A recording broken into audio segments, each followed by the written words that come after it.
In 1994, when the Russians left, it was definitely the Soviet Union, I would call the company in particular Ajaokuta Export.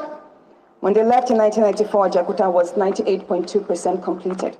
I have that in the letter they wrote 2 years ago to the president. Mr. Speaker, I would gladly share the letter with you at your call. And when they left, it was likely because Nigeria fell short on its contractual agreement. They were not putting forth funds. And the supporting infrastructure that will be needed to bring to place all the other resources were not in place. But that aside, Nigeria should know that we have several times had good opportunities to have the steel sector running. The very first was in 2001 under President Olusegun Obasanjo. 2 years ago, when I visited Russia, I visited the People's University in Moscow. And right there in the hall, there's a big picture of President Olusegun Obasanjo. And I asked, why is his picture here amongst other leaders of the world? And they said, he visited this university in 2001 when he visited Putin. And then I got curious. Why did he visit President Putin? And then I got to know that on March 7th, 2001, there was actually a bilateral agreement entered into between Nigeria and Russia in furtherance to the transfer of high technology. And Ajaokuta Steel was actually one of the issues. Based on that bilateral agreement and others, 40 steel experts were sent by the same company, the original builders, Nigerian Exports. And they worked here alongside with Nigerian experts to develop the technical and financial. Seeking, loving people of Kogi State. This is victory for democracy. This is victory for the people of Kogi State. This is victory for the people of Kogi Central. This is righting the wrongs in our society. And I want to assure you that the PDP is very, very happy with the judgment. The judgment of the trial court have been upheld by the Court of Appeal. And this showed clearly that the 2023 elections were manipulated. The figures were concocted. And we are happy that this has been righted by the court. And this has given total victory to the PDP in the central. And we are also looking forward to getting same at the eastern flank of the state. Kogi is PDP, PDP is Kogi, and this judgment have proven so.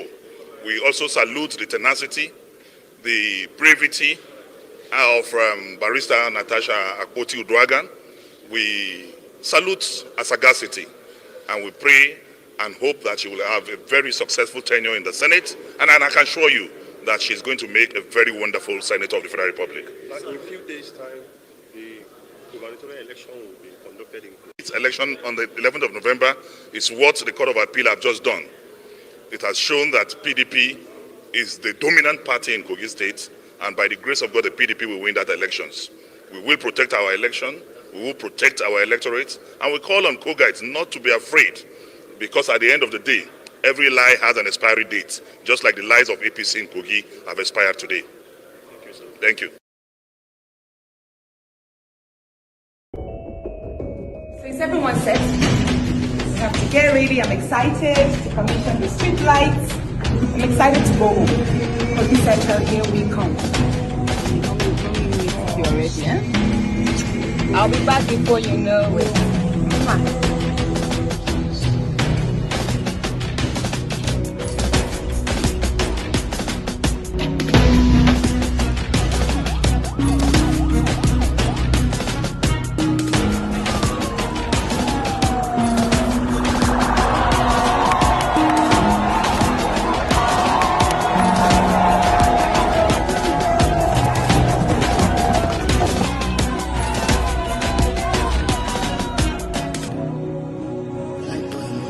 You know, light is life, and pretty much before now, this town will be quite sleepy right from 7 p.m. People will go into their homes because the whole streets will be dark.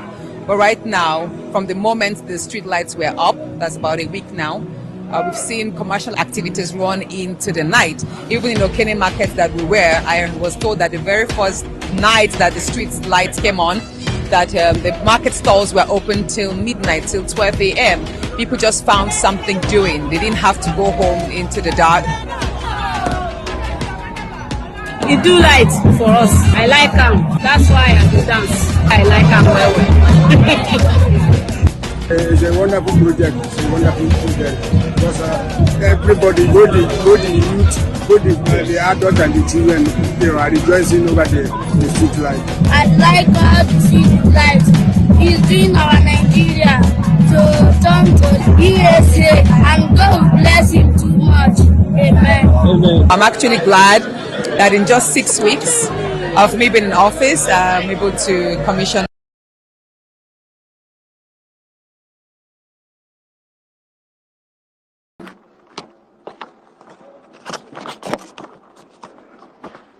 In 1994, when the Russians left, it was definitely the Soviet Union, I would call the company in particular Ajaokuta Export.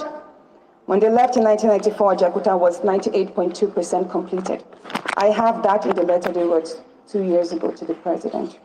Mr. Speaker, I would gladly share the letter with you at your call.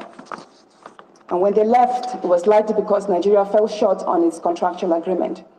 They were not putting forth funds. And the supporting infrastructure that would be needed to bring to place all the other resources were not in place. But that aside, Nigeria should know that we have several times had good opportunities to have the steel sector running. The very first was in 2001 under President Olusegun Obasanjo. 2 years ago, when I visited Russia, I visited the People's University in Moscow. And right there in the hall, there's a big picture of President Olusegun Obasanjo. And I asked, why is his picture here amongst other leaders of the world? And they said, he visited this university in 2001 when he visited Putin. And then I got curious. Why did he visit President Putin? And then I got to know that on March 7th, 2001, there was actually a bilateral agreement entered into between Nigeria and Russia in furtherance to the transfer of high technology. And Ajaokuta Steel was actually one of the issues. Based on that bilateral agreement and others, 40 steel experts were sent by the same company, the original builders, Nigerian Exports. And they worked here alongside with Nigerian experts to develop the technical and financial. Observers are comparing her ascendance in the Nigerian political scene to that of Barack Obama in the United States. Like Obama, whose father was a Kenyan and his mother an American, her father was a Nigerian while her mother was a Ukrainian. Like Obama, she is a lawyer and a grassroots organizer. Analysts already project that she is heading for higher political offices. Some conservative analysts are saying her next position will be the governor of Kogi State before becoming the president of Nigeria. Others think she may skip the governorship position entirely and go for the highest position in the land. If these projections and permutations occur, history would say that just like Obama's 2004 speech at the Democratic Party's convention made him, her speech at the Nigerian National Assembly on March 1, 2018 made her. Born on December 9, 1979 in Ilorin to Jimoh Abdul Akpoti and his Ukrainian wife, Ludmila Kravchenko, Natasha Hadiza Akpoti-Uduaghan is the second of 4 children and the only daughter. She spent her early years in Ihima Okehi local government, Kogi State. She attended Christ the King Nursery and Primary School, Okene, Government Girls Unity School, Oboroke, and the Federal Government College, Idwani, Ondo State. Natasha studied law at the University of Abuja and was called to the bar in November 2005 after attending the Nigerian Law School, Buari. She practiced briefly with Brass Liquefied Natural Gas, NLG, as a legal counsel from 2007 to 2010. In 2011, she proceeded to the University of Dundee and graduated with a Master of Laws degree in 2012. She holds a Master of Business Administration in Oil and Gas Management from the University of Dundee. As an agent for social reformation, she founded the Builders Hub Impact Investment Program, BHIIP, in 2015 and continued to push for socio-economic reforms. Her incriminating report on the repetitive waste of government funds and embezzlement since the initial construction of the Ajaokuta Steel Mill, which has remained moribund since multiple attempts to get it running, shot her to national prominence, despite the opposition by the Federal Ministry of Mines and Steel Development. But Ajaokuta as it stands today is not of commercial concern. It's a political and economic play. Natasha has brought a distinct flair into politics. In 2018, as an APC senatorial aspirant, she rejected a 70 million naira bribe from Governor Yahaya Bello to step down for his anointed candidate. And telling each and every one to step down. To some people, he offered money. He offered me money as well. He offered me 50 million at first. I turned down. He said, how about 70 million so you will step down for my anointed candidate? In 2019, Natasha went toe-to-toe against the then incumbent governor when she contested for governorship under the SDP. She was harassed and assaulted by thugs suspected to be loyal to the governor. Just beside me, opposite, on all sides, were just the policemen holding guns. Not one of them stopped these thugs or came to my rescue. They were just booing at me, and I had to walk out. In May 2022, Natasha won the PDP's primaries for the 2023 Kogi Central Senatorial elections to face Abubakar Ohere, who picked the APC ticket. A few days before the senatorial elections in February 2023, the Yahaya Bello-led Kogi State government excavated portions of the road linking her senatorial district to the state capital. The state government stated that they embarked on the excavations to prevent access by hoodlums who have made the route a thoroughfare for themselves. Natasha and her supporters accused the governor of preventing election materials from getting to the people. In an unprecedented move, she mobilized the youths of the affected communities to fix the road before election day. There's a big gully that has been dug using excavators, thereby cutting movements through.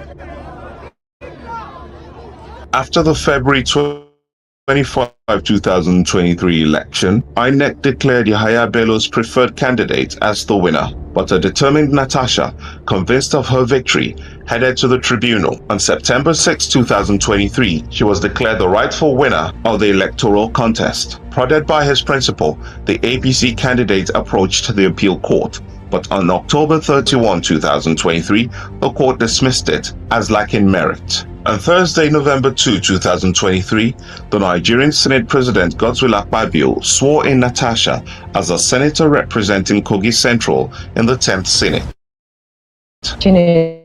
Ajaokuta on Senator Natasha Akpoti-Uduaghan comes after she was declared winner of the February 26 Kogi Central Senatorial election by the appeal court. Senator Natasha, who now represents Kogi Central, had challenged. A few weeks after, Natasha rolled out the solar street lights she had installed for her constituents to thunderous applause and glowing reviews. You do light for us. I like them. That's why I do dance. A wonderful project. It's a wonderful project.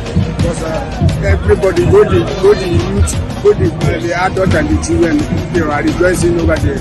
In an often opaque Senate, she is already showing the light and putting her colleagues on notice that a new kid pushing a paradigm shift is in the red chamber. Political observers across Nigeria agree that in her few years of political involvement, Natasha has already displayed what Barack Obama called an audacity of hope. And if she continues on her current path, the Obama comparison may soon become a reality.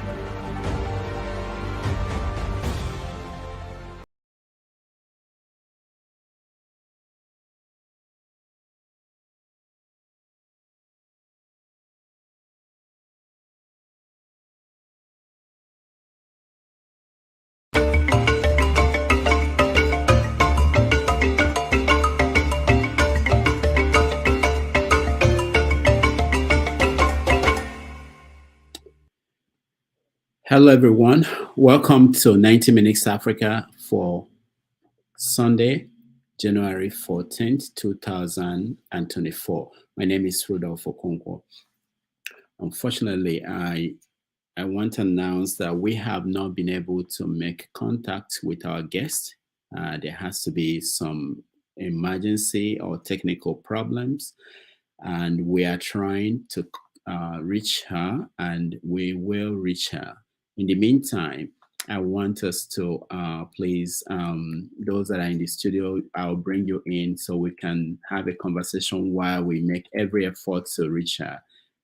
As of yesterday, she was aware of this conversation, and she's been here before. I just know that there's something very serious that is responsible for us not being able to reach her.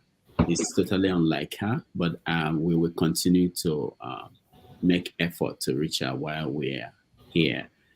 Thank you so much for joining us. Thank you, Ifeoma, for joining us. Steph, thank you so much. Ikola, thank you. FF Elias, Olumide, when will you answer your name? Hello, thank you so much. Say it, Rudolph. Say it. Say it. Come on. Say it. Prince, you do to Niger like that. I'm so sorry, guys. For our guests at home, we are making Mazi, you know, answer me yesterday about the Mazio. Sorry, we're making efforts behind the scene to hear from her. Something seriously must be going on. If she wasn't able to join us, she would have said so as of yesterday or even this morning. So let's I want to Rudy, go ahead. Finish what you wanted to say with Olumide before you It's nothing you can't finish. You don't even want him to start. No, nobody, you don't want Olumide to start. Let's just call him whatever he wants. So okay, I'll Olumide. Jonava, thank you so much for joining us. So Nigeria played in the news that I was supposed to read as part of the introduction. Nigeria played in Abidjan as part of the African Cup of Nations, and they drew with Equatorial Guinea. How many of you watched it? Okay, what happened? Ikolala, what happened? I think they should have been better against Daniel Omokachi was one of the commentators on Sky. They should have been better against Equatorial Guinea. So him being a top player that has played on that level, saying that they should have been better against Equatorial Guinea, I took his view of it. But unfortunately, it was just Nigerian footballers. I think they did their best. It's just that the opportunities didn't come. But they weren't quick enough. I just think they weren't quick enough. They were so slow at their passing, at their pace. So the Equatorians took advantage of that. I mean, every member of the Equatorian, short of one person, plays in a third division league, either in Spain or in England. Or you have Nigerian players that play on the top league. You know, you don't want to talk about Chukwueze, you don't need to talk about Osimhen, you don't, but they couldn't break them down. Okay, thank you. What about Prince? Prince, Mazi Prince, what happened from your own view? From my own view, I wouldn't say that it wasn't expected. I think I am an advocate of people who has been asking that the Super Eagles should be changed from Super Eagle to Super Chicken. Period. That's the name that befits them.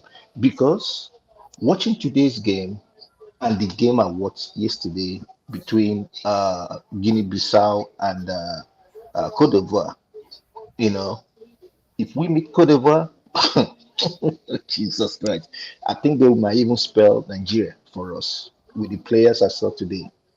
It's disappointing, discouraging, And like I told a friend of mine, I don't think I want to watch Nigerian matches again. No, it's high BP. I won't watch it again. Yeah. All right. Welcome to our world. People try to blame the coach. It's not the coach. The boys need to be responsible at what they do. The flanks were porous. We are known, to play the 7 and the 9 and the 10 active. They were all porous. The only person that actually stand out was Osihen. But Osihen is a tree. A tree can never make a forest. That's all I can say for now. All right, thank you. Anybody else watched? Has a comment? Kolola, go ahead. Yeah, I think Mazi Prince is being emotional about the game. Well, it's just a game. It's just a game at the end of the day. Because if you look at it, sometimes I watch England play more than I even watch Nigeria. Luckily, it was on Sky Sports. That's why I watched it. But sometimes you could have the best players, and they in English football, and they wouldn't even be able to beat Montenegro. What I think one thing that happens with players is when they're playing for the national team, it's just the remuneration, the incentive is not that much compared to when they play club football. So they're a bit careful, So I just saw Nigerian players that were being careful. Probably if it was the World Cup, you would have seen them really play. And I still put it down to the coach. If you're a big name and you're not performing, it's the coach's responsibility to put someone who is ready to perform. So that's how I see it anyway. But I heard that a lot of our players were injured. Good players, they were not there. I saw Iwobi, I saw Chukwueze, I saw Seaman. Who else? I mean, who else do you want from those big? They have those big names. Those forces to reckon with. Lukman was there. Exactly. Lukman was there, and then Onuchu was brought towards the end of the game. So I don't know what his calculation. At some point, I know Osihen was good, but at some point you should have removed him and bring in Onuchu. Probably he would have made a difference. The thing is, the great team, the great coach would ever had, or technical advisor would ever had, is Westerhoff. One thing is your ability to analyze a game and know when to bring your people. Because someone is playing good doesn't mean you have to use him for the 90 minutes. It wears him out. But if you bring in something with some little changes, practicalize on your strikers, All right, thank you. Any other person with a view on what happened, the games? Ovia, did you watch? I know they watch football. I think it's. I know they watch football. It's not past like 15 years. But what are you guys expecting though? Can you separate your footballers from the government? Not the footballers now, the system from the nothing they work for Nigeria now. So what do they expect? Nothing works. So I don't know what to do. No, I disagree with you. You can. I totally disagree. I totally disagree. Exactly. Hold on. Let's hear from Ifoma. Ifoma, go ahead. Okay, Rudy, I'm going to bring all of them back to the States. There was a football game, so let's talk that one, because we're the champs. National football. And who watched it? Michigan. There you go. Yeah, I know. Michigan. She's talking about the American football for those who do not live in America here. Michigan. I know why I said that, because you expect us to watch the games overseas, although some of us follow. I used to carry TV to work those days, and they said to me, "Is it that bad?" I said, "Well, you got to know what our boys are doing." But we talk about players, and Prince, what you said, we talk about the coach on coaching. That's why Michigan was able to dismantle Washington, because Washington had the defense. Michigan, University of Michigan was able to dismantle them. And that's what they did to Nick Saban. with Alabama. because So they have Jim Harbaugh. You know that Jim Harbaugh used to be the 49er coach years ago. Yeah. he's dead. He's dead. You guys are analyzing sport in a system that works. See as effective you are analyzing based on technical level, No, right? no, no, no, no, no. Una We're want challenge talking me, say about una challenge talking me. Well, about no be the same coach problem we and get. Let's go. players. We're talking about coach and players and playing. And in the soccer, there comes a time when you can't have that one player that is running back and forth for 90 minutes, continue to lead the pack. You've got to make adjustments, throw off your Equatorial Guinea counterparts for you to now reevaluate and bring your team coming forward. But not just that one player doing the whole thing from beginning to end. It's not going to work. And yes, like you said, for a system that doesn't work, it will outplay itself. After all, we no go now. Rudy, let me shut up again. Yeah. You don't have to. Rudolph. Yeah. About the player, because looking at it,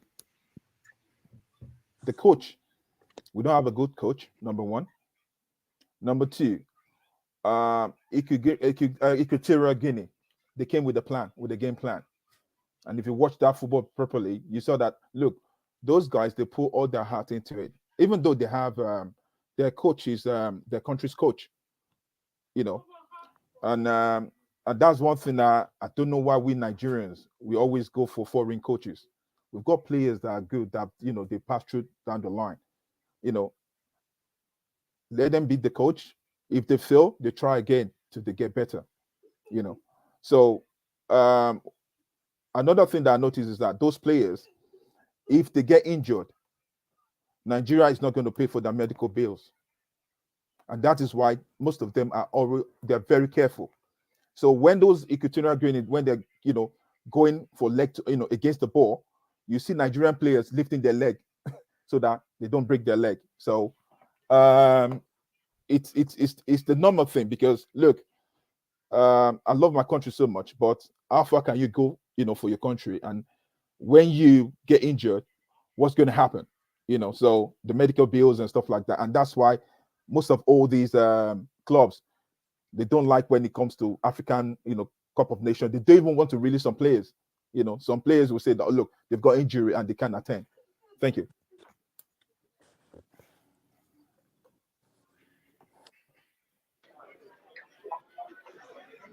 Let's go.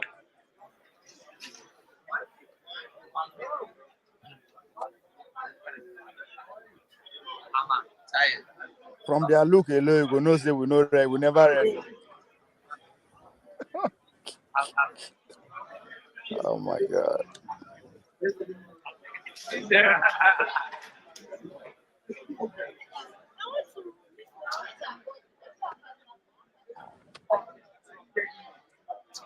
These are Nigerian players arriving at the airport in Abidjan for the competition, and right from the way they left and the way they dressed, people had issues with that.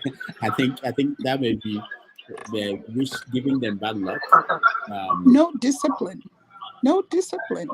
Is that Iwobi's dad that just passed across over there? You know, no discipline.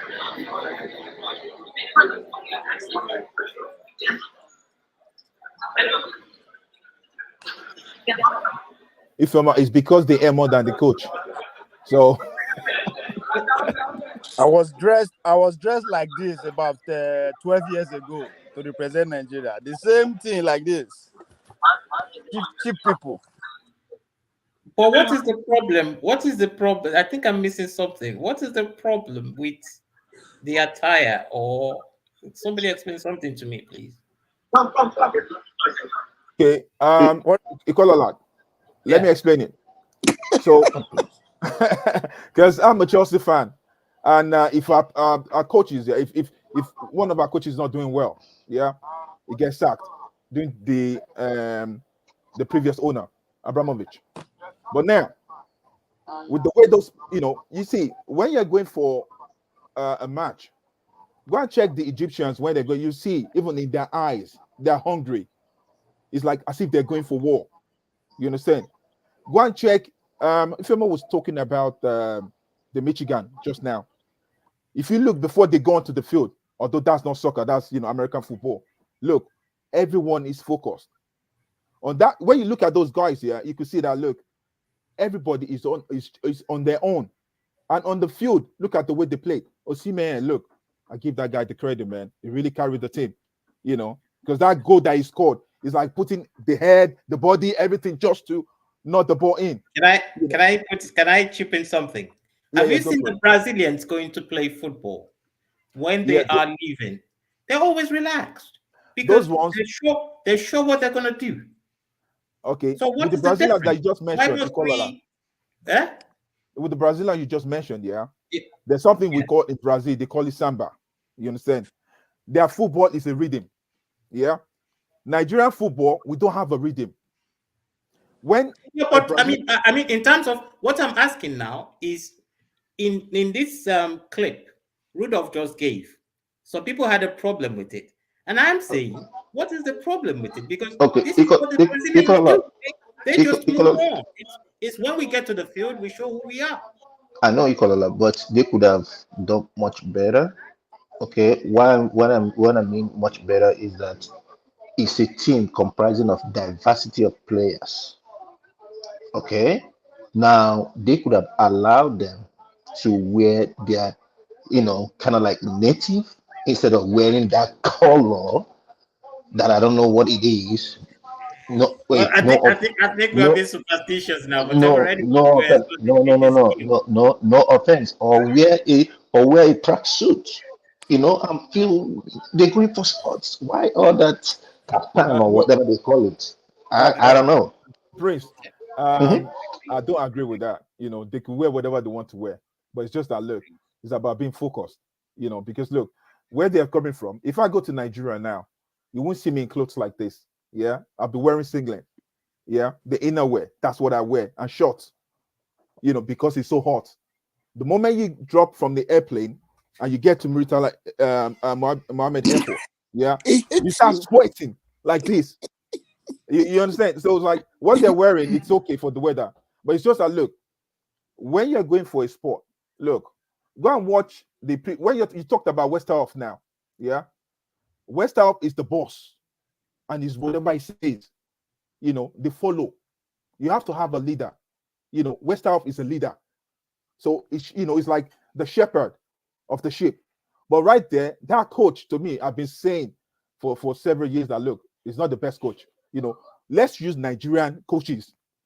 If we perform woefully, we'll try again. That's the way I feel. Thanks.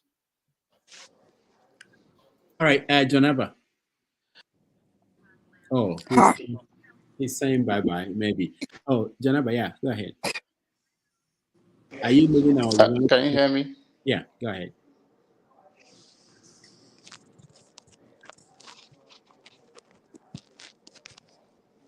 We can hear you.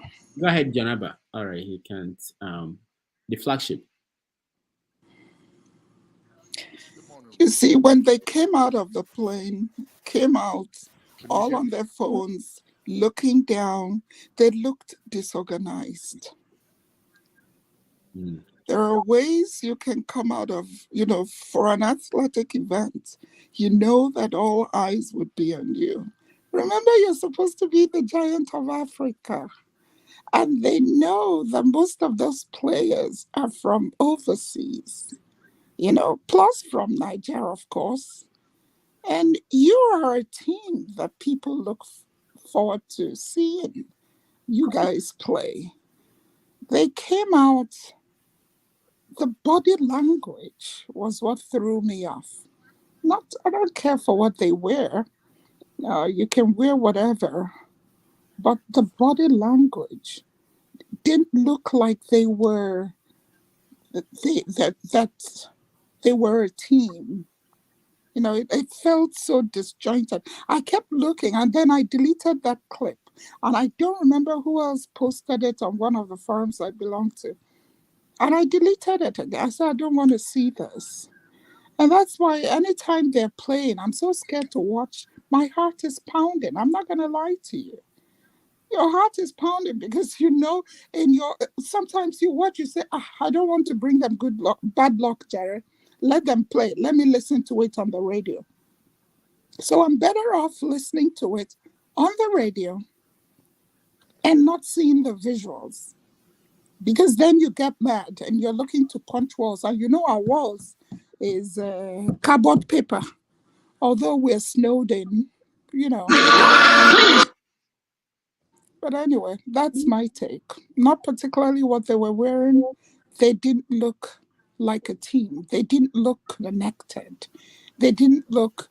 You talked about look at all those Niger boys that played in both the Washington team and the Michigan team. There were tons of Nigers there. The Iwunzas, the Amunas, in U of M, the Odunze in Washington, of course, see how they come out with confidence. They come down, or when we go to the airport to watch some of the teams come into town to come play. Come look at Ohio. Come look at some of these teams when they're coming down. There's that solidarity and the chemistry. There was none in that team when they came down. Thank you, Foma. I concur. All right, Pansat, welcome. What are you wearing? Today is Sunday. You're wearing, what is that? Did you get a chieftaincy title over the Christmas period? I was born a chief, right? But I'm dressed up for your guest, the esteemed senator. Oh, I didn't know. Yeah, that's all. I'm there for your show too. There's nothing wrong with dressing up for you guys. Very good. Thank you so much. We appreciate it. You see, that is what we expect the Super Eagle to do, dress for the occasion. That's right. Be like Pansat.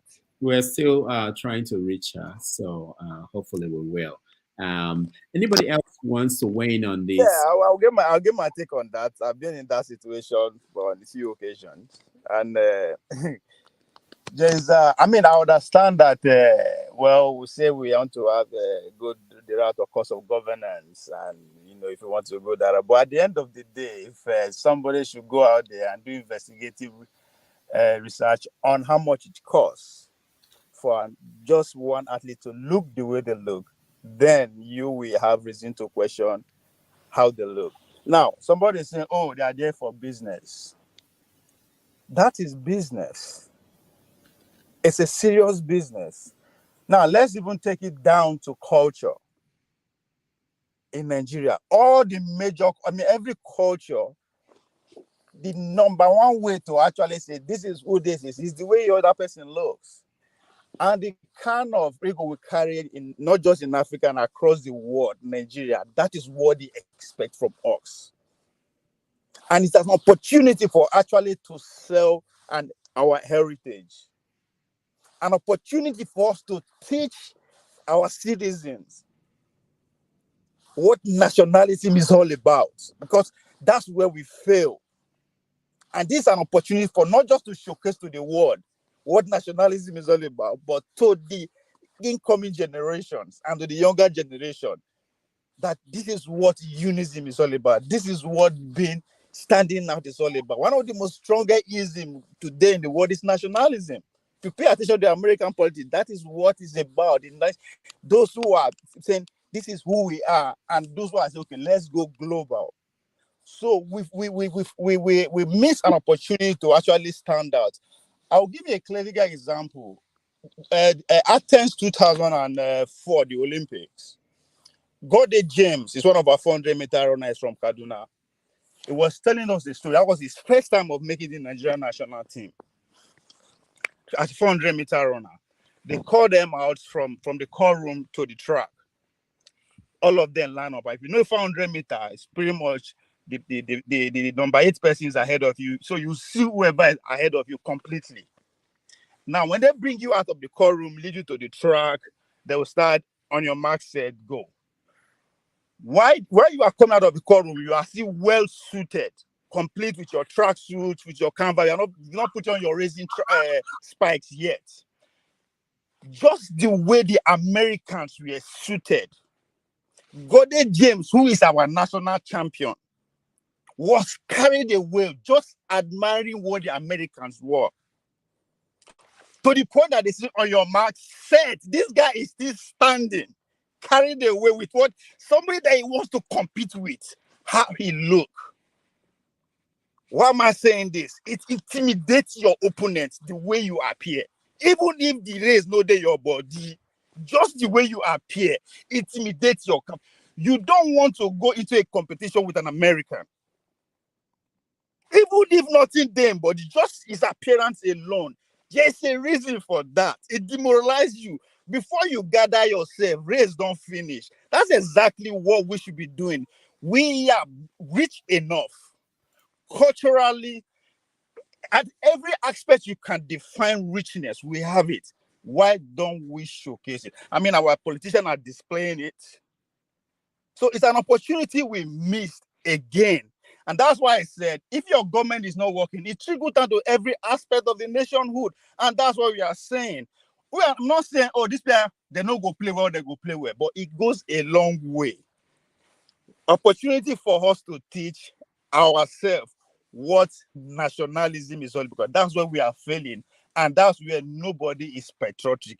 You can accuse every Nigerian why he or she is not patriotic. But again, you cannot blame that person. We have lost. I remember when I went to Kenya, 2010, the same thing. When we come off for stadium, everybody they shout, Baba, Mama. I think they were using phrases that they learned from the old movies to describe us. It gives us it's special. So I'm not saying that, but again. Ovie, Hold on now, let me just round up with this. Again, we could go find out how much it costs to kit an average player like that. It's going to millions of naira to dress like that. Who wants the passport? Right. But Ovie, it didn't work on Jamaicans though. The Jamaicans that they dusted the Americans, way back. Do you see Jamaica? Do you see the go and watch the Jamaicans' ceremonial appearance? They put in effort. It's a production when the Jamaicans are coming out for opening ceremony of any event. Just look at it. Forget about performance now. They know they slack. They don't get anything. They know they slack. They go hard. You know, say that Jamaicans be this. So just look at the Ghanaians in this same competition. Go look at the Ghanaians. Just look at the Ghanaians. You can tell the difference between the Ghanaians and Nigerians the way they appear. Sorry, Ovie, can I just quickly? Thank you. Can I just quickly? Because I'm going to go backstage. So I just want to because I kind of noticed everybody made their own assessment, and see, when people like us criticize Nigeria, it is because the system, like Ovie said, is not working. It is very troubling, and that this thing percolates into every facet of our society. Now, I kind of marvel at the candor, the candor and the openness and the sincerity that TA gave about the analysis of the Super Eagles' performance today. They were below par. But when it pertains to life, death of our citizens in the middle belt, in various sections of the society, you don't think that the below performance of our security agents is anything to worry about, and you think that people being critical is a problem. I find it very, very. I try to find it very. What are people really thinking about? Is it because they are from a different? And yeah, these are the same people that will say you are ethnocentric. You are not one Nigeria. But when a different ethnic group from another ethnic group worries about the kind of situation that they're experiencing, they say you are not. I just don't get it. Look at the candor at which you analyze the football situation. You understand? But when it comes to the security situation, you're not that candid. So I don't know. Where did we all get this wrong? It's just troubling for me. Well, is it That is directed to me? Sikiwan. You get you for Sikiwan with that one. Oh, okay. Is that well? Olumide, when we get to that bit of the security aspect, yeah, we'll start talking about it. But what Rudolph was talking about now is football, and Okay. yeah. So when is that aspect? Then we'll start talking about it. Anyway. No. We're just If we trying to get our relate. football right, The we'll be football secure. relates to our society, our lives. You understand? Dr. Rudolph, I wanted to ask you for a big favor. Okay? I'm not asking you for money. I'm not asking you for money. I wanted to, since we have the opportunity now, she's not here yet. My curious question to Senator Natasha would have been in regards to social um, uh, social services in Nigeria. Why do I say so? If you guys will permit me, somebody wrote me a lengthy letter the other day, and I tried to analyze it because why the person sent me that letter is I work in social services out here. As a matter of fact, I work with child protective services. And I'm thinking about it. I gave my scenarios, I gave my reply to them. However, I was just thinking, and I said, okay, if I bring it to this platform and we just think of what, make sense of it, and then we could answer that question. What am I talking about? A lady went as far as picking an orphan, a girl orphan, that's her niece, and you know ended up helping the girl in school. I think at the same time she also gave her some money. But the main thing was that she offered the girl to the husband because she was unable to have children or produce on her own. Now the girl gave birth to the baby and other stuff. The woman in question wants the girl out of her house, don't want the girl, near the child and all that stuff. And under the premise that they have an agreement and whatever it is. My first question is, what kind of agreement is that? Apart from that, at what age did she pick the girl for, for them to have that agreement? Knowing fully well that this is an orphan whose parents is gone and she is vulnerable, as in she wants something, and you being the auntie, taking this same girl and giving it to your husband. There is a lot of things that is wrong in it.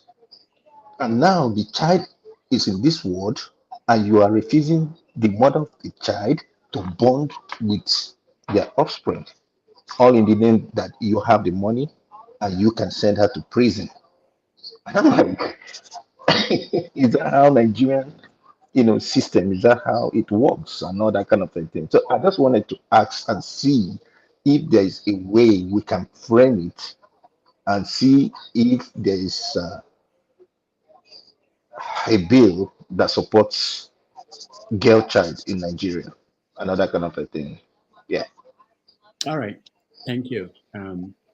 What I'm going to do is we have to reschedule her. I haven't, this is totally unlike her. I'm in touch with her all the time, and I just haven't been able to reach her. And she hasn't responded to all my messages, and something is actually going on, but I will let you guys know. Rudolph. Yeah. I hope she's not trying to grow. I hope she's not growing cold feet. Tell her we're going to be gentle. You guys were not nice last She's time. been here before now. Last time she was before, here, you guys were not nice. Quite all right. There's nothing gentle about you. There's nothing gentle about you. But she's a fighter. She get power now. She get power now. She gets power now. Yeah, she's a fighter. I don't think she's afraid of anybody. She agreed to do this, so it's something must have happened. But I will let you guys know. So what we're going to do is that we're going to move on and talk about issues in the news. And let me welcome Chidi. Dr. Chidi, welcome to the show. No, they welcome me. No, I'm not happy. Please, let's just go to the talking part. Issue in the news are fake. No. Dr. Chidi, it's been a long time. How are you? I'm not fine now. How can you be asking me how? Are you fine? He's hiding from Tinubu. What is going on? What changed for you? He's hiding from Tinubu. What do you mean? How can you be asking me? You see me on you're asking me. DB Joshua is dead and buried. I don't understand you. That's why sometimes I don't like to come to your program. You are a Nigerian. You're anchoring this kind of program. You look at me, another Nigerian. You're asking me how am I feeling? Like what am I supposed to answer you? Like I don't understand you. Listen. President Tinubu said yesterday when during a meeting with APC governors, he said that Nigeria has no reason to be poor. Isn't that a new acknowledgement that that should make you cheer up? Nigeria. Do you know the amount of? I don't think so. We are poor. Do you know the amount of discipline it takes for me to hear you say President Tinubu? Like I'm not woken up from that. Do you understand? Like it's a thing now. Like you're actually saying President Tinubu. What else do you expect?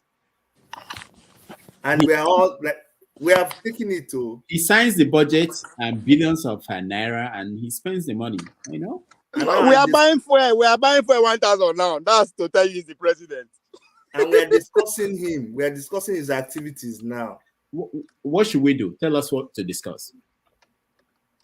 Do you understand that's part of the problem? It's a health crisis I'm going through because it's like madness. Like you saw something happen and in your lifetime you saw it happening and then eventually happened, and now we have moved from imagining that it's not possible to where we are now living it and discussing it, and they must be laughing their heads off.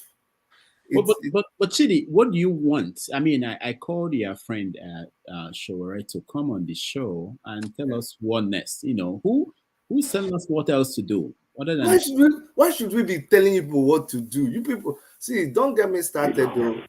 Don't get me started. Why you're asking us what to do, but you knew where we were before. You people dragged us through this experiment. You said, look, Chidi, you people relax. Let's go through this way to work. Now, if it was before, about 3 or 4 of your people now will be attacking me. See, as everybody's looking at me. They don't even know what to say again. Everybody don't jump breakfast. Everybody don't shut up. Everybody don't chop up. Everybody, the breakfast don't touch everybody now. Chidi, I don't follow you chop breakfast so now lunch. But Chidi. So okay, now, what would I wait to show what if I do different? See, when I say make we no do gara. We say this will not be gentleman business. So we say no, it's the ballot, revolution of ballot. We say these people are the same thing. No, we follow them go. When I go say, oh, they see what they do to us. Okay, we will go to the court and get our mandate. Which mandate? Under which condition? Okay, so now which way? We are alive now. When there's life, do. So what next? What's the next move? Oh, you people are asking us now. You're asking us. We don't forget the plan. We don't forget the plan. Wait. Oh, make we remind you now.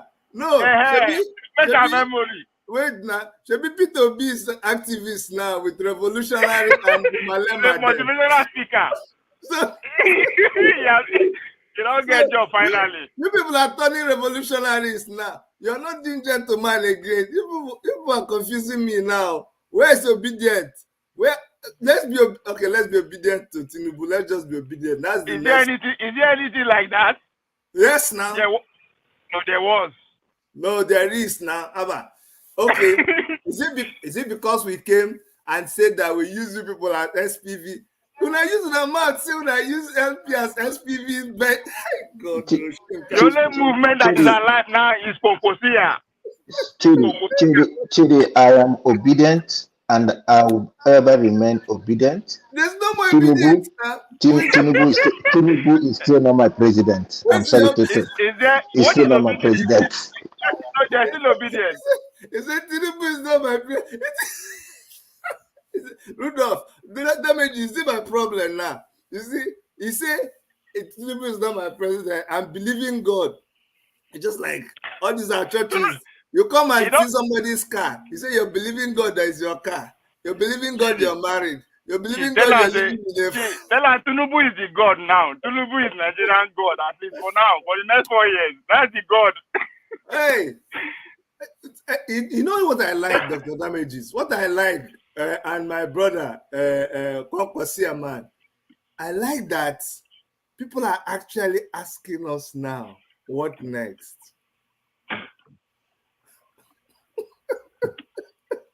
And it's a chance to seize that opportunity.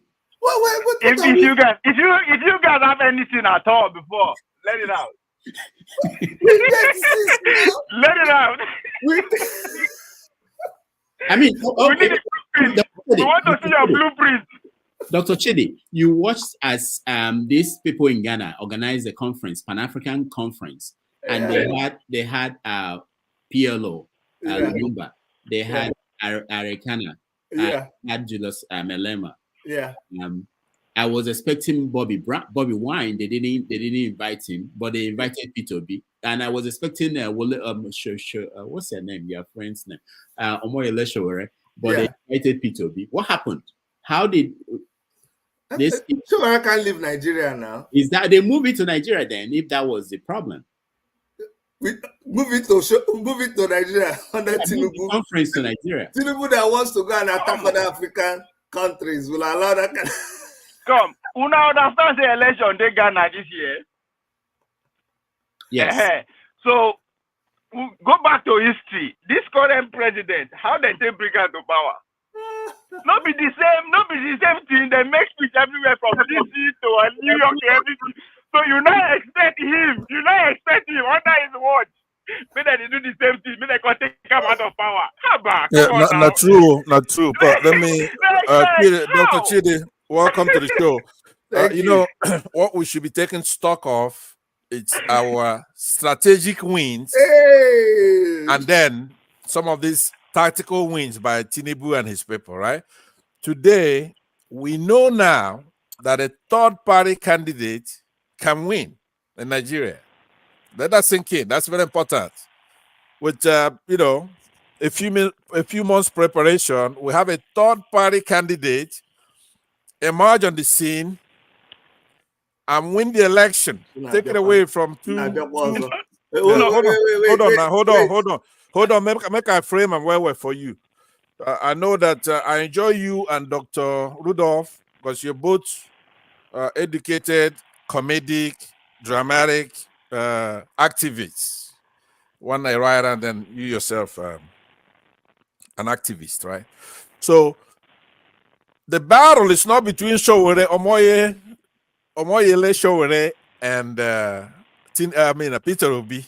I want you to just calm down, get out of that mode, because with the way Nigeria was going, there needed to be a period of interregnum, what we're seeing right now, so that no Nigerian could say, oh, I wonder what would have happened if Tinubu was given a chance. That he built Lagos. It's just the same thing with Buhari. People were saying, hey, look, during the war against indiscipline, I wonder what would have happened if there was a Buhari administration, right? So we got to see that. We endured it.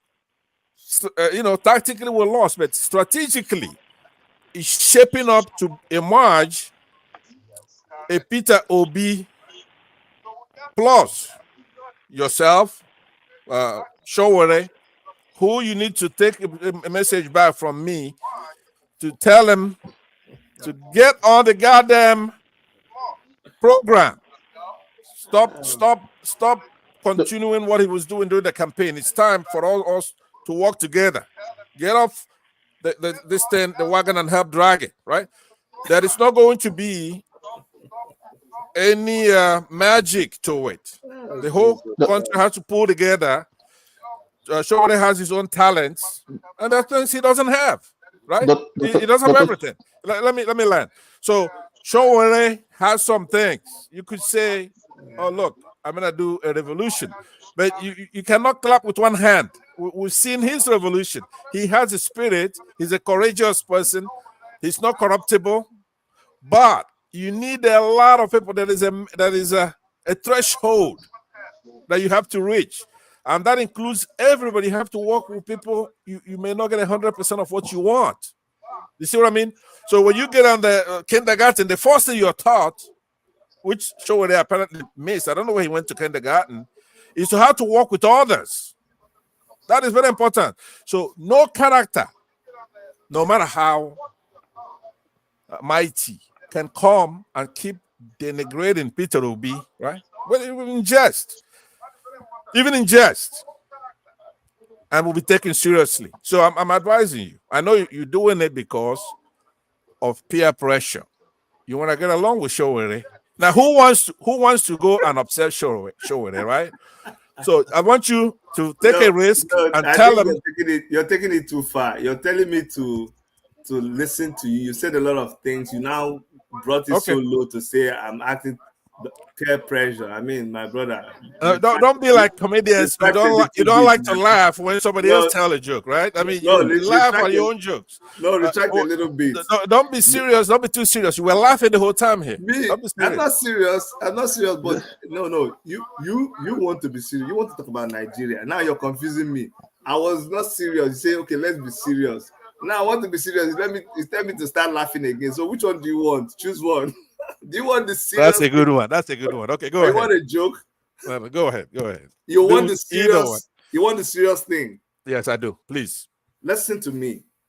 Let me correct some impressions. It's just like when they come to the Igbo man, they accuse the Igbo man of this or this or this. Nobody is more Nigerian than the Igbo man, and the truth is beginning to come out right now. Nobody is patriotic like the Igbo man, because the Igbo man is the only one that will go into a place and will not think about destroying the place, but think about building the place. He will buy land. He will not take your land. He will rent from you. He will pay for his shop. He will buy his land. He will build a house. He will build big houses. So before he makes money, before he goes to build the other house in his village, he will build hotel. The same thing with Omoyele Showore. It's the biggest irony for you to say that Omoyele Showore does not work with people. How dare you say that? Even Peter Obi, the thing is, Omoyele Showore is who he is. He does the same way, they say, oh, he wasn't criticizing this person, he wasn't criticizing. No. The same way he will criticize the Yoruba man is the same way he criticizes the Igbo man, is the same way he criticizes anybody. This is not really about Showore. Let me agree with you there.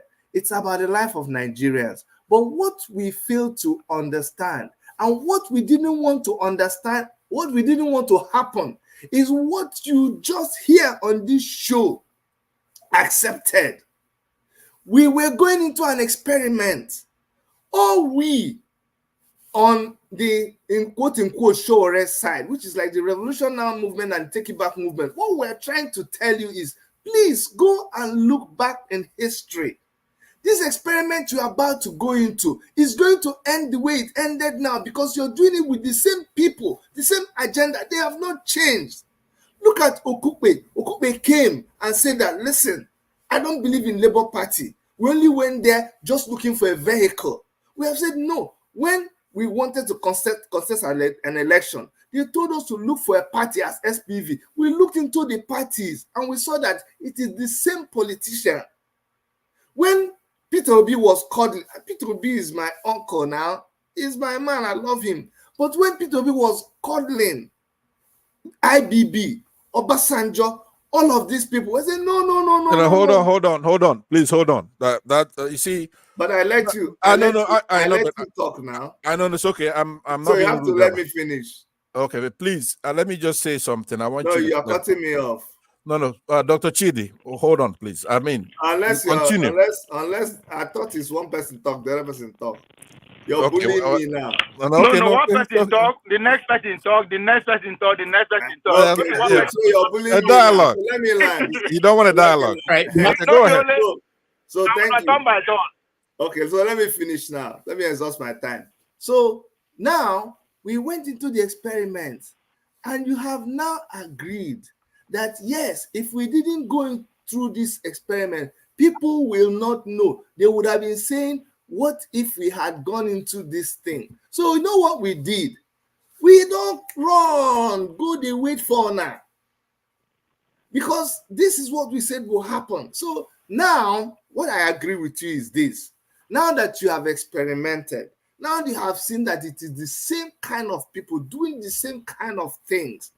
And you are now saying, okay, now we are ready to form whatever, to reason together and forge ahead together. Why are you accusing us that we are not ready to do that? Meanwhile, this is what we've always wanted to do. We are open. We didn't go anywhere. We've stood on our principles. We've been there. So if you're ready to work with us, come. We're ready to work with you. But don't say that we are the ones running away from where? We've been in our revolution. Okay, Rudolph, Dr. Rudolph, I know you heard us make a deal, so I don't know why you are grimacing like you want to interrupt me. I have to stop you, not interrupt. Stop you. I have to respond to him. No agree. No agree. Rudolph, can I respond to Chidi, principle is good, but you guys are held on to principle. But your principle is not getting us anywhere. And what you guys are not even considering the possibility of forming coalition. The objective is the same. What do you mean? You looked back when I said coalition, like that. You think one thing. Look at the hands. Look, one finger, and when you have all the 5 fingers come together, it forms a fist. We have a beast as the enemy. You guys got to come to the realization, unless you don't want Nigeria to be good, whether you like it or not, you have to get in bed with the obedience. You have to get in bed with the articulators, whether you like it or not. You have to get in bed with Nnamdi Kanu. You have to get in bed with the Mayeguns for Nigeria to move forward. Whether you want to keep sitting on principle is not going to get you anywhere. And if your principle was that good, the Nigerian people would have bought it. You guys could barely carve that 1% of the Nigerian vote in all your principle. Something should tell you basically that there's something wrong with either your message or your principle. So you guys need to get it straight, and let's start moving this country forward. What do you have to say about that? Can I respond? Go ahead. Thank you very much. You see, brother, let's remove this fighting mode. For the sake of our people. You see, it's wrong when you keep seeing us in the light of who are. If you want to be truthful to yourself, who are the obedient movement? Since you think that we're not cooperative. People who desire change for Nigeria. That's my answer. You can have a different one. Okay, good, my brother. But you know the genesis. You know the movement didn't just happen overnight. That is a movement that it grew. It grew from something to something to something. Okay? Yeah, it grew from pain and trauma. That's my view. Okay. Now, along that pain and trauma was sustained by a certain activity within the space. It didn't just happen overnight. There was Revolution Now movement, then there was the End SARS, and if you're truthful to yourself, it continued to metamorphosize, and then obedience. Now, what we were trying to say then was that you see these young people, you see any movement that you see within that political space was a movement that came out of a struggle, of activism, of restlessness, we started getting a little bit worried when you took these young, energetic young men and you told them that, listen, it is the way, it's the politics way. So when this bed that we went to lie with these people don't give a hoot about the young people. They don't give a hoot. They are just politicians. Now that they've all come up, even from Labour Party, don't you misunderstand. It's just the way we think that make you misunderstand us. All the people that came out of Labour Party right now and went into the House, are you hearing them talk? They've all just melted into politicians. Look, I'm not saying all of them, but I'm trying to tell you your answer that is focused. I don't mean to interrupt you. Your answer is focused on individual, and I think that is the Nigerian mistake. You guys, the Shoreway revolutionary, you also focused on individual. We've been in the struggle for so long, so we deserve the reward of our struggle. The same thing, the politicians like Obi and all the rest, Obedient, for example, Obi himself, right? For example, they believe in the system of individualism, whereby, you know, I'm a good man, or I haven't stolen, I could use that to get to the ticket. But that's the mistake we are making. Our problem is not individual. That's why your revolutionary now ideology is not selling to the Nigerian people. Our problem is systemic, it's the system. And if none of you comes to that realization that we have a systemic failure, and it's the system that we need to fight in a collective fist, you understand? We'll continue to go around in circles and so let me add to that before you respond. Then I will be leaving shortly. The system consists of individuals. Yeah, hold on. I agree, Ovie. I agree, Ovie. But if you understand, you got to compartmentalize the system. So where the power lies. Let me tag on.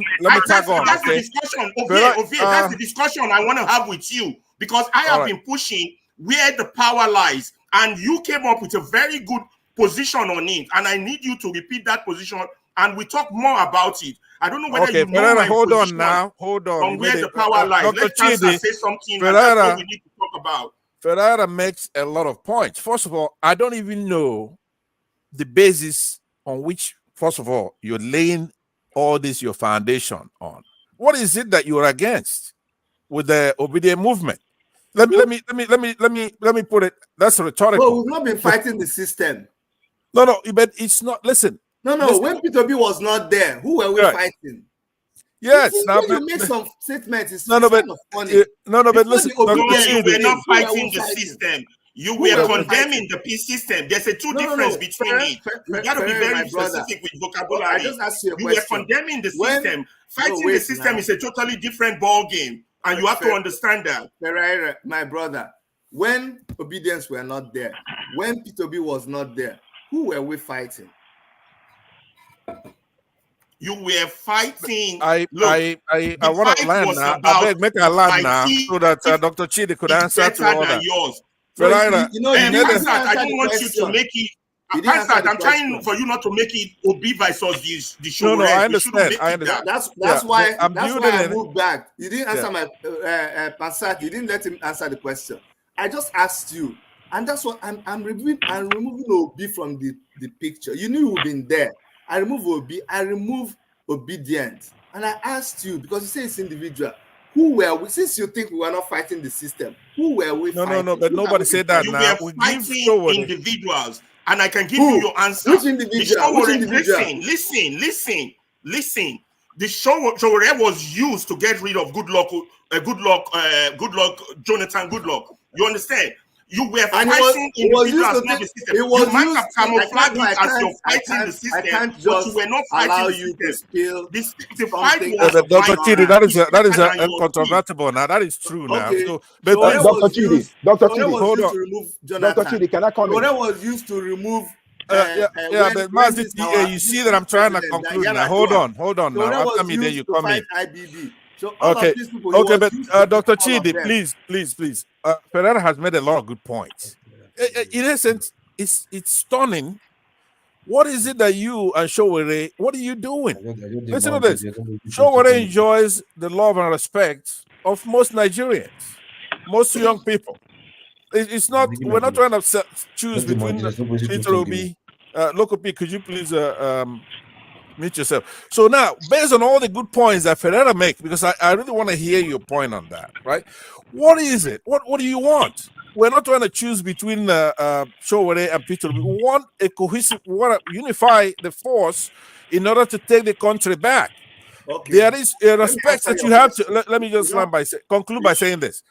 You cannot come out in public, for example, and try to badmouth Peter Obi or try to, make a moral equivalence or try to use Showore who cannot shine Peter Obi's shoes, right? Peter Obi has been a governor. He's humble, right? He's running an election concurrently, simultaneously with the. Hold on. Simultaneously. Yeah, no. They run an election together, right?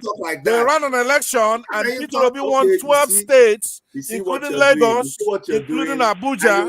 So you have somebody who did not win a single precinct, and you want to make the debate between those two. Try to make it like they're the same. They're not the same thing. Because I really need to pay. I want to state my point on the system.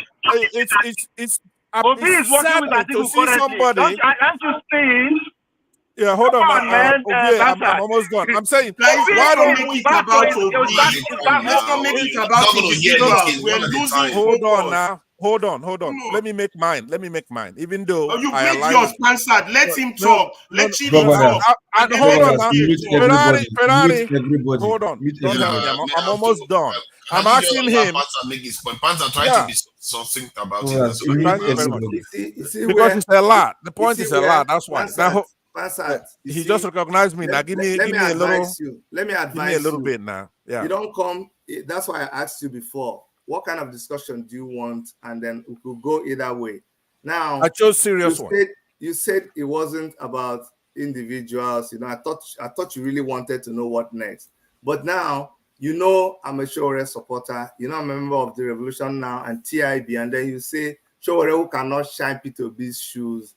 And you forget, when you're saying that, you forget Peter Obi saying, Showore, if not for you, maybe I wouldn't have recovered my governorship. Guys, we're dealing on frivolities. Let's I didn't hold on. I say make a land now. Make a land. The reason why I said that is when next you have me, to talk with you, and you really want to discuss hard topic, then remove all those kind of talk. Okay, I actually prefer. Okay, but Ferrari, please hold your horses. I hear you. Can we get situated? Can I land now? I hear you. I agree. No, you just landed now. I said fine. I'm conceding that point. So that we can have order. We need the point of order. I'm not gonna be here too long now. When everybody's talking, nobody's talking. I'm not hearing. Father, we have not even started the show yet. Take over and let the show start. That is, and also Local P. All those are noise making. He knows what to do. So just keep your mouth shut. Who knows what to do? The forefather is the. See, okay. Let's allow. Sometimes you are asking him questions and you are insulting him, and if you want to bring people on Obi's side, that's not the way to do it. Insulting people is not going to get you anywhere. Okay, hold on. I'm not Obi. We don't want to discuss. We have not started the show yet. Start the show, please. The system. Okay. You guys are derailing. Let's start the show. Let's Chidi talk. Let's Ovie talk. Ferrari. Get used to me talking. Ferrari, let's not be shouting. He just recognized me. So keep your mouth. I'll send people backstage now. We have to be a little bit more civil here. So what is the show about? Somebody saying I should start the show. The show was supposed to be because we are supposed to have here. We are supposed to have a game. Now we don't have the game. So if you rule that I should speak, you have to insist. You have to insist that I speak, right? So now you don't rule. You introduce something. Talk about. Introduce something which is. Let's start the normal show. Okay. Let your standards, let your principles, whatever. Let's get it in order. Yeah, I don't want to go with this argument about show. You have to remove Ovie from the show, please. Remove Ovie from the show, please. Okay, so from what I see of Akpoti anyway, she is very, very. I don't know what any of you know about the fact that she's chasing down these Ajaokuta Steel Development this plant issue. That's her main one. Look, are you trying to end the conversation between me and Dr. Chidi here? Yes, because you are fighting now. Wait a minute. Look, forefathers, hold on. Don't end that conversation. If we want a solution for Nigeria, and they these are start things we need interrupting me, to talk about. why should you then make it like it's equivalent and then you take away my right? Pastor, because you are going on forever. I'll give you 30 can seconds mute to him and let TD talk. I'm not going on Don't forever. change the Restore conversation. peace. Let me land and I'll be out of here, right? I'm Okay, getting irritated here. Ask your questions, please. Okay, Ask your question. please. And okay, now, Dr. Chidi, like I was saying, in that last election, even though it was rigged, Peter Obi won. I don't know if you, I mean, you know that Peter Obi won 12 states, including Abuja and Lagos. I may have won the election, and that Showore did not win a single precinct, not even his own precinct, right? So it's not an equal thing. That's what I'm trying to say. I don't mean to disrespect you. We love Showore. When he was down, I know how much I fought to make sure that he was released from that prison. I'm not trying to blow my own horn here. I did a lot of work there on the ground. So I know his strengths, I know his weaknesses. One of them was elucidated by Ferrari, who said that he fought Jonathan because he lacked judgment. He didn't know the difference between Buhari and Jonathan, a Democrat. Still no question. He did the same thing. So he had no balance between Tinubu and Obi in this case. He looks at everybody the same, like what you're saying. It's a mantra that they're all the same. They're not all the same. You're out of time. So I will call you. I will come to you. I will come to your show. Okay. So see, Alaba, I think for me anyway, I don't know who else wants to talk about this. It's forefathers. I just want to take Dr. Chidi something quickly. It's going to be under 30 seconds. Dr. Chidi, first thing I'm going to say is that, look, I'm very happy to see someone that think the way I'm thinking as well. Like when you're talking about Showo, right? You understand? This guy is someone I love with all my heart, you know. And the major thing that a lot of people doesn't know is that this guy can never be corrupted. You understand? He's who he is, and that's why I fell in love with him, you know. But to go further, whatever you say here, you know, is something that we've done in the past. If you're not Obi supporters, you're no one. You understand? So ready for the battle. You understand what I'm saying? So just to keep yourself prepared. Thank you. I'm out. Who else?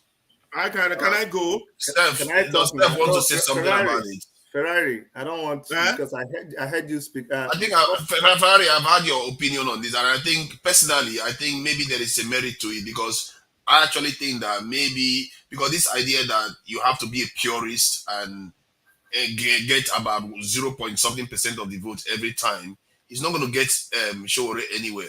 If his message is to get out there, he needs to work with other people that are closest to his ideology too. Because look at what P2B did in 8 months. Showore has been there for how many years? He's not been able to achieve any of that. So I really think that he has to think about how he's going to work with other people because he's not even that perfect. I disagree with so many of his policies that he was doing. So the idea that he thinks he has a perfect policy that he cannot work with other people, for me, I find that really strange. You know, so he really needs to consider working with people. Let's be fair. Who are those other people that he doesn't want to work with? Let's be fair because, as I said, go down to individual. Who are those other people he doesn't want to work with and why? Like during this election cycle with P2B right now, he says he cannot work with P2B at all. But P2B holds similar positions. Why? No. What was his reason? What was his reason? Most of the time, he says P2B is part of the establishment too. Where is he lying there? Is he lying? Is he not? No, he's not lying, but you still have to work with the person closest to you. Okay. It's like you're asking. Hold on. It's like you're asking him to go and work with Atiku or Tinubu. That's what you're asking him to do. There is no perfection. You're not. Forefather. Nobody is talking about perfection. Nobody's talking about perfection. It's not clear cuts like that. It's not clear cuts. There's nothing like perfection. There's Let nothing like perfection. This platform has really changed. This is not what I know this platform to be. Listen. No, we are not having a go. We are having a discussion about the conspiracy idea. No, but I'm supposed to talk, and then everybody has been. How am I able to absorb what people have said and then respond? Like, people just come and commit on me. You will have your chance to explain everything, because the idea is that it's what. See, don't you? Okay, let me ask you a straight question now. Don't you think the other man, Fansat, spoke? And then you are the moderator. You're not supposed to be sounding the way you're sounding. But no, I'm not your conventional moderator. I assure you. But you don't use up the time.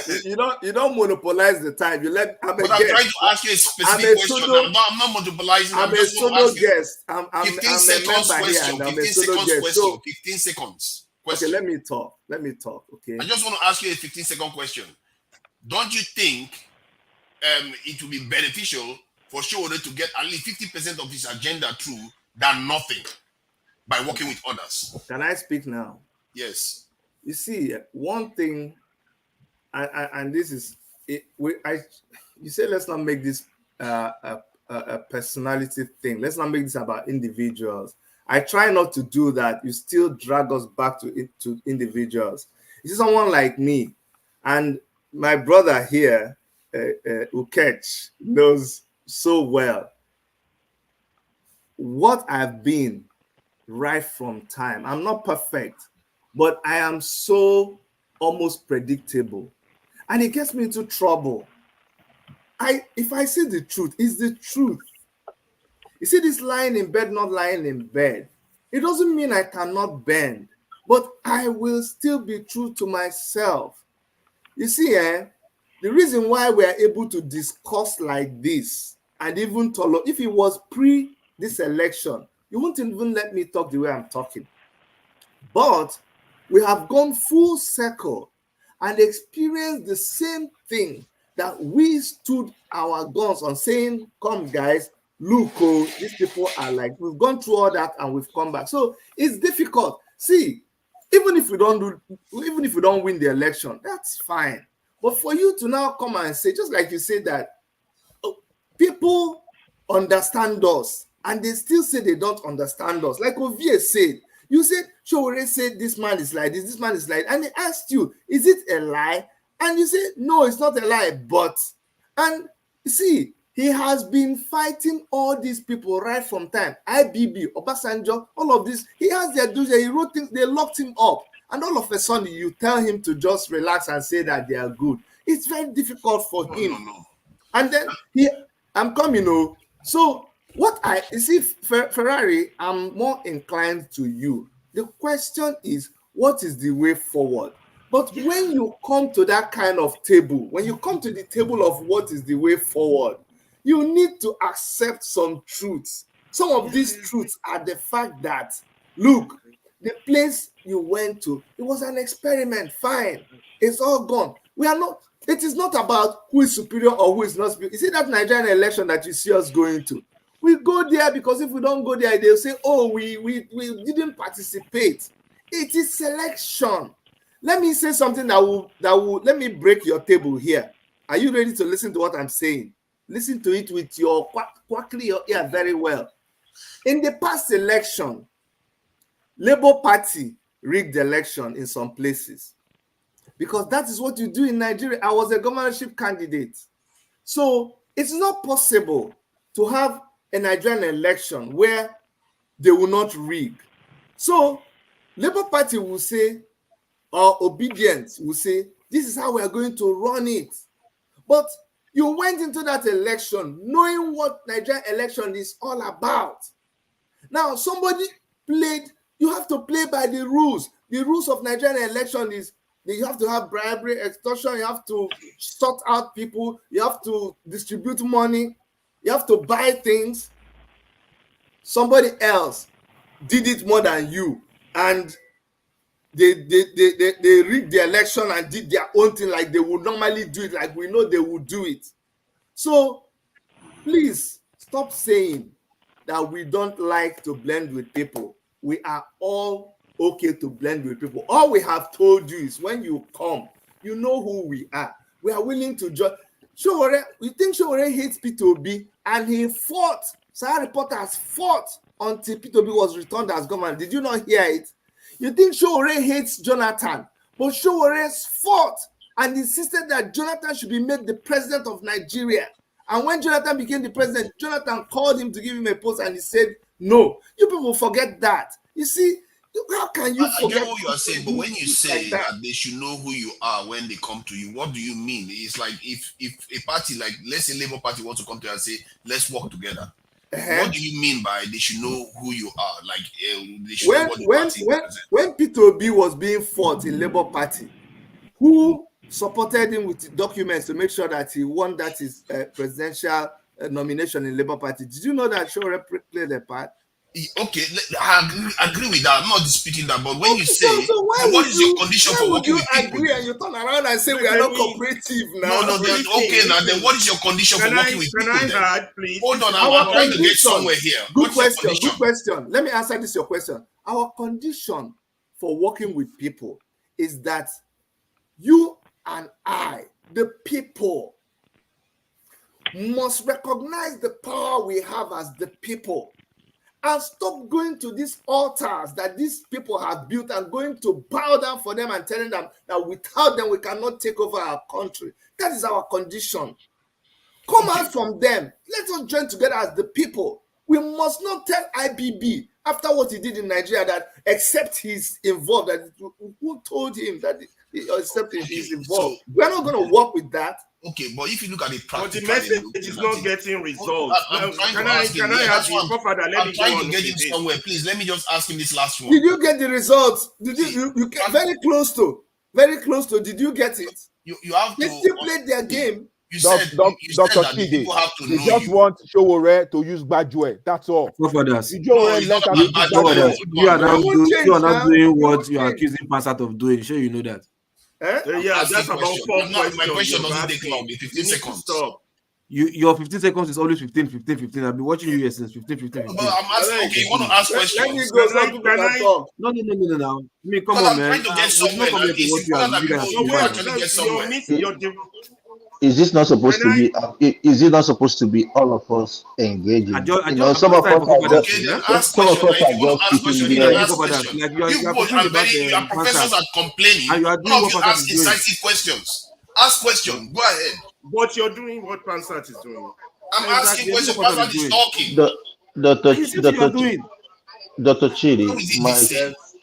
Chidi, my question is this, okay?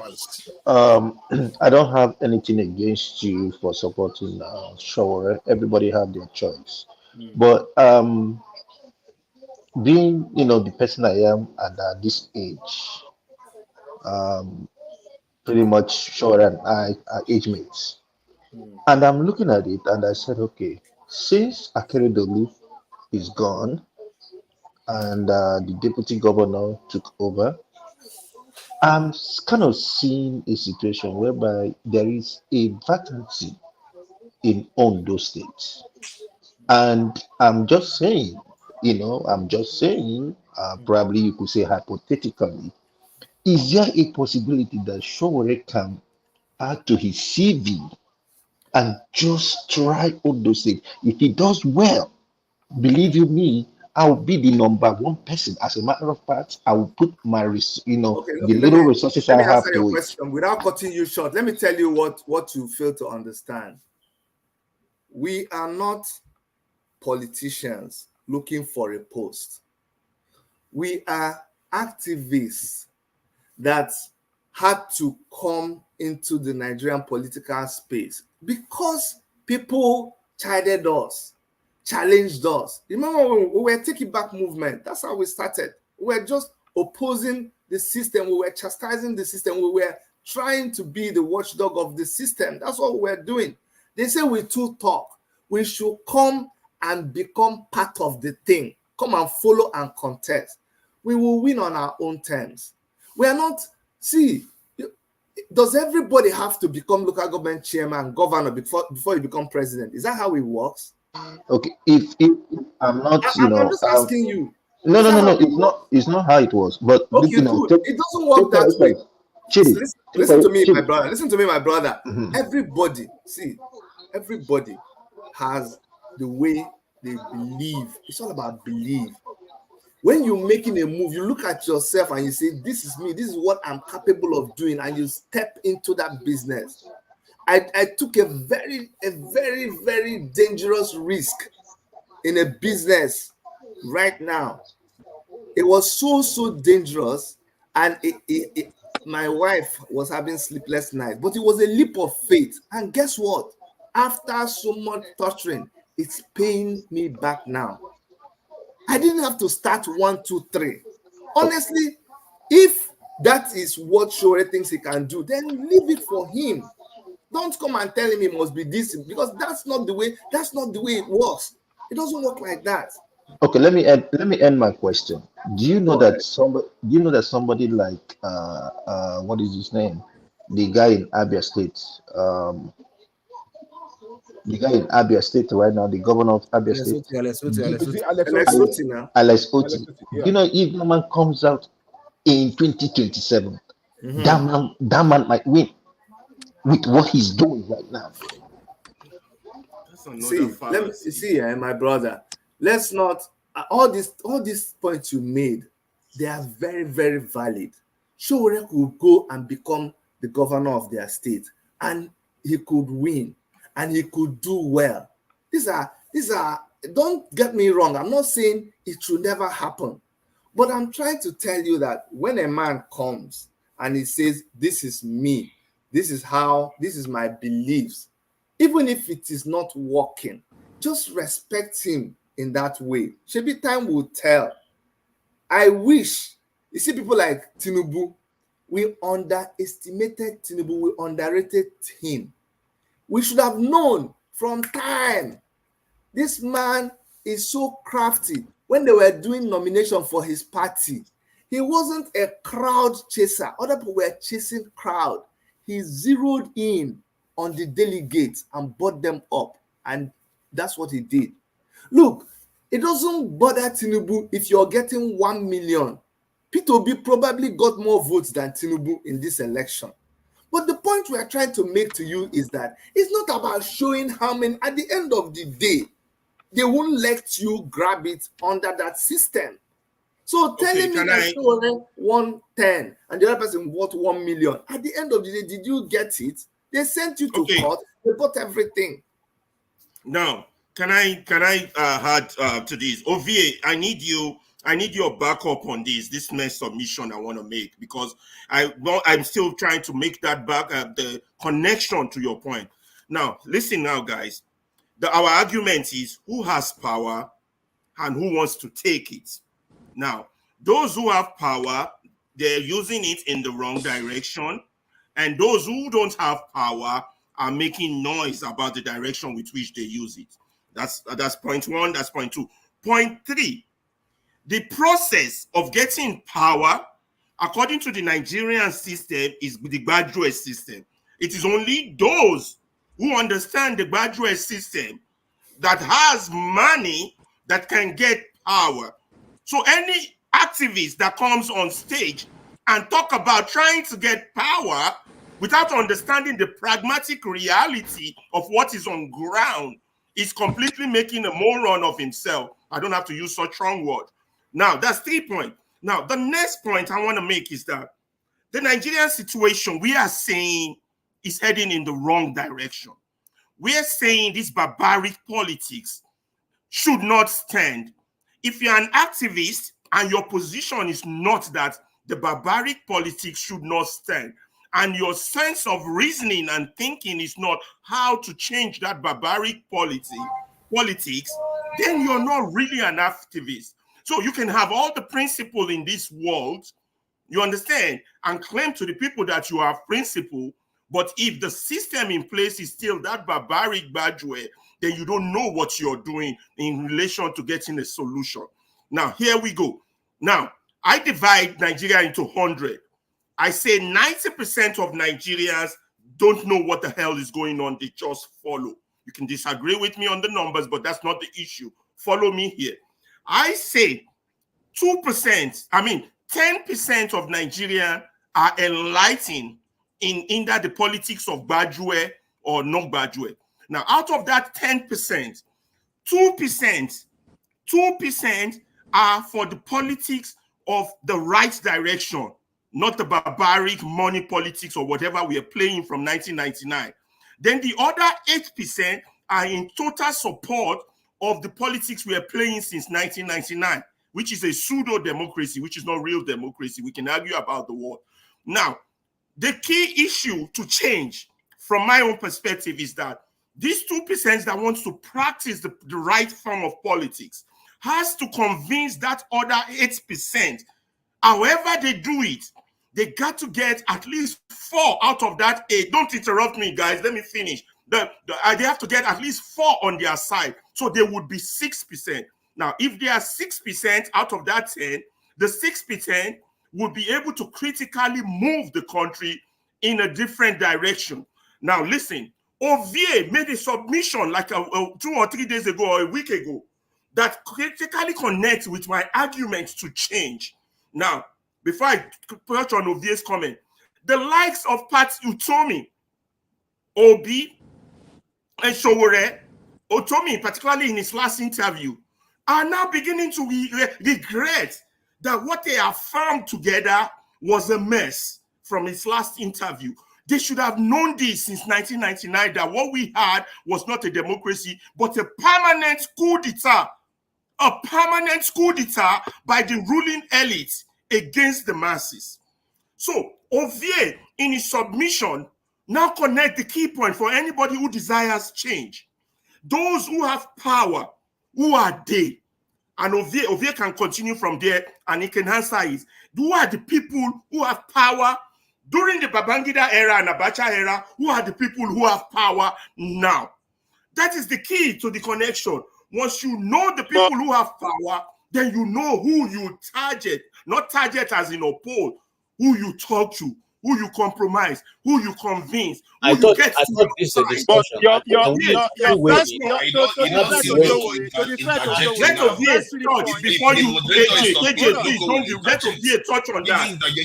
Why are you nominating Ovie to talk? Anybody can talk. I'm trying to make a connection here. Let other people have not talked to. Somebody's raising his hand. So many people are raising up their hands. Let other people talk. Hold on, let me allow you to speak. I'm not To be fair, quiet the first while he 3 was points doing. I he thought made- you were the second moderator there. You didn't tell him to stop, and he's still talking.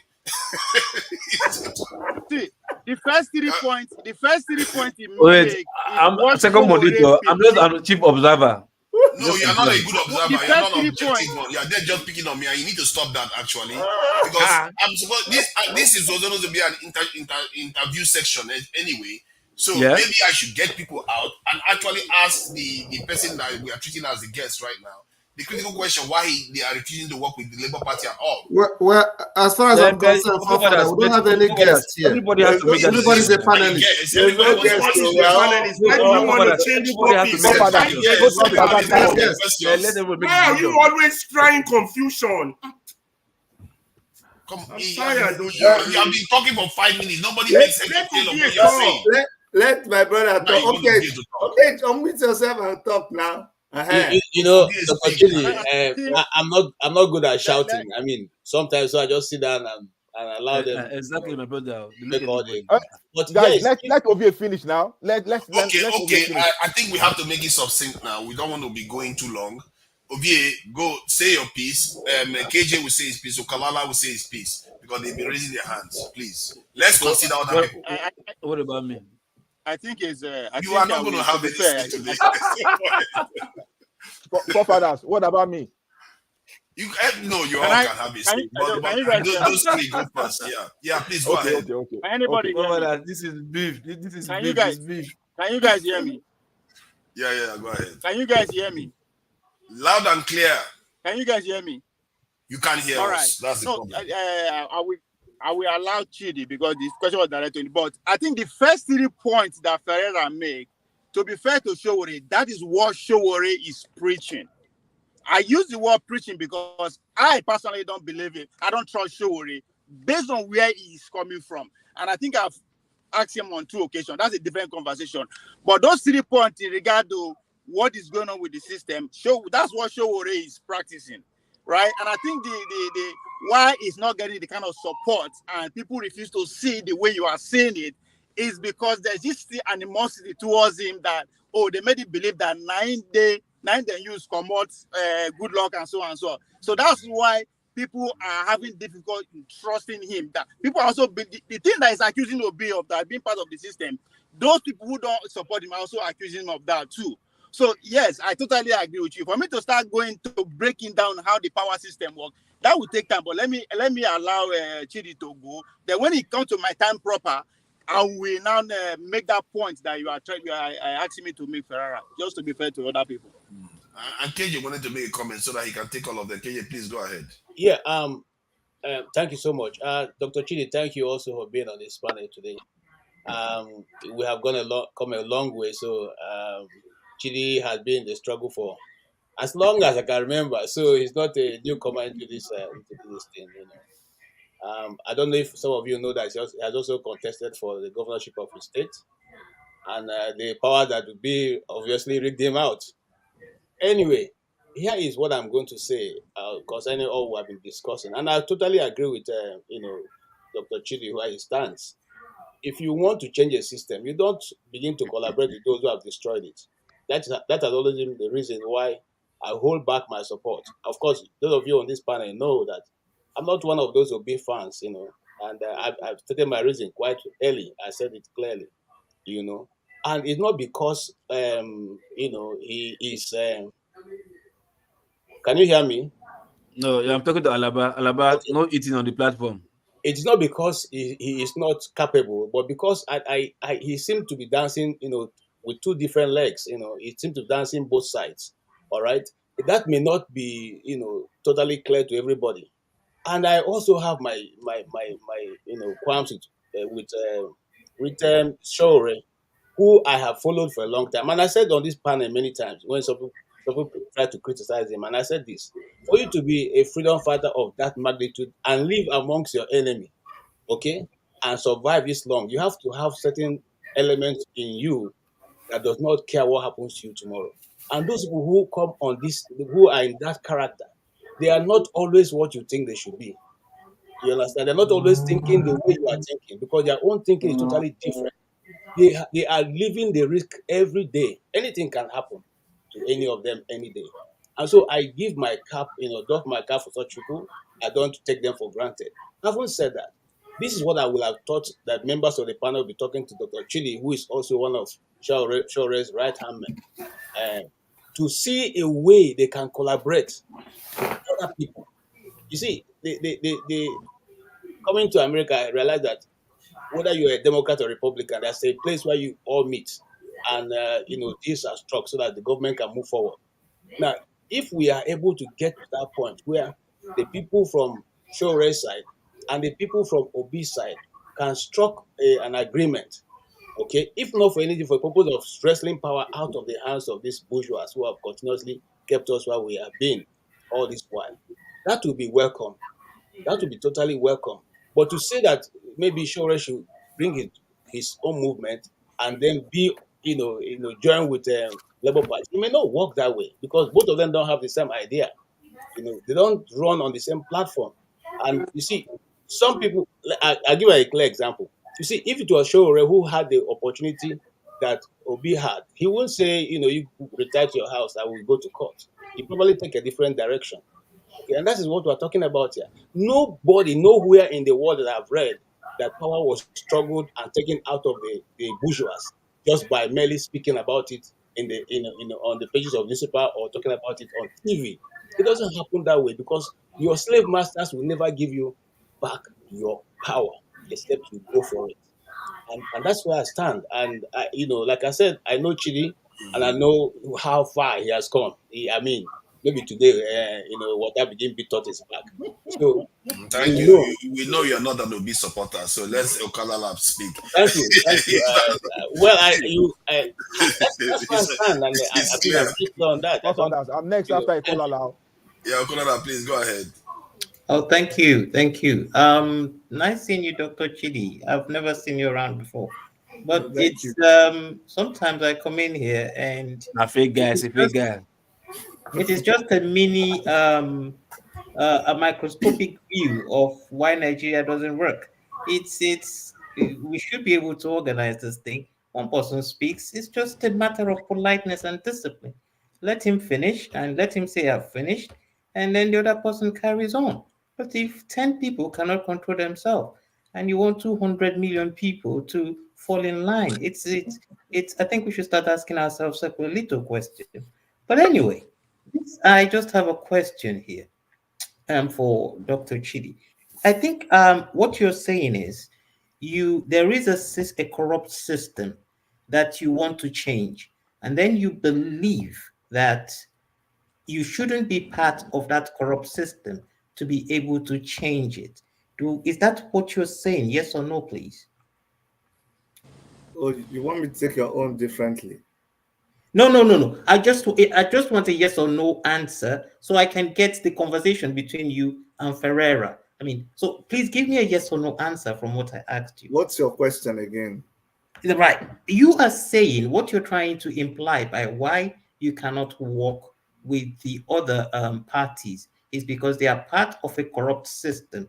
And you believe to be able to change a corrupt system, you shouldn't be part of it. Is that what you're saying? What I'm saying, and I need you to help me here because I think I'm intelligent sometimes, but sometimes my brain really fails me. So there's this group of armed robbers that came to my house and they killed my child and they took my property. And now, I had a limousine. They took my limousine, and now I have a bicycle. They live in very big, beautiful houses, and I'm trying to get back my property. And they say, "Listen, Chidi, the only way you can become a man, the only way you can become anything is that you have to first of all come to that your house that used to be yours and now we're living in it right now. You need to come with your bicycle to where we park our car and beg us, and we now need to work together to think or to talk about those are things that we stole." Okay. And Okay. my question, Yeah. so what I'm trying to paint that picture. That may be what you're really asking Yeah. me. I get what you're saying now. So your Yeah. question to me now is that, Chidi, are you trying to say that in order for you to really make sense out of everything, you have to stop saying that armed robber is No. an armed robber? You really have to go to his house and bow down before the I don't child have that he stole from you. I don't have a view on what you're saying. I just want to understand what you're saying. And so that's why I was asking you that question, because if you answer it to help me to really. No, well, I think I get what you're saying. You're just saying that from your analogy, you're saying that you shouldn't be part of those people that robbed you. You shouldn't even cooperate with those people that robbed you for you to get your possession, your So what should I back. do? No, okay, no. Please, give me. I just want to understand this scenario. No, Ferrara, please. This is my question to you on your own point against Dr. Chidi. Are you saying? You see Dr. Chidi's analogy. Please follow his analogy. He said some people came, robbed him of every of his possession, and they left him a bicycle. And these people are saying, "Come to us. We will dialogue so that you can have part of your property back." Are you saying he should give some ground and talk to these people such that he could have at least part of his properties back? Is that what you are saying, Ferreira? Please. In politics, there are no absolutes. If you stay absolute, you're not going to get anywhere. When I make political suggestion, I base it on historical perspective. And what is guiding my current historical perspective is the ANC struggle in South Africa. Do you understand me? Now, when apartheid was in place, there were whites who believed in apartheid, but they were moderates. And there were whites who believed in apartheid who were extremists. Now, the likes of Mandela and the youth wing of the ANC, Stephen Biko, realized this fact. So what did they do? while they did not form an open coalition, on the ground, they were in discussion with the moderates who were pro-apartheid. They were in discussion with them. They, particularly during their student, Stephen Biko was more active in the student association, before he quit medical school in final years. He was in constant discussion with this moderate. And because he knows that if he can't carry the moderates along, they're not going to be able to get to his own people. He has analyzed the pragmatic reality of that apartheid system and says that the people who actually make apartheid function are the people that he is trying to save. And he cannot get to them unless he forms a form of coalition with these moderates. So in his absolute position against apartheid, he, formed this coalition. And this is the people that made the story of Stephen Biko come out to the world. If not, the world would not have known who this man is. You understand?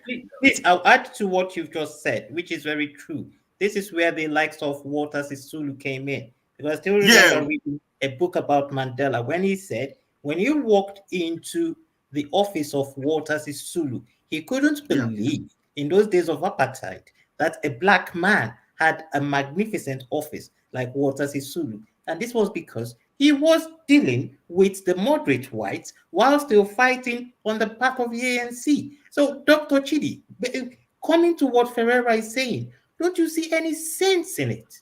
And he's not been ideological, he's been practical. Okay, so you see, let me go back to my ideology.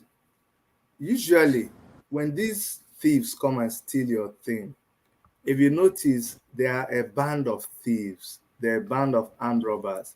They're usually not more than the number of the village, okay? So what people normally do through history, because these armed robbers, these criminals don't rule forever, this mafia, what good men do is they bind together. They don't go negotiating with those people. They bind together and they defend themselves against those armed robbers. And in most stories, when they are able to bind together, form a coalition by themselves, not with the armed robbers, they find a way to go after them and they recover their property. So it's not a very easy. This is my last historical examples of what you just said, where they remain obstinate and remain extreme and bind to fight the other group and won. So what I'm trying to say, that's a very good question, please. Yeah, because you like in life and Ferrari, let me agree with you. There are no absolutes, and in the way we always function, you don't know us. Well, which kind of absolutes which absolute you want to be in Nigeria? No, we're actually the most flexible. Let me tell you what happened. It's when you lose a battle that people come and begin to advise you and say you should have done that, you should have done that. When we did NSAS, there was no script. It was an uprising. We didn't go to sit with the people who were our enemies. We didn't go to sit with those armed robbers. We had an uprising. When we formed a coalition, we formed a coalition amongst ourselves. We didn't form a coalition with anybody. It was a clear division. It was us and them. And they knew it. And we fought. I'm coming. I don't want to lose this thought. And we came very close.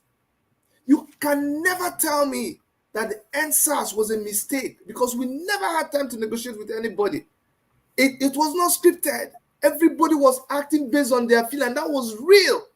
That was not based on any political ideology. It was simply, we no agree. All the politicians, even Tinubu, they were hiding.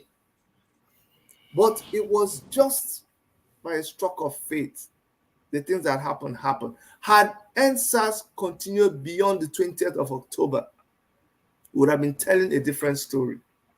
So don't always say that the only way out is by negotiating with these people. It doesn't work that way. And what we have been saying, if you don't understand it today. That P2B, I don't have anything wrong with him. All we were trying to say at the inception of the Labour Party thing was because before even P2B joined Labour Party, Showore had said, you see these Labour Party people, you are not good people, though. You people, you just stay there and you're waiting for somebody to just come and use you. That was way before P2B came into the scene. So I want you to understand. Yeah, but the NSAS process. Let him finish, please. Let him you finish. See, well, I need you to, because a lot of people don't understand us. You all can ask him questions, but I can't. I get it. No. I just want him to finish. That's all. When this was happening, it wasn't about P2B. It was about, look, this Labour Party you're going into. Look at the kind of people that they mix with. And when I was part of the people, let me reveal something for you here. We set up a committee, and this committee involved the people at the early stage of P2B's team. I brought them in, and I brought in Shore's team. And we were in a WhatsApp group. Let me let you know. And we're supposed to bring 2 of them in. Okay. And let me say this so that you understand. Do you know the bone of contention? The bone of contention was this. The obedience. You guys, yes, we came out of the struggle. We know you, you know us. But you see, this tagging along with these other people, it will be difficult for us to work with that arrangement. And so once they refused and said, no, it's either you work with us and these people or nothing. That's why we said, no, we can't go that way. Just one last thing. It's my turn now. One last thing and I'll shut up. Forefathers asked your question. He said, show us a practical situation where a hard line has ever won. You didn't answer that. Where a what? Forefathers, is that what you asked him? Yes, the idea of not working with other people. Not working where it works. Hold on to the extreme position and gone on to win. So please. Not compromising with other people. Okay, so please, my brother. When did we? It looks like you're not listening to me. When did we ever say we are not working with people? When you come to a negotiating table with someone, don't you come there telling the person that this is what we come with, though, and the person comes with his own. We had that talk. Somebody says, this is me. I am willing to work with you. But these people that you are connected with, I can't work with you when you're connected with them. And you're saying no. But the question is, you are refusing to compromise. The question is, where has you, because clearly the examples they gave of South Africa, and I know so many cases in the UK, where if you don't compromise, you don't get to even have 50% of your agenda fulfilled. Your followers need results. What are you compromising? We're talking about Nigeria. Exactly. You see, Nigeria. But those people that are dying of insecurity, those people that are dying in hospital, those people that are dying on the bad roads, they are not going to thank you for not trying to get to somewhere and succeed at something for them. Forefather, look at the Fulani herdsmen crisis today. You know how many times they've gone to give them money. Sure, you hear somewhere like Erufai talking. You know all that mess. Should be compromise. Did it solve the problem? See, stop accusing us that we are people who don't like to work with people who don't Chidi, sorry, that is not compromise. That is not, it doesn't correlate with working with others. That's not compromise. Thank you, everyone. I'll give it to Forefather. You've answered my question. It's my turn now. I know your view. I've had Verera's view. It's a please keep it coordinated so everyone can learn from everyone. Although I don't really buy your opinion as it is. It's more of an ideology, Dr. Chidi. It's like you haven't answered Forefather's question. And it doesn't take anything away from your stance. I mean, someone has to have a stance at some point in life, but we have to be practical. So this is where I agree with Ferreira as well. We have to you know the thing is, you're going to leave this place misquoting me. This idea of we don't collaborate, it's something that you just made up. will you come? So if people are negotiating and there's a breakdown in the negotiation, you only want to look at it from one side. You would, okay, let me tell you something. You would have been happy if we abandoned AAC and we just became Labour Party. And after the election, what happens? You would have been happy with that. Okay, right now, P2B is... Chidi, can I support your argument? Yeah. No, but People Chidi, who finish. say Showore- The way you guys still mic on this program. Thank you, everyone. I will listen on the background. Okay, I'll stay around. with you. Chidi, if you are done, let's People who say if you're not done, Showore doesn't collaborate, don't follow Nigerian politics, and is disappointing. I, on my own, I lose my stand on Showore. I losing it a little bit on Showore when he went in alliance with PROP, a version in Kano, during this election. I was shocked. It's not that he doesn't collaborate. It's the fact that he doesn't collaborate with the people that you want him to collaborate with. Simple. And he has That's a the reason. point. That's the point. Obi is That's not the what I'm only saying. Nigerian. Obi is not the only Nigerian that is capable to turn Nigeria around. There are other Nigerians that he is ready to work with. If he's not ready to work with anybody at all, then you can accuse him. He's making moves with his party. All the people we're collaborating with, they're not human beings. He's not working with Konkoso. He's not working with Konkoso. I think your point is misplaced. The reason why your point is misplaced is because what people are saying is that you need to work with people that have a chance of getting your policies implemented. Did you get anything? What you are saying is collaborating with people that are not going to give you any chance to fulfill it's your you, policies. Forefather is you. It's you. It is I what believe you in that are because saying, there's not no what point. people are saying. Just I'm also a there's people. no I'm also a people. This year, It's what you are Forefather, saying. you will agree for you. Chidi, you shouldn't worry about this argument that Fofa is exposing, because that's what they always say with the Igbos. Before an Igbo man should be a president, he has to have a handshake across the Niger. If they're not collaborating with the other people, You have to work with people in this land. You can't pretend as if all revolves around you. Come and collaborate with You IBB. have to sometimes. Collaborate with IBB. Guys, it's my turn now. I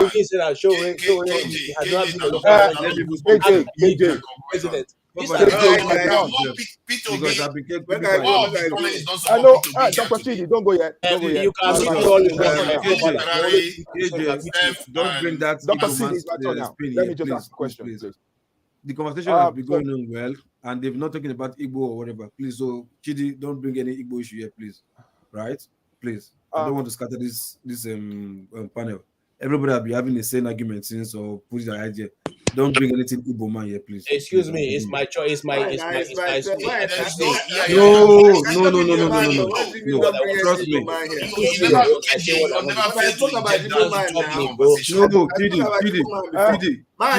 Let's see Mazi. Hold on, Chidi. You be speaking since, right? You be speaking. Everybody be bringing ideas, collaboration, right? So good. At least sometimes you guys will like other people speak. But where I'm close with what's called KJ, it was like that's what I'm saying. And when an Igbo man, please. People have been speaking. Chidi, I know KJ. I know where they go. You understand? If somebody is speaking, you must be the Holy Spirit. You know where I'm going. No, see, look, brother. Please, we know ourselves in this channel. Chidi, hold on now. We know ourselves in this channel. Why is that you cannot deal with a simple truth? You don't. No, it's about truth. You always say this thing all the time. It's not about truth. Dr. Chidi. Dr. Chidi. Can I ask Dr. Chidi a question? Can I ask Dr. Chidi a question? Can I ask Dr. Chidi a question? Okay, Steph, I'll give you just 30 seconds. It's yeah. Now. Okay. Dr. Chidi, Yes, my brother. Given the kind of person some of us believe that Showore is, because this question is based on what Forefather asked you, or some other people have asked you, based on collaboration. Yeah. And also the same thing Ferreira talked.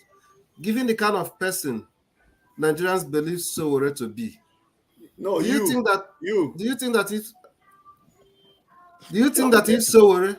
You're not hearing me? Talk for yourself. You say Nigerians, which is you now, is what you believe him to be. No, when I say Nigerians, at least 3 people are Nigerians. Okay. So, what I'm saying? Don't say some Nigerians, don't say all Nigerians. But they are Nigerians. Continue. For 10. Okay, continue. Yeah. And you have also said it that is incorruptible, right? It's people that said it now. People said it here, not even me. He's very confident and he doesn't give a damn. Do you think that if he's able to collaborate the way Forefather said or Ferrari said, with other people that are less corruptible like him, and he became a president of Nigeria, is he going to change who he is? So you see, I think you know the answer to this question. No? If you look at somebody's trajectory, the trajectory of somebody's behavior from time, you can be able to say, and that's how you do experiments now. You say based on A, B, C, D, you can say that this is how E will be. If Showore has confronted, you see, people tend to they develop amnesia when they want to talk about Showore. No, you're not answering my question. I'm answering your question. Is he going to make him to be a corruptible person? He will not now. So if he is not going to be, what is that reason why he can't build that alliance with those people that perceivably corrupt and get into power and hold swear and change things? No. Maybe before I answer you wrongly, you're asking that if Showore gets into collaboration with people who are corrupt, that when he gets there, will he change him? And my answer is supposed to be no. No, let me go back. Showore did not get into collaboration with those people in the first place. So but it's a good question. You say your answer is supposed to be no. So if he's not going to be corrupt, he can still do his agenda for the people. Then why is he? Why does he not hold his nose and collaborate with people? His question, no. He was throwing a curve. That is a very good question. No, Chidi, trust me, he catch you there. No. He catch me, but I come on. I didn't get his question. Now they let somebody hear the question. That's why we don't like to collaborate with you. That's why we don't collaborate with you. There's an interview with IBB. IBB writing an interview. KJ, you've spoken already now. That KJ, interview is you've had your turn now. KJ, okay. You know we've given you a lot of You time. always like to call KJ because you know I'm against your You're against me, don't be. You're against me, don't be. Steph, you know the problem. Problem is this, Showore. You see, if I say this, you may misunderstand it. Showore died so many years ago, and it's something that we've all cried. Those close to we've all cried about this. Showore doesn't. Any day he's alive, he just celebrates it. He has one small bag that is packed, and when you call him, he says, "Chidi." If I say, "Okay, bros, we'll go talk later now," I will call you. Say, "Chidi, whatever you want to say it now," because you don't know whether the next time you're calling me, I may not be there. And those were the days they will arrest him and he said, "Look, whatever, let's discuss it now." They could shoot me. They could arrest. So you don't understand how that kind of person thinks. He mustn't be the president of Nigeria. He mustn't. If he doesn't get there, so be it. But you're asking him, there are things he will never compromise. Showore will never go into an agreement with IBB. He will never. He will be dead before he does that. So I don't know why you keep flogging a dead horse. It will not happen. He will collaborate. If you say something now, let me say something quickly. See, let me just say one thing now in 15 seconds. See, Showore, whoever 15 seconds, time me now. Time me. See, you are talking more than 15 seconds. Don't time me. 15 seconds. See, this is what they do. 15 seconds. Showore, see. Showore has to understand that the true nature of public life is that it's the greater good. It's not about him. This thing that you're talking about him, it's about the greater good. It's not about him. No. But forefathers, you see, I've heard you speak sometimes. So the only thing is when it comes to this obedient matter, everybody just changes. But Shebi, this breath, I like that way. You see, now we are talking. We are getting there. Don't worry, we're getting there. You see, I don't know why before Obi came into the scene, we were analyzing all these people. We said how horrible they are. we are not the kind of people that we vomit and we'll go back to our vomit and we'll begin to leak it because we want to get the job. No, you don't do that. It's not about you. It's not about you. It's about the people you're going to help. You're making let Mazi talk. Constantly rubbing his face. Let Mazi talk. Thank you. Thank you, Dr. Chidi. Now, first thing out. But Mazi Kiri, we need to change that Mazi and probably put Mazi 2 or Mazi 1. Osegini. Change that Mazi. FOC number 4. So now let's get to the point. See, the first thing that when I knew about Showore, it was somebody that was close to Abiola back then. He told me then that look, Abiola called him Akonda. Do you guys know what Akonda means? Yeah, someone that is born special. Abiola never gives you money and you don't collect it. Go and find out. You understand? This guy rejected Abiola's money. You understand? Showore, when you look at someone like that, like I'm happy that Dr. Chidi is saying that look, this is a guy that internally is kind of dead. I understand where other people are coming from, where you're talking about collaboration. At least Yarada, he got there. He said, look, the system that brought me in is corrupt. He tried to make changes. But it's just that there's some people like Showore that look, I don't know what's eating. I don't know what's inside him. It's just believe that, look, my yes is yes and my no is no. There are people like that in the Bible as well, where you're looking at someone like Joseph. You understand? Joseph could have been corrupted, but eventually God got him where it was meant to be, which he became the prime minister of Egypt.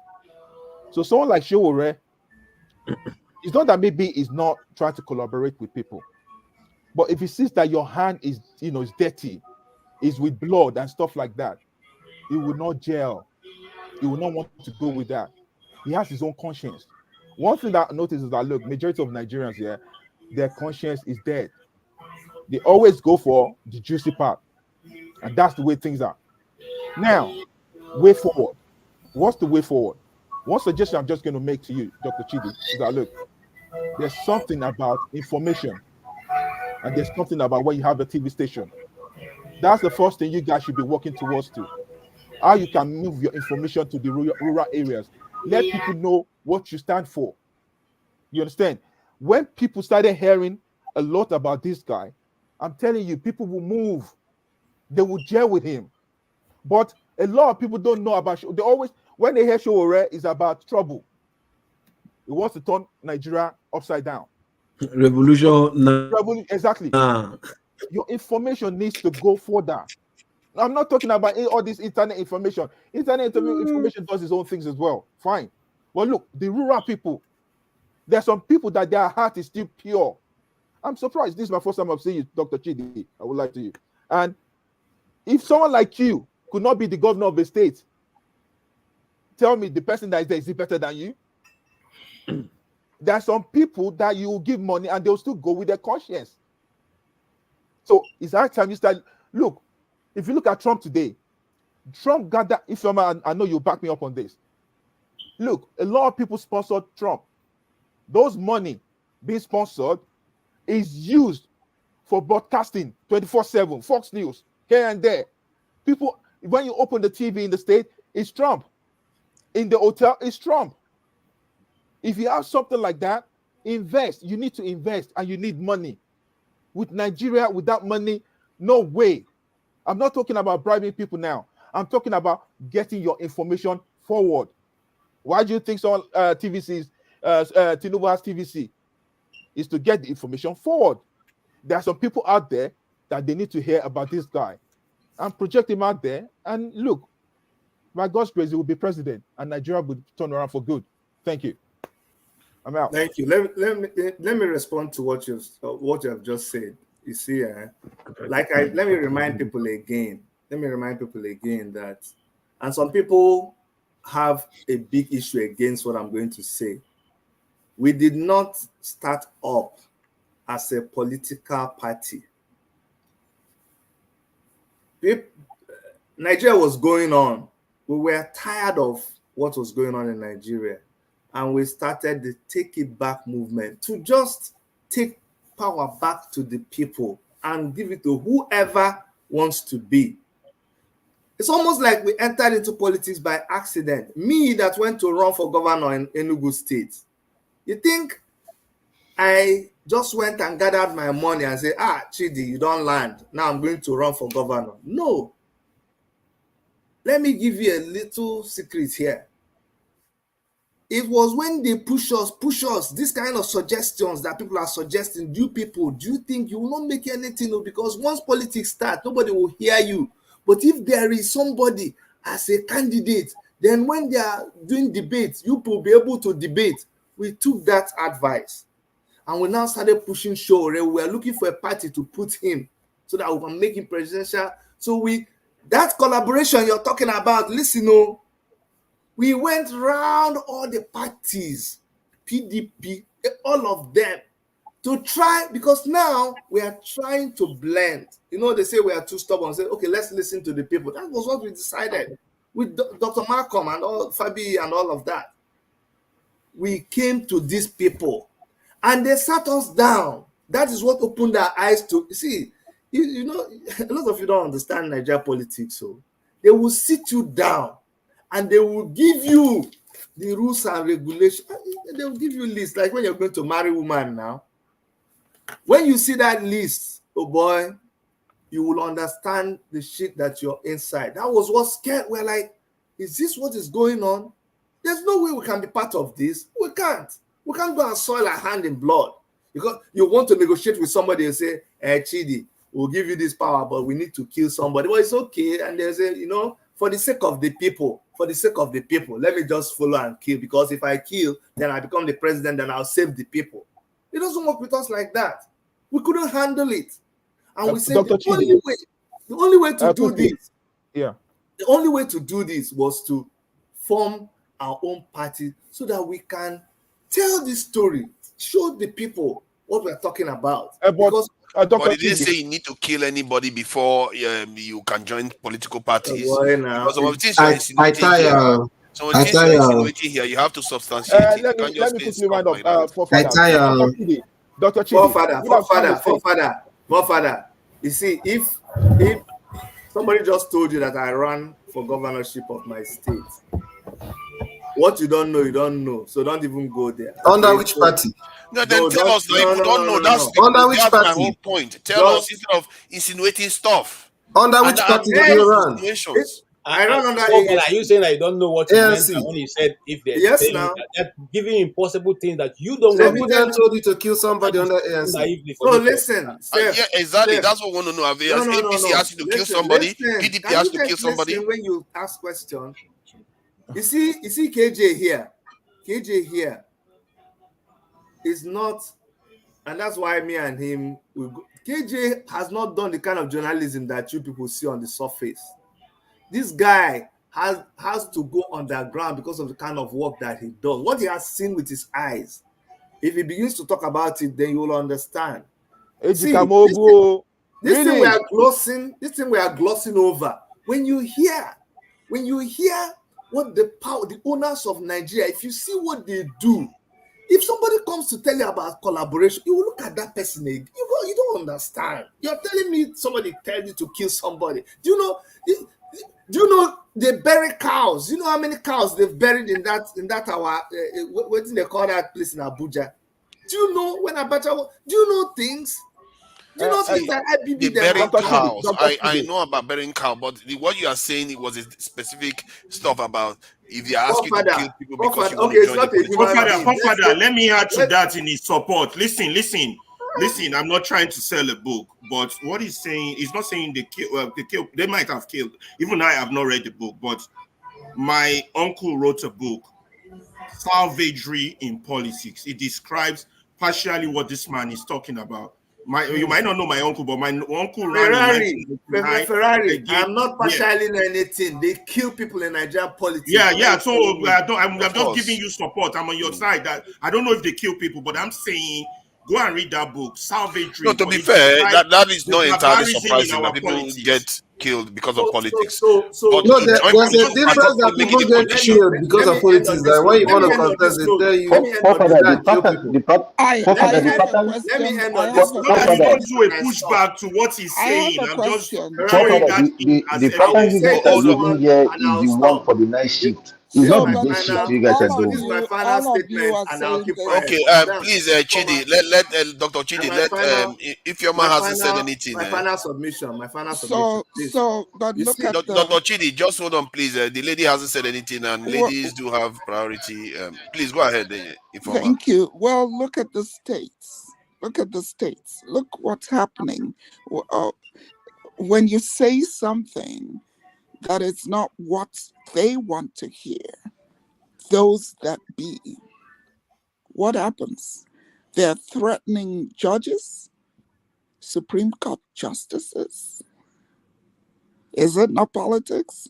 So we know all those things happen. We know that a lot of things happen on the ground in Nigeria. What members of this team is saying that sometimes it's not good to drop words without substantiating or pointing. But also we know that some have to work the grassroots as an underground and don't want to reveal too much. You talked about an incident about burying cows. Of course, people know about that because it became news. But if specifically there are things that one is asked to do so as to collaborate with a party, sometimes some of those things are good to be made public. That's all some of you are saying here. And that's what I'm hearing. Okay, yeah. so let me understand what you're saying, man. And it is tied to my statement here. The point I'm trying to make is that I want to apologize. Let me be apologetic here. That having seen what we have seen in Nigerian politics, having known what we know, and having taken the stand that, please hear me well, that we actually collaborate, not that we are willing to.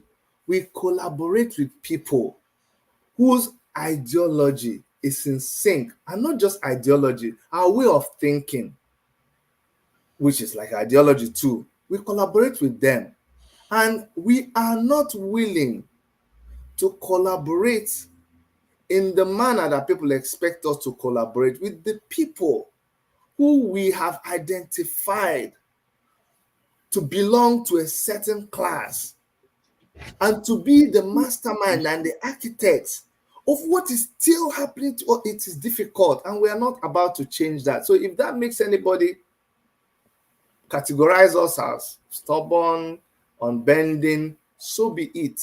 But I apologize ahead of time. I don't think it's going to change anything. In summary, this may not be our time. This may not be our turn.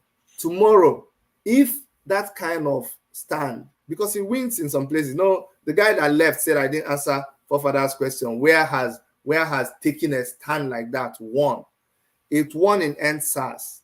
NSAS is one of the biggest victories. NSAS was a chaotic movement that resulted in them getting everything they wanted. That wasn't a political movement. With this, we are talking about the political movement. No, but NSAS was going to see. Let me tell you something also. I want, when you are thinking about Nigeria, think about Nigeria as Nigeria. Don't compare apples and onions. Where Nigeria is right now is why we are talking and thinking the way we are thinking. Had we come out of NSAS, the way we'll be talking about, there will still be election. All of us will still be contesting against each other. All of us that were in the NSAS together. That is when we'll be discussing politics the way you're discussing right now. But we are trying to say that, unfortunately, we have not sanitized that system yet.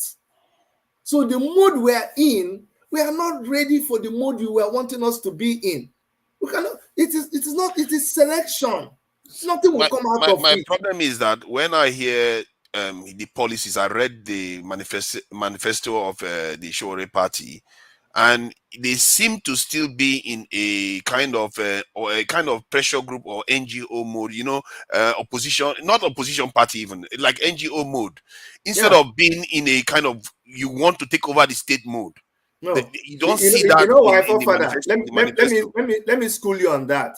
When the basic salary for a Nigerian was 15,000, we proposed 100,000.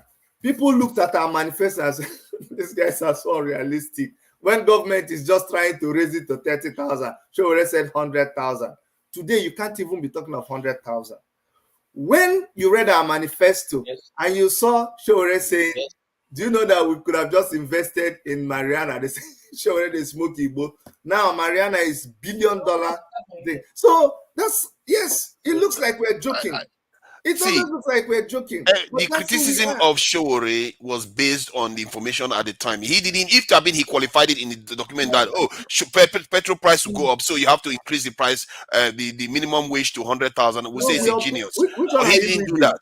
No, we did. I read the last one that he wrote, and his security policy was so alarming to me when I read it. Because all he was talking about was training the soldiers to be human rights for this thing. Follow human rights. When Showore said that he was going to destroy Barra, see, the thing is, when people told you, when people told you that cars will be moving around with battery, it always looks like they're stupid. When they told you that like drones will be around now and we won't have to use cranes, it all sounded stupid. So if you're going to accuse us of coming with ideas that are futuristic, guilty as charged. Because when we're saying this, that's not what I'm doing at all. It didn't make sense. But Dr. Chidi, just to back you up on that, I'm saying that his commission policy was very, very on. I just want to chip in this one. See, he commissioned a house here without electricity in Ikorodu. You understand? Just like a prototype. I watched it. You understand? So this guy's got idea, no doubt. But what I'm telling you is that, look, people in Arochukwu doesn't know Showore. You understand? You need to bring your, if you go to, what's it called? In the corner, they don't know Showore. But all these people, do you know how far the SAR reports, do you know how powerful it was back then on information? See, Mazi, it's not going to matter. See, that's how Gani Fawemi, people knew Gani Fawemi, yet he didn't get the vote. Because the people instinctually know when you are ready for government. They instinctually know. And Showore wasn't sending those signals. So was Gani not sending those signals. Forefather, can you wait for Mazi to finish what he was saying? No, he said it before already. That's why he said that they should come over the government. He has said it before. He has said it before. Thank you so much, Forefather. I have to go. KJ. All right, Dr. Chidi. Thanks, everybody. Thank you so much. But Forefather, what I'm trying to say is that why do you think Tinubu has TVC? It's about information going forward. Either you like it or not, you have to watch the news. Even if it's propaganda, you have to watch it. Madzi, I've been telling them that all day, that you're not going anywhere politically, changing that country without enlightening the minds of the people. Madzi, I've been telling people that we need a diaspora media. We're not going anywhere until that is done. You see all these when he started Sahara Reporter, he should have continued with more Sahara Reporter, not joining politics. And sometimes you gotta do the Donna's things to be on the news. If you don't do those Donna's things, you won't be on the news. And that's what people see and they say, who the hell, forgive my language, is this? Who are these people? So yes, you know, they need to be, because look, information goes a long way. It is true watching Dr. Damages here, and I saw Forefathers, and he was arguing with a lot of people, and that's why I joined the show. You understand that? Look, and so it's because of me you joined this show, they are trying to shut me up. All these people. What do you mean report card? You have to question people now. So what I'm trying to say is that, look, let's be realistic. There's no way the way Showore is going, and that's what I'm trying to say, Dr. Chidi, that he's going to win an election. Information needs to go out there. It's not that this guy is not a good person. He's a good person. But how many people know Showore? Go to your village and do you know Showore? They'll say, who? But do you know Jagaban? Oh, of course they know Jagaban. Do you know Obi? Obi invested a lot. You understand? And that's why. They don't know Jagaban in my village. They don't know Jagaban in my village. They don't know him in my village.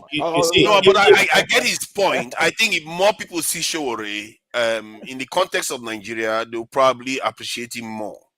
But even then, if you put Showore side by side with Peter Obi is going to hold his own, because Showore, the way he talks too aggressively, and sometimes the stuff he talks about doesn't hold water.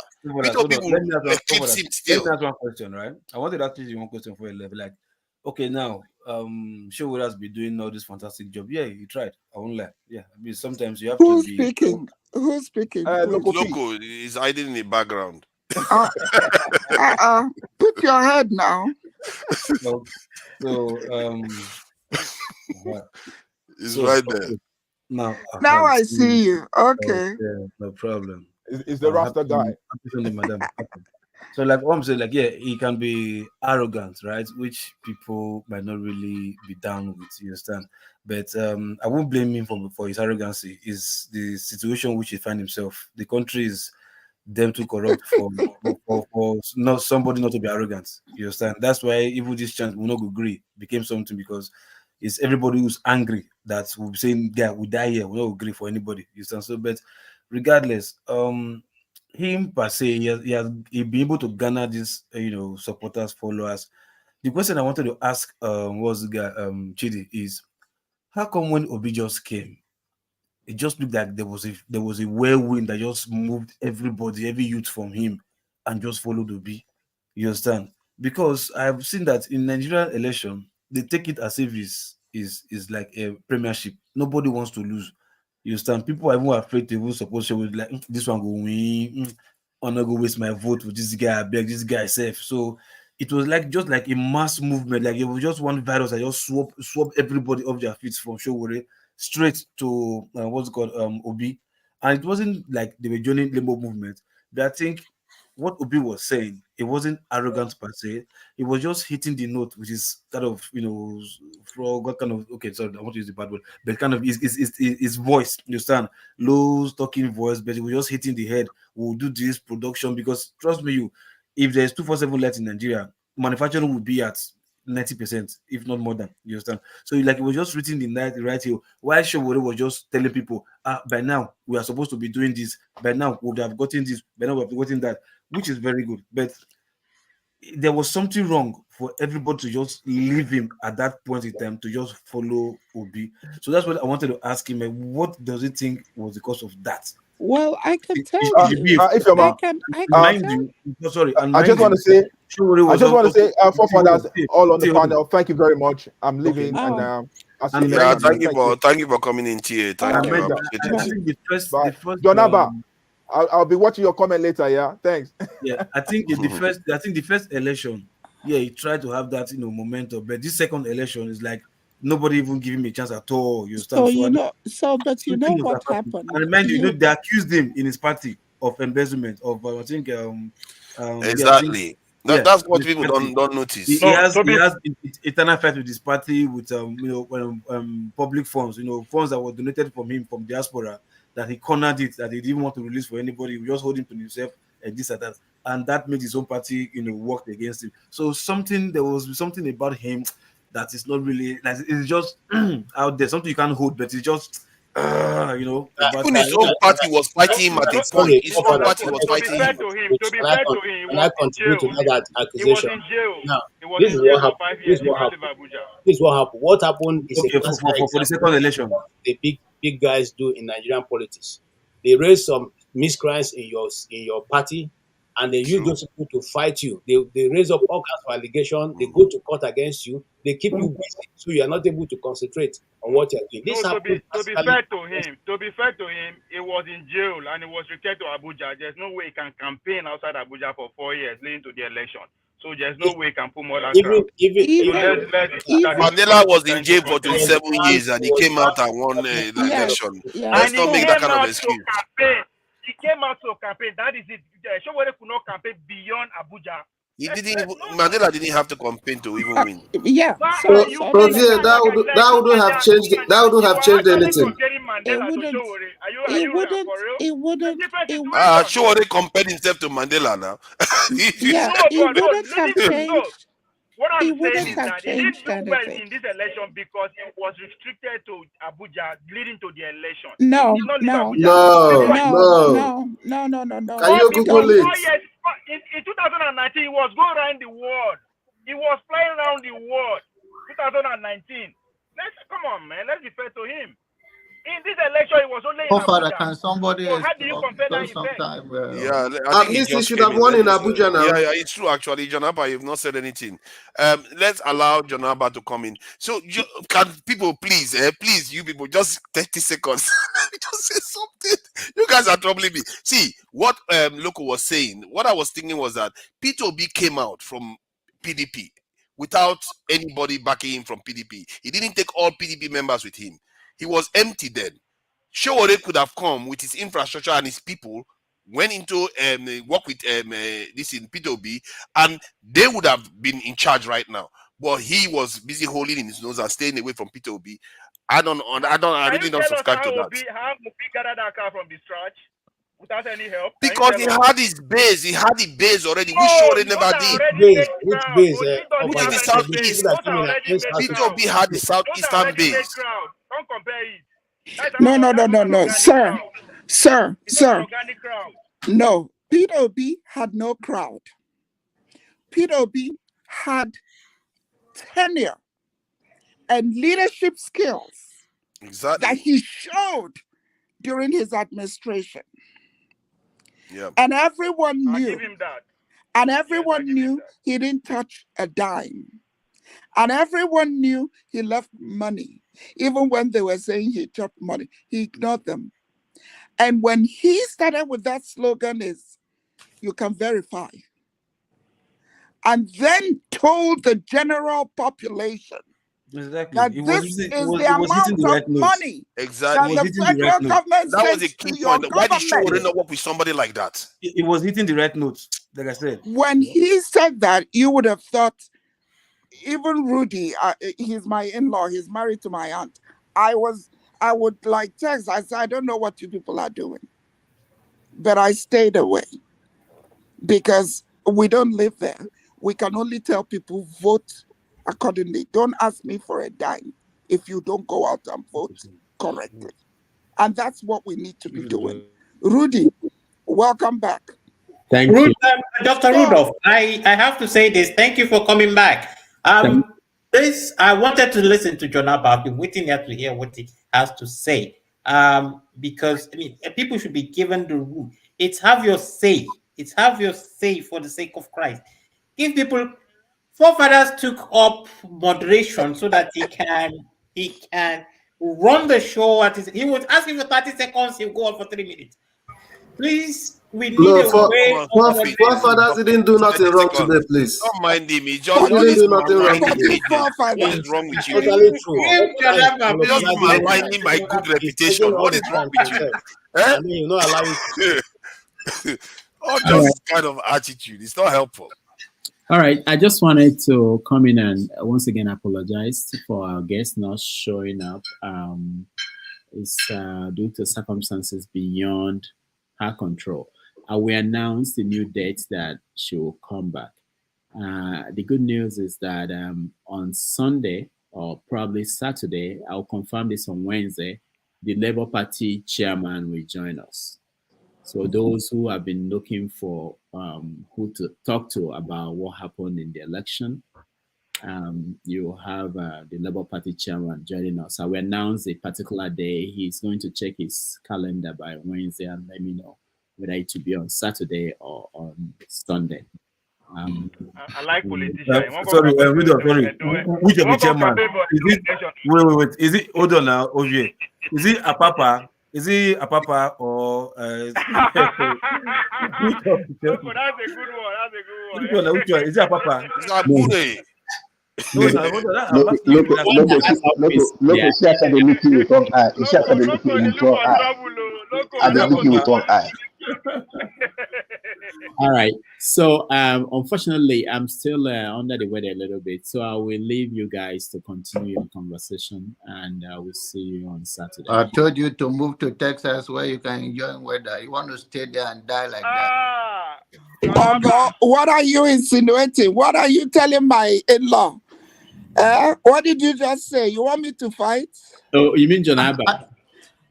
Yes, I'm telling Abba. What's he telling Ogo? Don't mind John Abba. You don't know I'm here? I've known I think he's under the weather in New York. And his wife is there taking care of him. My aunt is there taking care of him. What are you insinuating? That he should move to Texas? He will move with his family. I'm not separating them. All right. See you guys. Thank you very much. I will see you next week. All righty. All right. Thank you. I think what I listened to some of the conversation is interesting that you hear from other people that, and I completely understand those that believe that Sowore should whether cooperate or collaborate with whether Obi or any other party. But then we don't speak from his own pain, and we don't even have empathy about what Sowore has gone through that made him who he is. And when you don't do that, then you are taking all that has been through for granted. There is no Nigerian campaigning for president, including those that have served in Nigerian army, even the Buhari, that have been through what Sowore has been through under the oppressive regime of Abacha till this day. So when you don't see his pain, that you just want him for who he is to cave. I mean, there is what is called principle. Like Chidi said, he doesn't have to win. And if Nigerian people miss the opportunity, or if it's not opportunity, let it be. We have to take a stand in life. They say a good name is better than riches. But we all know Nigerian politics, how diabolical it is. Even not only in Nigeria, around the world. If we are not being honest to ourselves, our own is no different. But because of the lawlessness in Nigeria, make our own worse. So we should look at Sowore issue, and it's really to work with people he chooses to work with that they share the same value. But if he say, I'm not going this direction, and you can't cave him. Of course, you guys, you know, I'm close to him. So it's not like I'm just saying that I can suggest to him it's left for him. But you have heard from Chidi himself that Sowore live 1 minute at a time. That's a measure of a man. That's a measure of a man. So whether we see him, I don't want to speak about Obi thing. Obi issue is that it's a momentum that falls his way. That's how life falls. And he came to the spotlight. It's not new in politics. He served you have a governor of Anambra for 8 years. And then he came to run as a presidential running mate with Atiku. So, and his message resonates with Nigerians.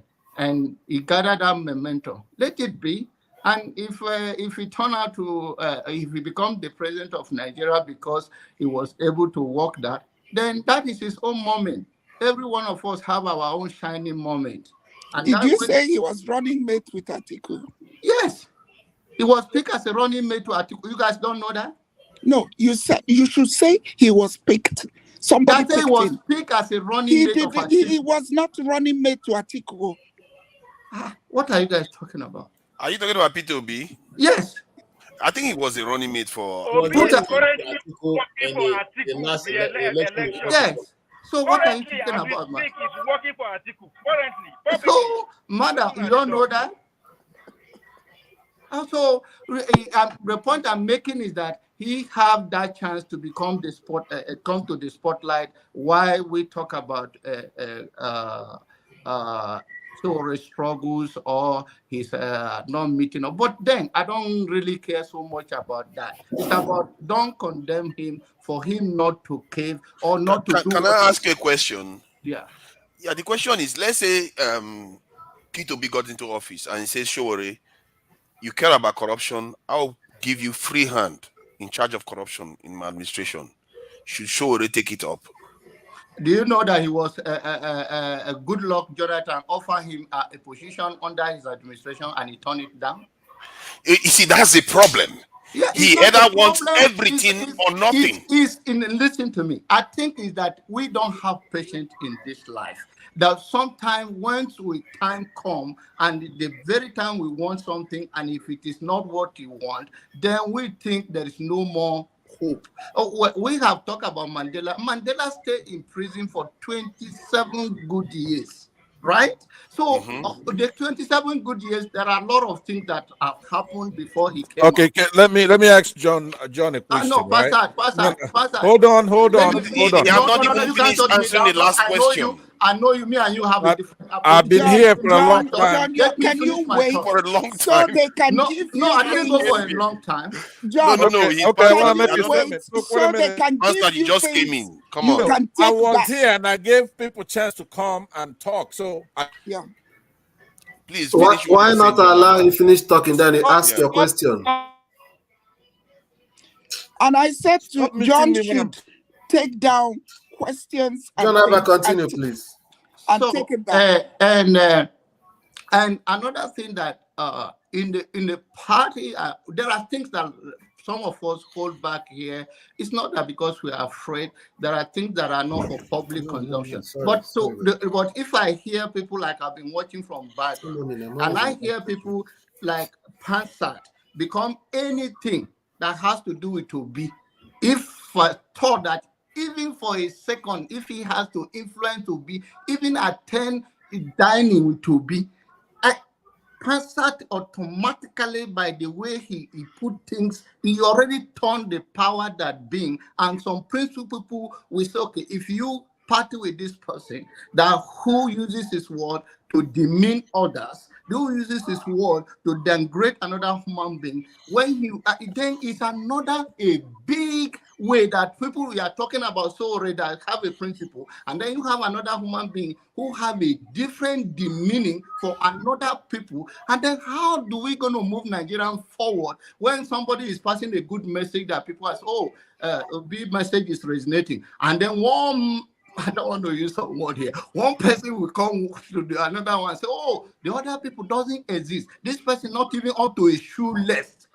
You see, this is the stupid pride of us that you think a whole human being is less than another human being on what? Yeah, that's okay. Let me respond. Then he talked about me. Let me respond. He talked about me. Let me respond. I'm here to respond. If anyone else wants to say something, I don't want Pastor to say something. He's just going to start an argument now. Okay, Pastor, please go ahead. Thank you very much. Now there is this hubris, right, about insult being when you tell somebody to shut up or you're not up to somebody tying your shoe, right? Insult is also looking at a former governor that's accomplished a lot, that is humble, that won 12 states, including the Federal Capital Territory and Lagos, our financial capital, Edo, some in Benue, your state. And all after all those accomplishments, right? And you have the nerve to get on here and keep pitting him against somebody who ran in the same election simultaneously. And probably if you sum up all his win in the last 2 election cycles, right? He didn't win a single precinct, not even his own state. So that's not an insult, right? And you have the gall to always denigrating people from the Southeast. They're supposed to fall on the ground before you vote for him. Or I'm supposed to be speaking for Peter Obi. Did I tell you Peter Obi? Did I say I'm a gentleman that's going to take your bullshit all the time? You over there and they're kidnapping your people in Benue State. You come up here. No, hold on. Look, I said true Nigerian. Look, I'm almost done. So be quiet, okay? Be quiet. He just insulted me. You said nothing about it, right? Wow. Insult is not just. I would like to say something. Please. I would like you to give me time to say something. Let me Egos, please. Don't worry, after Pansat. Yeah. So I'll take a couple of minutes to say this, right? We were here. We had an eloquent Chidi Dr. Chidi. He made an admission. He said, hey, look, I bet you Peter Obi won the most votes in that election. He admitted it right here in front of everybody. You didn't seize on that. When Ferrari made a lot of points, instead of letting him respond to those important points, everybody wants to chime in, talking nonsense all the time. As an angry Nigerian who is very upset about what's going on in this country, John Abba, what you see one Southeasterner that's not going to take your crap. It's better than Angel Gabriel in order to move the country forward. Well, you think everybody from the Southeast is going to be your boy? I don't know what you're talking about. So when you we're not all the same. I'm not Peter Obi. I'm an angry Nigerian. You cannot be, but you are a spoiler. I'm not a spoiler. Just don't vote for him. Right? Your word does not make whatever you are saying. Yeah, doesn't make no sense. Yes, ma'am. You know, you guys take a deep breath. We're having a brotherly and sisterly conversation. No. And all of us at the back of our heads want a stable, progressive Nigeria, a home that we all want to go back to and live.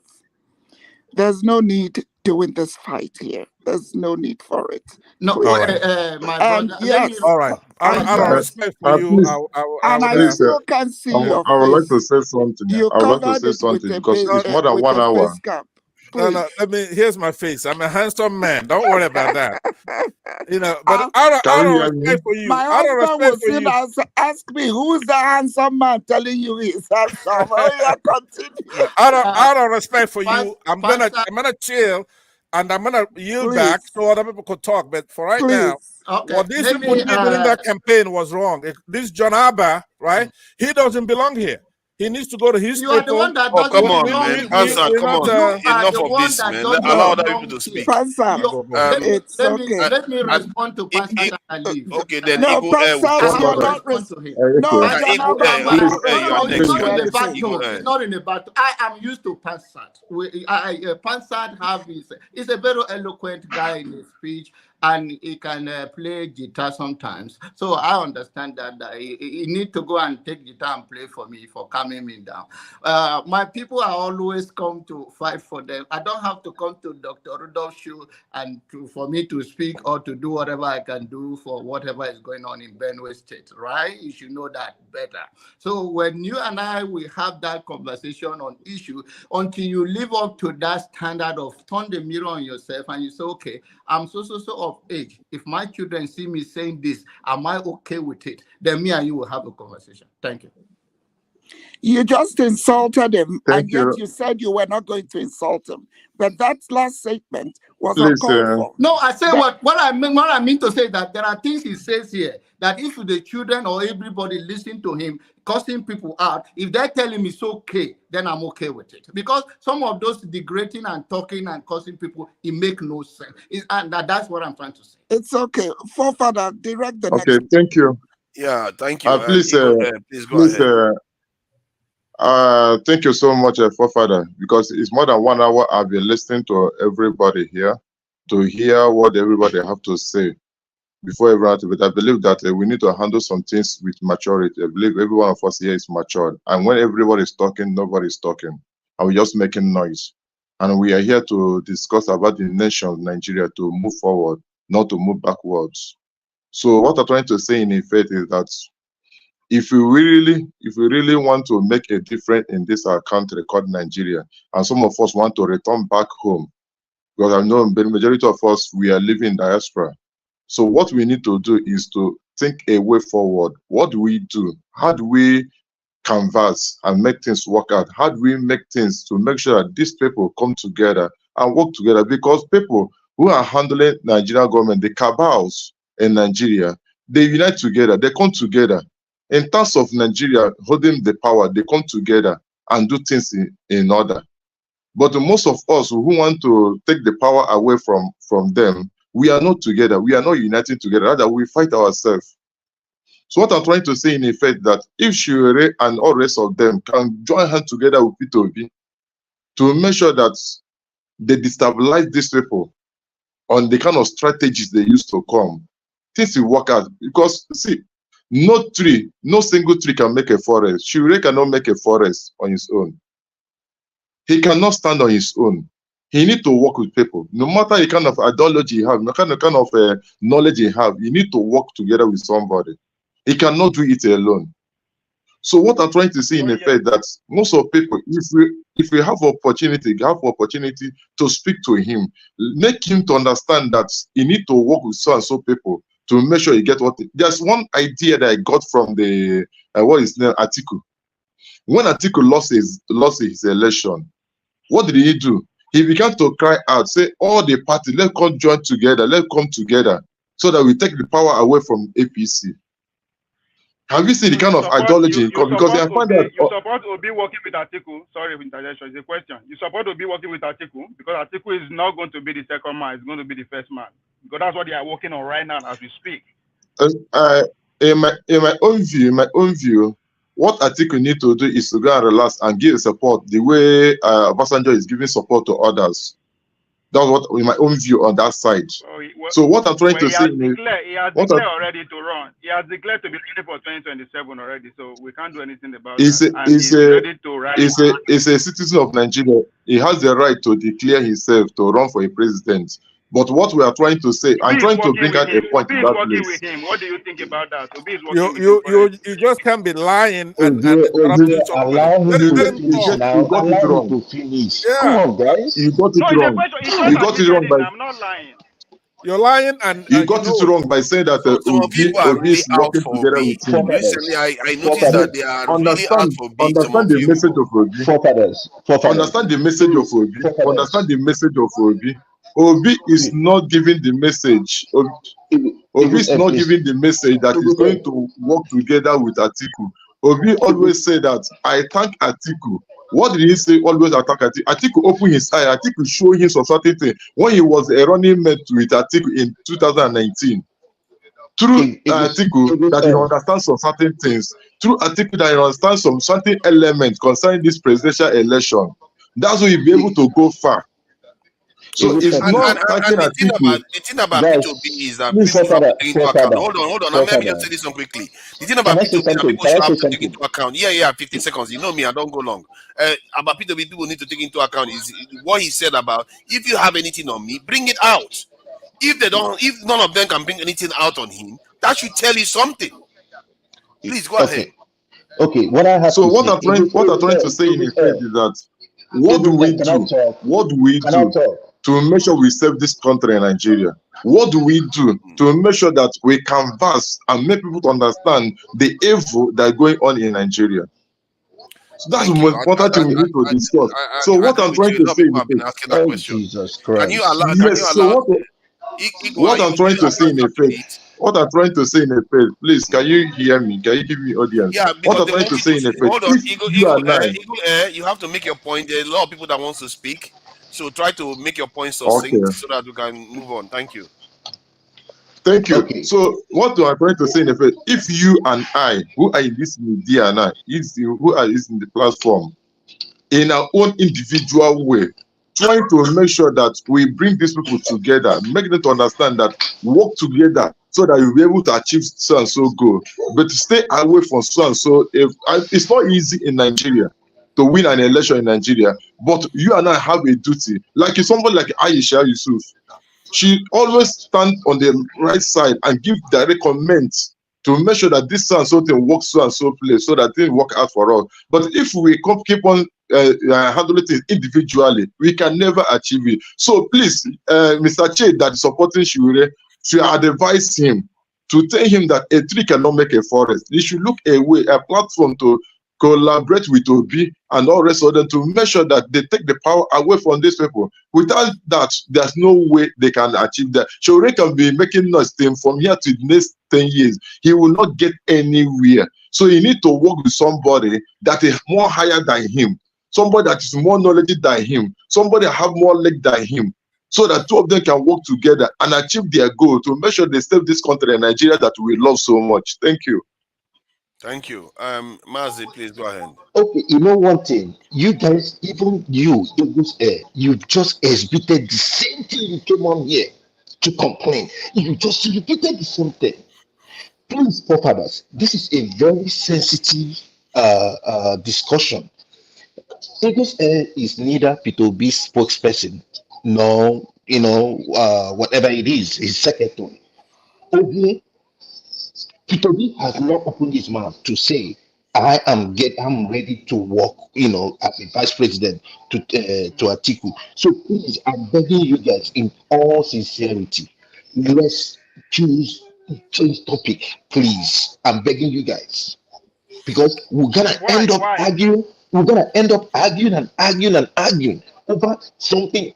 Okay, what about tomorrow? If Obi comes out and says, I never said that, it brings up another, We are not scared of being wrong now. Why are you So scared of being wrong? What is scared of being wrong? I'm not talking Okay, we about are being human wrong. beings. If you come out Don't tomorrow and misinform say it's people. not working with him, Don't we are wrong. misinform There's nothing wrong people. with that. Ovie, do not misinform people. Period. My guy, So please, guys, change topics. Ovie is taking advantage of the fact that we are ready to be wrong. I'm ready to be wrong. Okay, good. Okay, hold on now. Hold on. Okay, hold on. I will add. I think I like what Mazi Prince said. Right? Nobody here is a spokesperson for Peter Obi or for Showore. The person who's closest to him is already left. So we could change the subject, but the same attitude is going to carry over. Right? Nobody lays a foundation. Some of these people are known phenomena. Somebody like this on the politics, Ovie, he supported Kwakwanso, right? Yes. We know his position. It's not propaganda what he's doing. It's not clever. It's just taking advantage of the fact that somebody like forefathers will not do the right thing, right? If somebody is here to be mischievous, get him out of here, right? Get him out, right? Wait, I mean, it's a young people show. Opposite argument. Then it's not opposite. It's a lie. No, hold on. It's not. No. You have to. The judgment is true or false, right? If you're coming here, and what is the truth? What is the let truth? me land now. Let me tell you.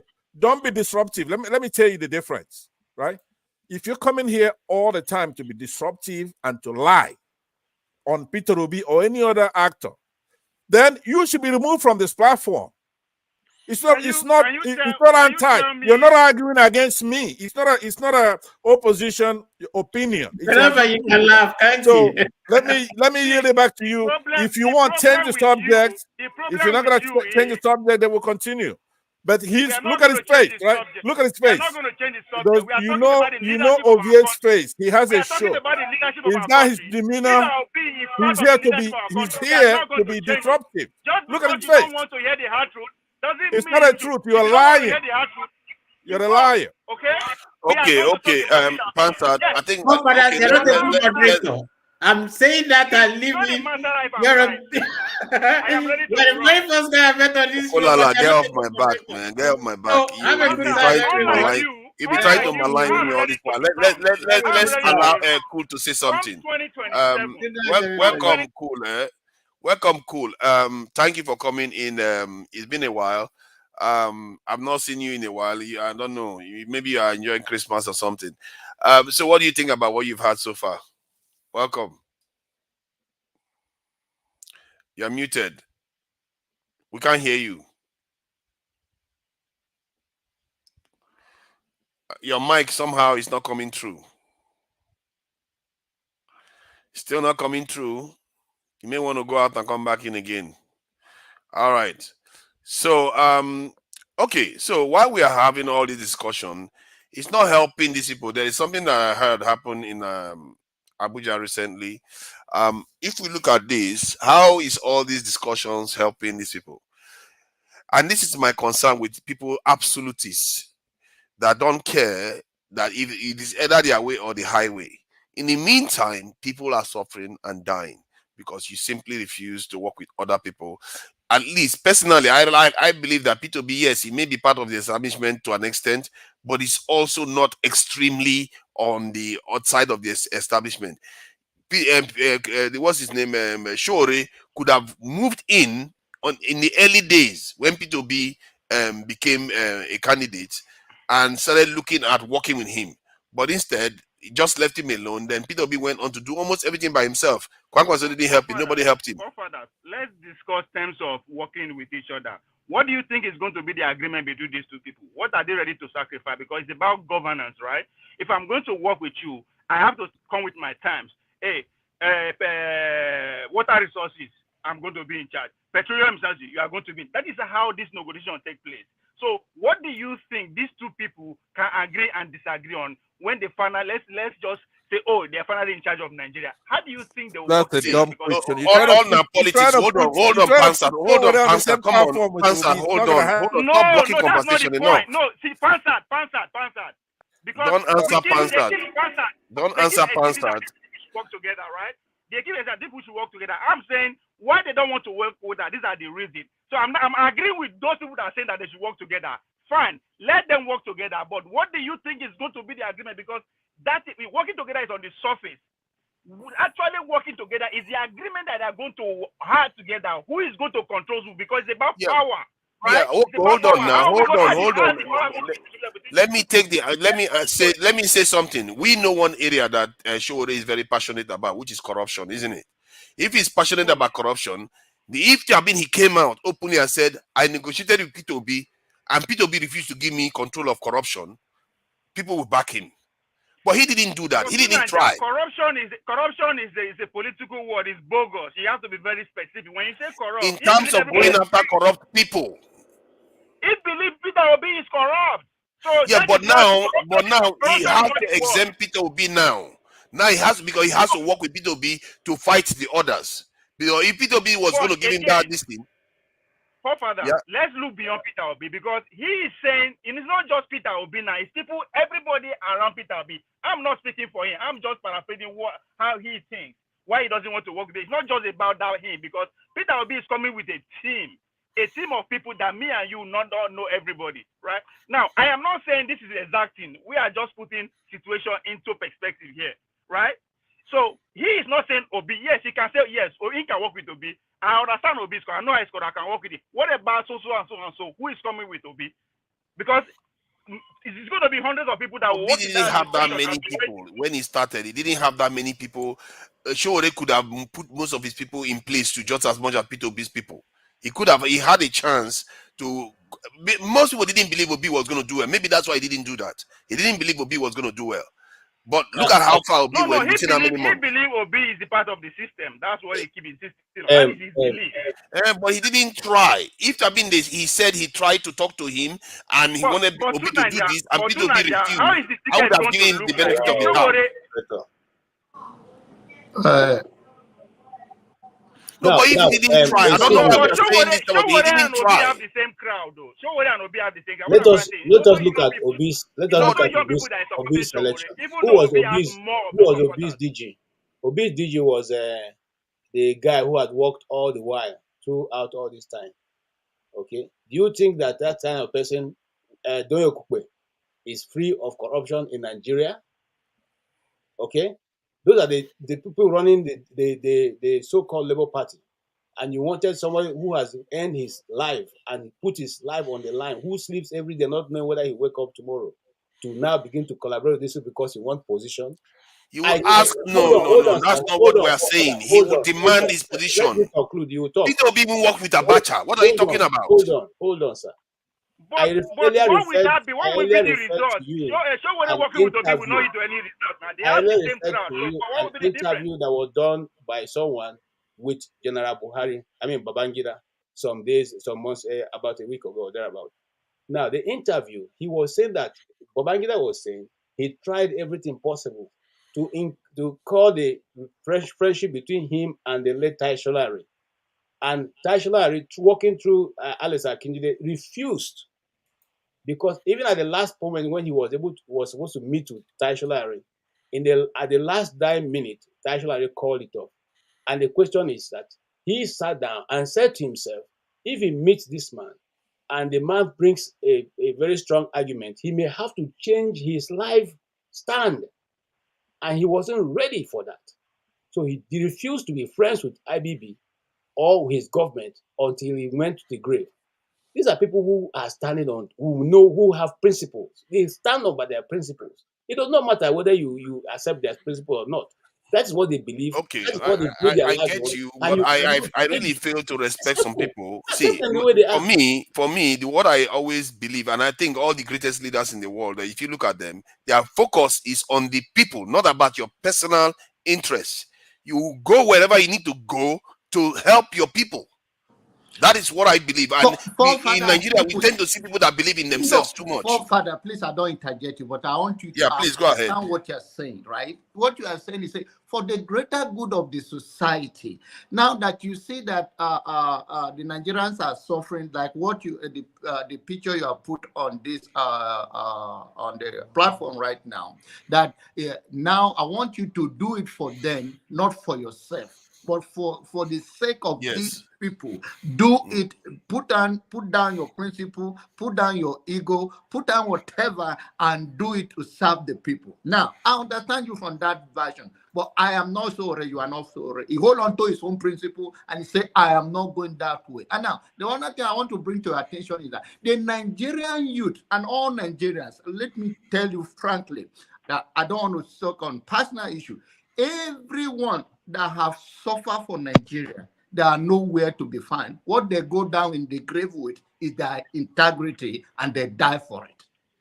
Their integrity is not helping the people. No, it's no. The point I'm trying to tell you is that the point I'm trying to tell you that it's not an issue, and the issue is that there are other people that he say he can work with, but on this platform, what I'm hearing is that he must work with Obi. He doesn't have to. He doesn't. No, have he doesn't have to. Please, It's not a mandatory. It's not a mandatory.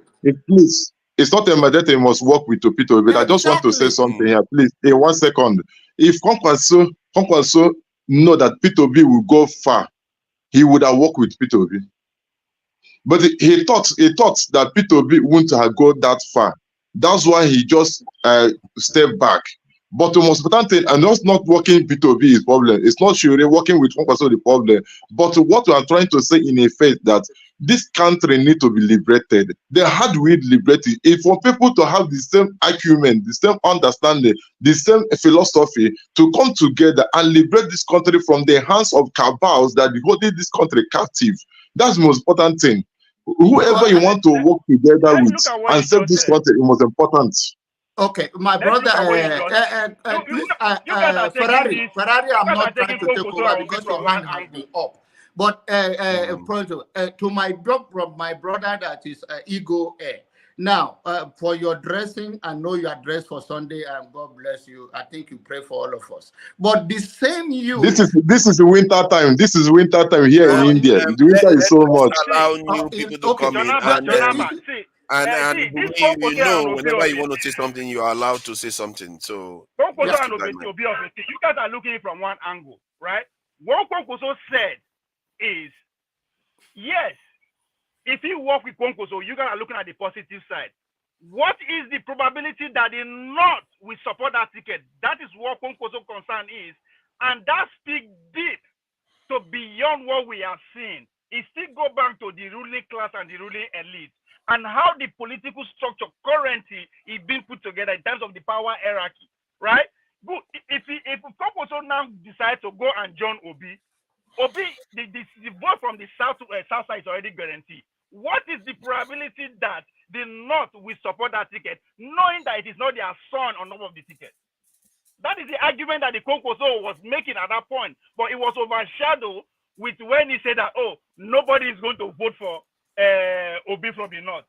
We interpreted it directly without actually not taking out the nuances into the politics that we practice in Nigeria into context, right? What is the probability that if Obi from the South is on top of that ticket, that he will still get the same enthusiasm from the North as he gets from the South? Yeah, it's debatable. I think it's debatable. We don't know that because it never happened. So I get your point on that. Wole hasn't said anything in Ferrari. Please let Allah Wole say something.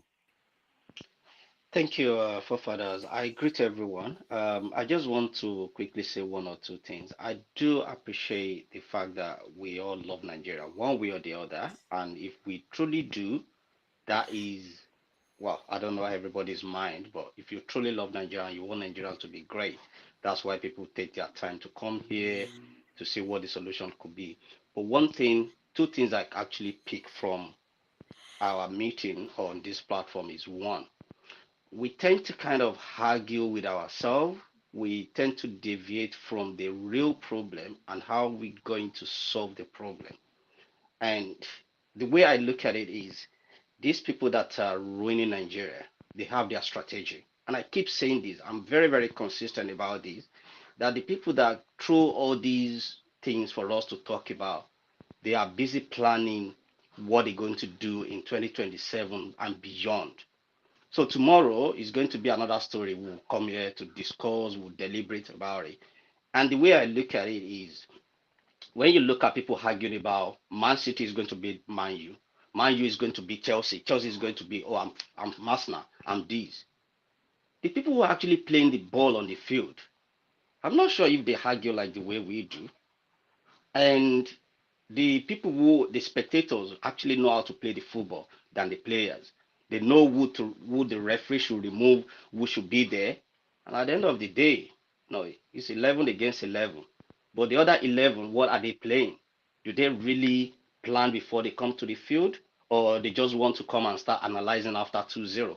So that is the thing I always want us to think about. Are we having any strategy? Like someone mentioned here earlier on, that do we have a platform where we can educate people, we can orientate them? It's like saying corruption. Corruption is in every fabric, in every family. In my own family, I know people who will siphon me. They wouldn't even care. You send them to go and buy you a bread of 500 naira and you give them 1,000. They will come back to you and say, oh, the madam say, I don't have change.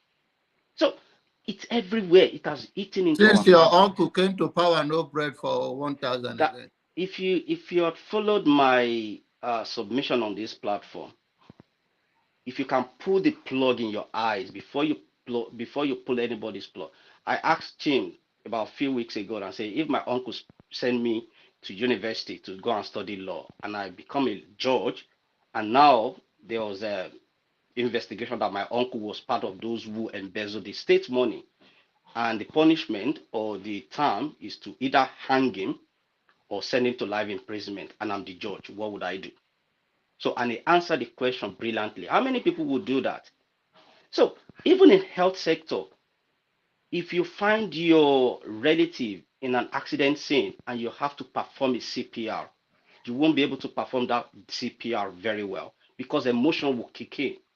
So you have to step aside and let someone else professionally handle it. So let us be honest with ourselves. How, where, and this start from our own family if we have to make it right. If you see somebody who is doing wrong thing in your family, are you able to stand up to them and say, look, wrong is wrong? Don't let us kind of paint it in a way that, oh, it's my own child. Like as Yoruba will say during Tinubu regime, when Yoruba say, hey, it's a Yoruba, where do we get ourselves now?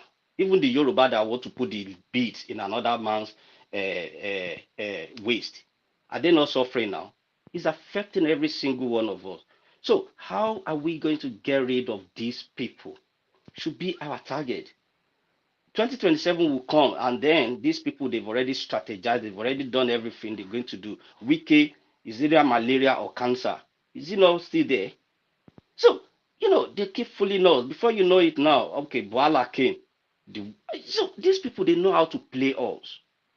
It's we that we allow ourselves to be played. We are many in numbers, but we don't know the power of the numbers. But how do we do it? If I educate 5, 6 people in my family and say, look, don't do this. If Mr. Labar did the same thing, KJ did the same thing. Before we know it, people will, open up. They will open their senses. All this country we fly to, they probably have gone through all these things Nigeria is going through. But because some strong men stay behind and say, look, we're going to make this country great. Look, Ukraine, for example. How Ukraine will stand up to Russia? Because all the men stood back. They sent all the kids and the women elsewhere. People have to fly from abroad to come and fight for their country. Is it me that I'll go to Nigeria to go and die? So A wise man will die at the back of the foolish man, he get as he be. So we need to, if we truly mean, he will fight and run away, save his life to fight for another day. We should be strategizing. We should be thinking of, okay, this is our enemy. What can we do? Don't let us continue to dwell on, is it Obi that is going to rescue us, or is it Showore, or is it, yeah, even forefather could be the one that will rescue Nigeria, but he will be ready to sacrifice. But is he ready, or is he just going to get there? Because I always wonder why good people will get to this power place and then they become bad. What is it? It could be his wife that say, oh, now you become a governor. It's me that I'm going to be a first lady. Oh, forget about anything. And we're going to be different. I need to take Ashoebi. I need to show them that we are in power. It could be the brother that will be telling him that, look, now we have arrived.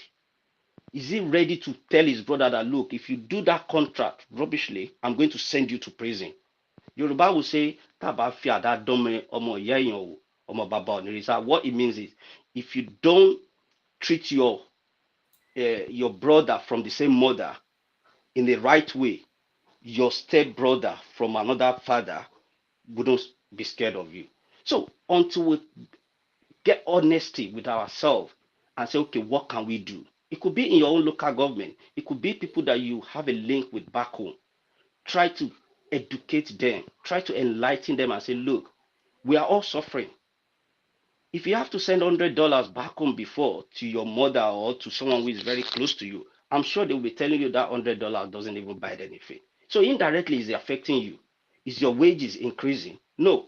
If they are all well to do in Nigeria, you'll be living here comfortably. All of us will be thinking of how we're going to go back home.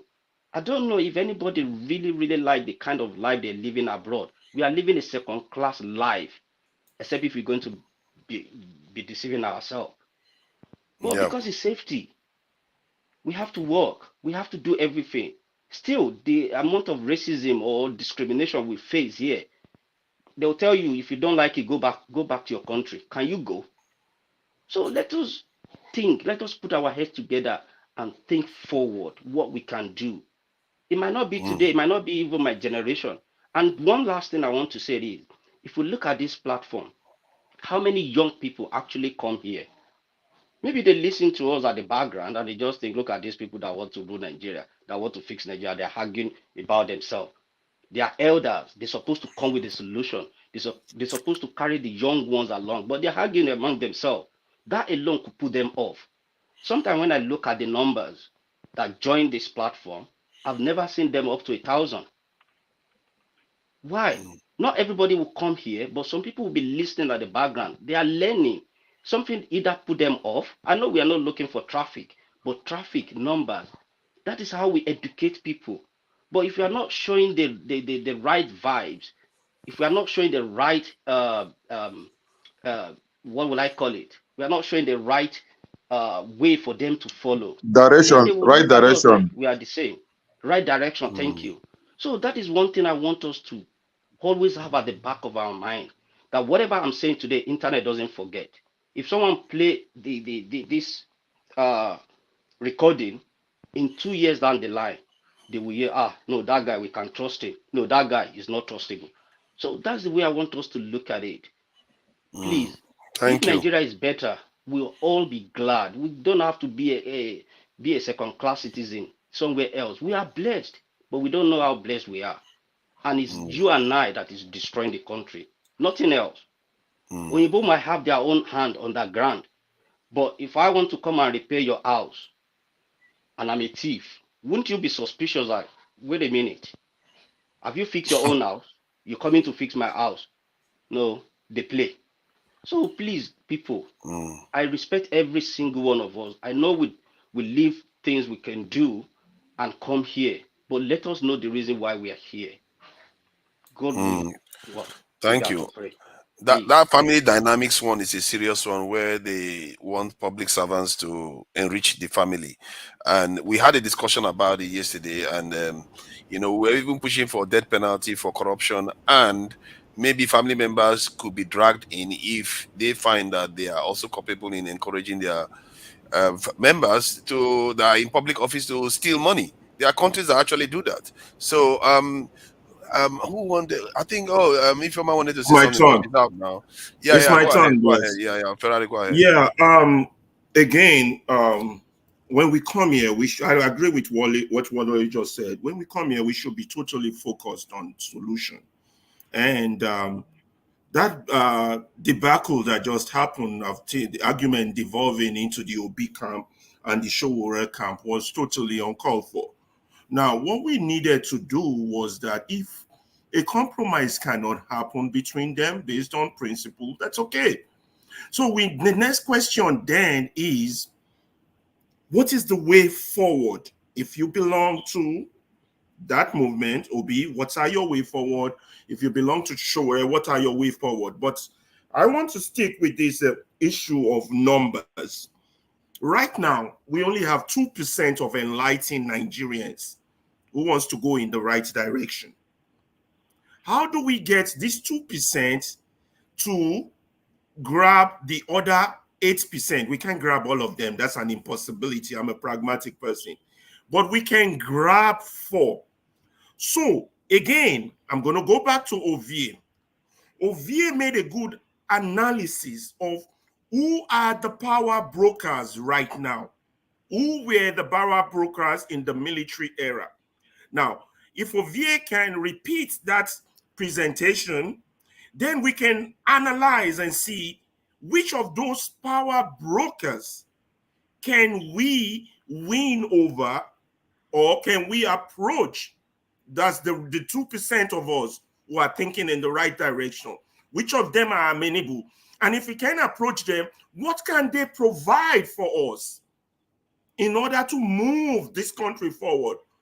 People, if you are in Obi camp, let me say this, and you think playing the same game with the same political actors is going to give you result, I would say good luck with that. Keep deceiving yourself.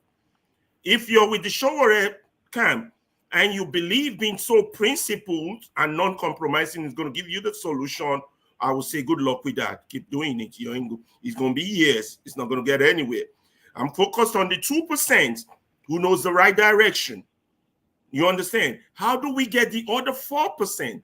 But when we say those 4%, we're talking about the elite, those who owns power. You know, I know Rudolph is among them. He eats with the elites. Ovie like to entangle him. But Ovie, when you make a presentation, please stay away from the attack on the Obi and stay away from the attack, because that just leads us into argument. It doesn't deal with the solution. You understand? The only reason I'm interested in Ovie's presentation is that it's part of the solution. Just like I push that the media is part of the solution. No, not the media. The diaspora. The diaspora. We all here. We're part of the solution. So we learn from each other. When Ovie made that presentation, I would say, oh my God, this boy is hitting the nail on the head. When any of you here hit the nail on the head, I want more, so that I can connect the dots and we can educate. Like you said, Wale, people are listening. We might not be the solution, but whoever is listening might be the solution, and we might provide that link. So let's elevate our discussion to a higher level. Stay away from individualism. Stay away from ego. Stay away from attack. Stay away from trying to just win an argument for the sake of winning an argument. It's not helping us. Come up with solution, counter the solution with more reasonable count. Okay, your solution seems to have loopholes here and there. How do we fix those loopholes? This is how intelligent people talk. Now, we are Black people. We are at the bottom of the feeding ladder.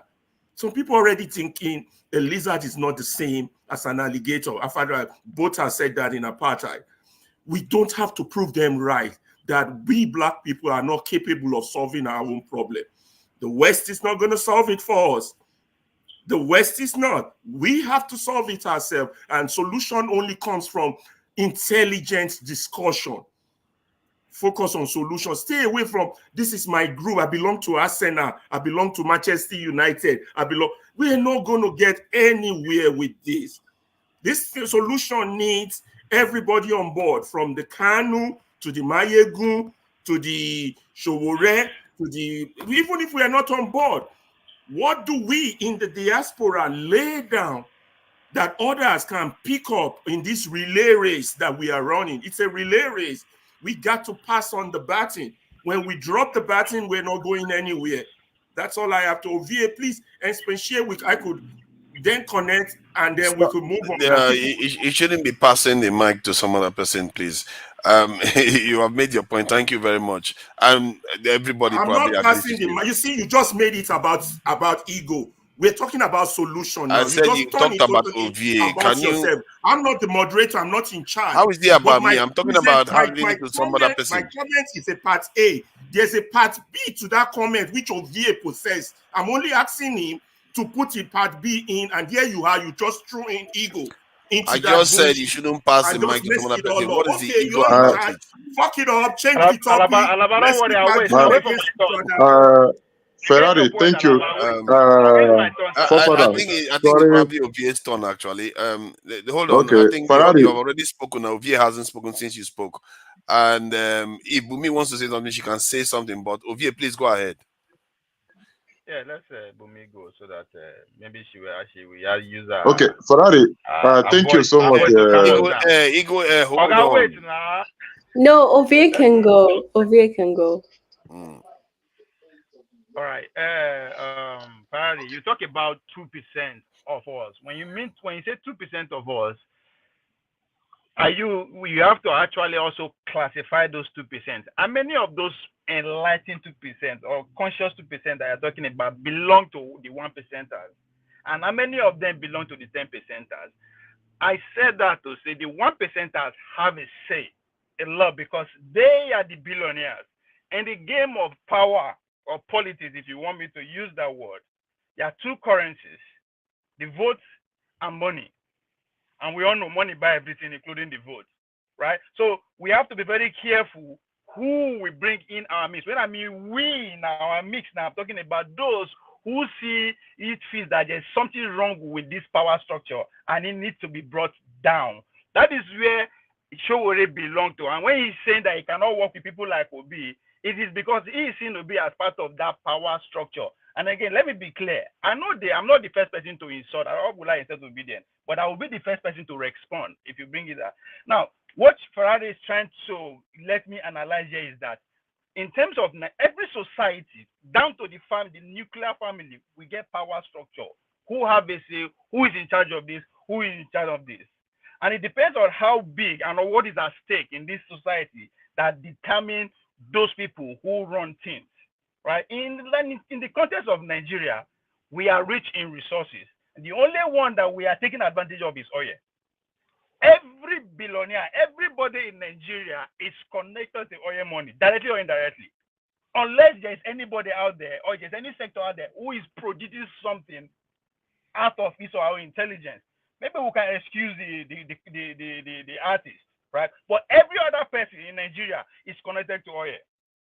Either you are a businessman, your business is indirectly connected to oil. Now you can shout up Dangote who is producing this and that. Now we will come to that too, because if the Nigerian system is not geared towards oil, the man will not be where he is today. But that's a different conversation. Now talking about where the power lies, for the past 40 years or more, it is the military, whether we like it or not. When they call power from local government to the top, now them and their ally. They don't control the absolute power. They go through the people called the credential elite. Those people who serve as bank heads, who serve as industrialists, those people who it is what they study in universities that give them the power that they control. Again, within the same Nigeria, we have the traditional rulers. The current political system has relegated them to the backside, but they still use a lot of power because we are still very much attached to who we are. That's why tribalism and other is very, very lucrative within our midst. So you have to also bring those people too into the conversation. Then you have to now come to the business class. Because as I said in Nigeria, we don't have people who are producing out of the ordinary. What do I mean by that? If you go to other culture, come to America, you're talking about the Silicon Valley, right? They don't care about oil. It is their technological advances that give them their money and their power. And that is what is happening in America today. The old money come from Chevron and all that, and the new money from the Silicon Valley, right? The ideology crashes. So in Nigeria, we don't have that yet. Even the technical sector that are propping up, the big boys don't carry them. In talking about the current minister of technology, now one of the brightest guy that is making wave without necessarily being connected to oil directly or indirectly, but they don't absorb them already. So what am I trying to say? Once you order the business class, so they cannot operate single-handedly.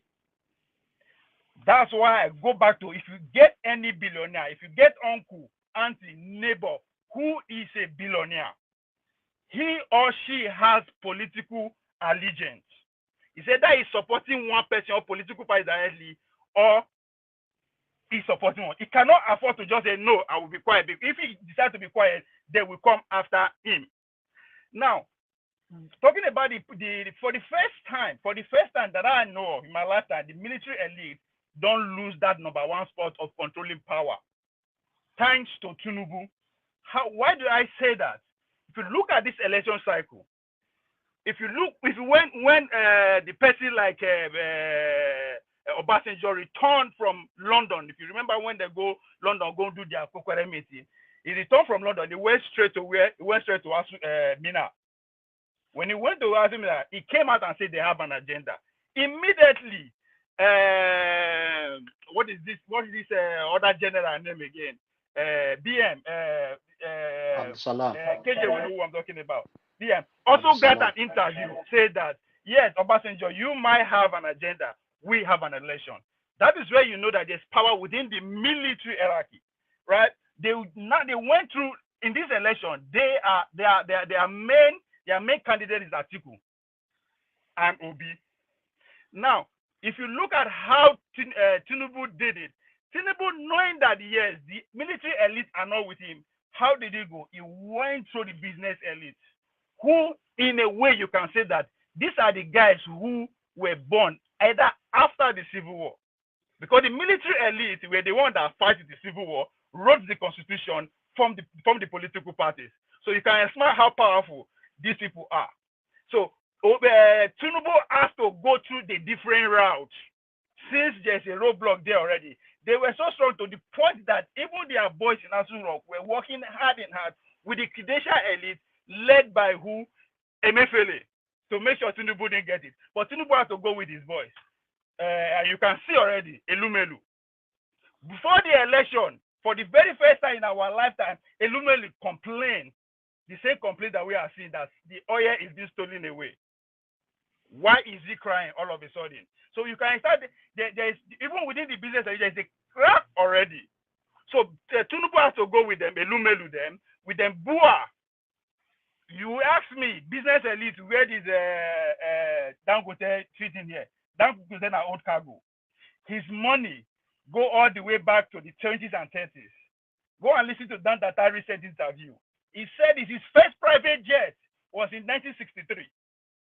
1963, his uncle already have a private jet. So they also are working intangibly. They are more favored with the military elite. Hence, you see what is happening to him. Who would have believed that EFCC will beat Dangote headquarters in our whole lifetime, right? Because his allegiance was largely towards that military elite, and they've loved the upper echelon of power. So it is the credential class now that is leading in collaboration with the business class.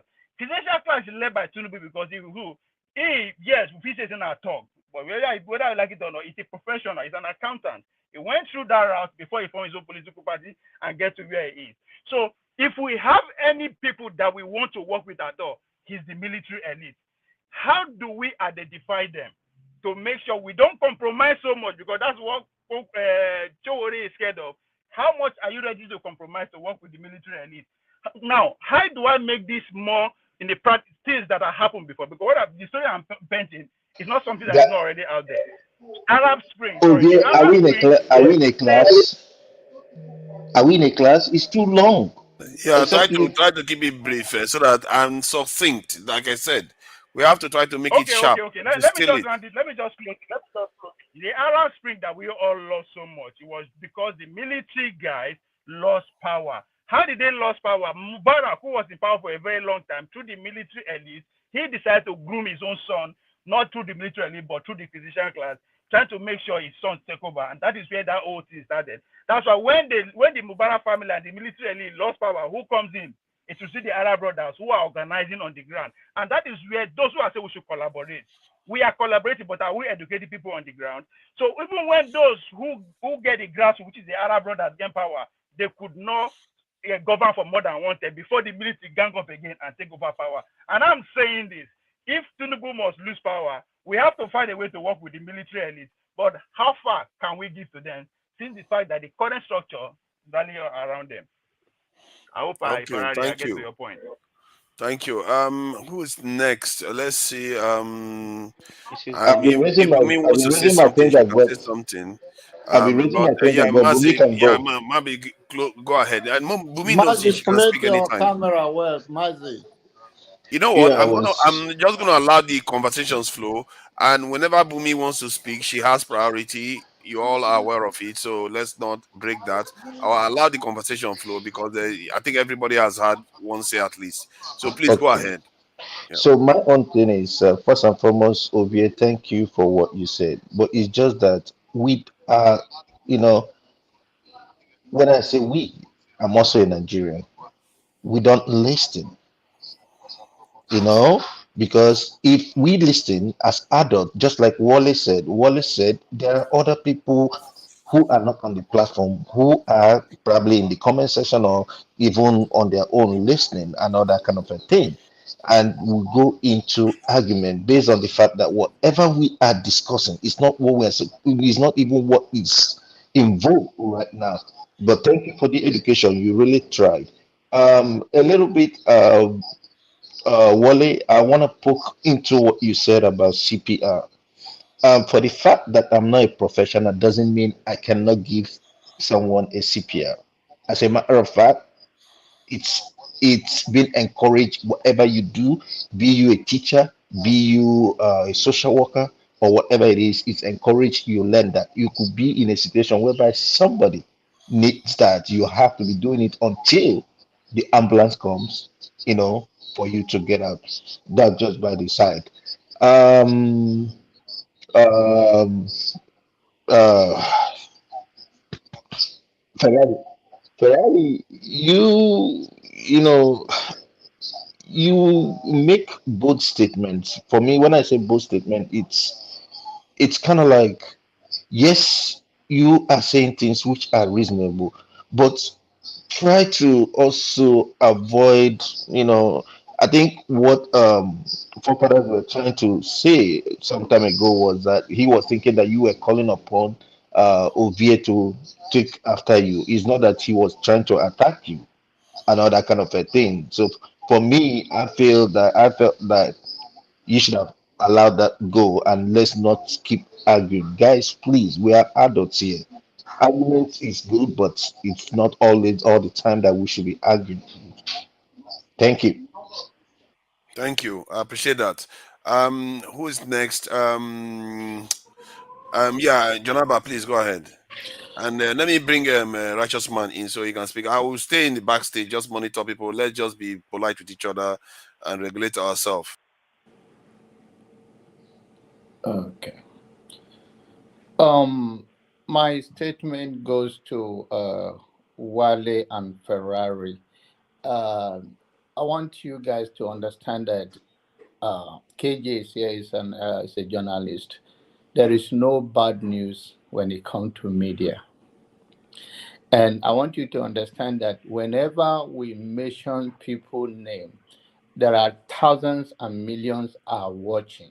So it's another way, whether you are talking about the person you like, whether it's sorry, whether it's yourself or somebody else. In fact, like I said, in media, there is no bad or good. In fact, even the most thing that you think people don't want to pay attention to, that is what you use to get attention. So I want you to know that. And the solution cannot come on this platform like we can just say, okay, this is what we're going to do. But then, one of the things you have emphasized that I'm talking about Ferrari, that I believe that we can do is the media, of having to convey a message, because it's as powerful tools that anybody can use, whether in the time past or in the current. And still, it still has to go behind the scene for us to do it. It's not something you want to say, oh, Janaba, do this and do that. So it's still here that we talk about issue, no matter how he make us, whether he makes sense to you or not, or to somebody else.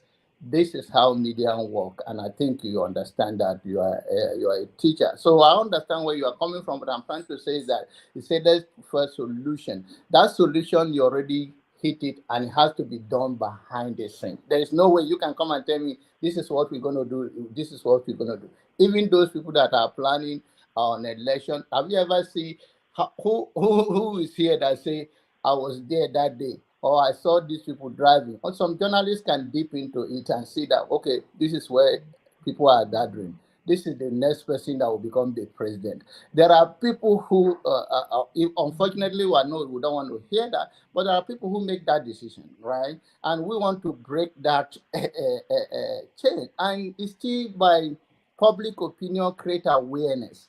The only thing that when thief is taking your goods, the only way why you shout to Lole is because you want people attention to come to it. So maybe even if they take it from you, other strong person can grab it from them or bring that public awareness to that person, or he let go. So that is the momentum through the media platform, whether on this platform or the one you suggested. Any other thing we are talking here, we are all just trying to keep ourselves going. I like my younger boy submission, Ove. You are a very tall man. Why do you look small in that car? So because now small car, I don't get money to buy big car. Okay, so I understand that perfectly, but that is the way we should look at it. And there's no time wasting here. Every time, people's time are very unique. I want to let Righteous Man, before he sleep on Benwo Yam, to talk, since I have to let him go.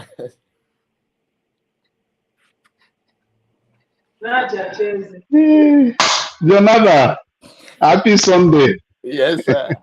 Same to you. In fact, Benue has the best yam in Africa, if not in the world. I think we are missing something, you know. I've challenged you that you should attract foreign investors. Can I ask us a question if I don't mind? Now that when these guys don't rally around in the name of working together, what are we ready to do? Are we ready to go with the flow, or we are going to form rebel? Because that is what is await us, our future. If the OBs and the Kwankwason that Atiku are planning to work together to promote Atiku, are we going to go with them, or what are we going to do? Because that's the reality that is coming before us. That's my question.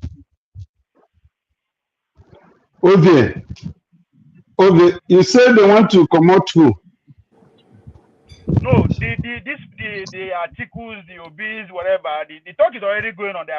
There's a need for them to work together, the opposition political parties, so that they go feel promoted to Nubu. So I am saying that us, the followers, or if we are not followers, what are we going to do? Are we going to go with the flow, what they are planning to do, or are we going to form our own rebel and see if we can give them run for their money, or any other suggestion anyway? Because as things goes now, we are going to see a class of people that will be on one side to fight the current government. So where are we? Where is our stand? I'm just asking. Yes. Okay, good evening. Happy New Year. What is the outcome of Iowa Republican convention or whatever about Trump? That's tomorrow. Okay, tomorrow. Please, I need an update from you because I'm very, very interested in that Iowa thing. Please. Righteous man, if you don't mind me telling you, you and KJ, the farmers are saying that they're not going to vote your candidate, Trump. Okay, they're leaving him for DeSantis. We talk about where we want to. Are we going to go with the articles, or we are going to run our Hold on, OJ, hold on. DeSantis is going nowhere. DeSantis is going nowhere. He will soon. I think he doesn't have the financial capacity your now. next president. You mean your next Who? president? Who? Look at here now. Look at here. Trump, DeSantis. right? No. No. This one, he get big mouth. He doesn't. He plays a very premature, amateur politics. Right, Well, Mr. Righteous Man. Let me Mr. Righteous Man. Mr. Righteous Man. Don't say. Don't say. Wait. Give me a second. Give me a second, though. Hold on. One thing you should know is that in American politics, the Democrats, right, can vote DeSantis in some of the in some of the states, but thereby they want to kind of like make it in such a way that Trump will not come. DeSantis coming out, he will not get it because we already know. So don't even say that yet. What about your party? What about Democrat? We never get candidates. What about Righteous that? Man. The only thing you can say listen, my brother, I always enjoy your submissions. The only thing is that most times you find it difficult to agree with other people, but you have excellent submission. I respect your intellectual capacity. Thank you, sir. It's always good to stand alone. I have never been afraid of standing alone, so I always will stand. Thank you. Yes, when I went to primary school, I thought you are Liverpool. When I was born in Benue, I went to primary school in Benue. Me and my sister were the only Igbo people who were in that school, and we stood alone. And I've always stood alone. How can you be born in Benue and you are an Igbo man? You are born in Benue. You are from Benue. Okay. You know what Jego said yesterday? Jego said he doesn't understand he doesn't understand their submissions. You have something again to do, okay? It doesn't matter. You don't have to understand me. You know, it's okay. I don't have any problem with that. Your speaker KJ a little bit. Sorry. You can talk louder, yeah. Yes, okay. Like I'm saying that I mean I'm not afraid of standing alone, and I don't really, it doesn't bother me as long as I'm on principle, and what I'm saying is true to my heart and my God. I'm okay with that. I mean, I don't have to be friends with everybody, and it's okay for me. You know, all I'm simply saying concerning my Mazi who called me. I know that Mazi Prince just wanted to pull my leg, but let me tell you something, my brother. It's only time that will tell. You know, every relative will come to nuts in the next 1-2 weeks, and we know what's going to be. Nobody can say, you know, the only thing we are sure of in this life is that the sun will rise tomorrow and the night will come. That's the only thing that's assured in life. Even life itself is not assured. So I with that, I try to do everything that most times when I have to give an opinion, I give what I think I will stand by. Even the next 20, 30 years, you can use my look. In my community, my father doesn't own much, but whenever we pass, they say that man, his father is a straight person. What he says is the way it is. That's the only thing left us with, and I'm not ready to tell that away. So if you ask my opinion, I give it to you without any qualms. Okay. If you don't want a true opinion, not ask me. Okay. But if you want something that is true, ask me. And like I keep saying, John Abba, I stand with you, and I'm still standing with you. If Nigeria will put money on development of Plateau and Benue on agriculture, we will not have a problem with food. Because in Benue, even behind your backyard, the yam that you cut the head and throw away, back after some time, you see that it has grown already and sprouted. And if you leave it, it will produce. That's how fertile it is. So why should we be complaining of food? You know? KJ, and I know you know if we solve Jonathan have never made such submission. I was the one who challenged Jonathan to attract foreign investors into Benue State, so that you know I've been to Benue. I know much about Benue. The mango, the cashew, the oranges, the guavas, all manner of fruits grows there. They don't need fertilizer to farm in Benue State. The man I serve, you may know him. Bishop David Ame, he was the first Methodist bishop of the northern region. So I'm one of his sons, you know. So I lived in Benue, I understand Benue, and whenever I talk about Benue yam, people will think that I'm just making a caricature, a joke. I'm not. I'm very serious. It's the best type of yam in Africa. It's just that even with the vast land they have there, we don't need the oil. Benue and Plateau is enough to serve West Africa as far as food is concerned. But Jonaba has been in America for how many years now? Only God knows. And he has never attracted any foreign investor. And all these things are wasting there. Every time Jonaba will come here and speak grammar and tell us histories. But he has never brought anything to benefit. This is how the majority try to suppress the voice of minority all the time, even on this platform. And it's not going to happen because I have a registered farm in Benue, and I can give you the name. So I noticed that farm, and if Nigerians solve the food issue, half of our Nigerian problem is gone. Even the forefathers of our country, the first thing they came up with was to have that region farm so that we can sustain ourselves. And that is still what I believe could have solved our problem before the Otta farm was converted, and we don't want to go there today. So you don't marginalize me on this platform and to bring that theory that I do not talk about Benue stuff. I do not. That is one of the the thing that I don't want you to say. I mean, you can say it, but I will counter you if I'm here. Yes, I'm interested in our poo food, and Benue yam and every other thing are good. I was even against the former Minister of Agriculture, who he did not do nothing for Benue, rather he buy few cows. So Andrew, so I understand. And he was importing grasses that the cows were eating. He was importing. You know how many people that were. So I do, and I know you guys love Benue yam. Benue yam is helping you very well. You don't look like you are in Nigeria. You coming direct to your bedroom, in your own living room. Your wife even serve you in your own bed, which is keeping you going to come to Dr. Rudolph show. Keep it up.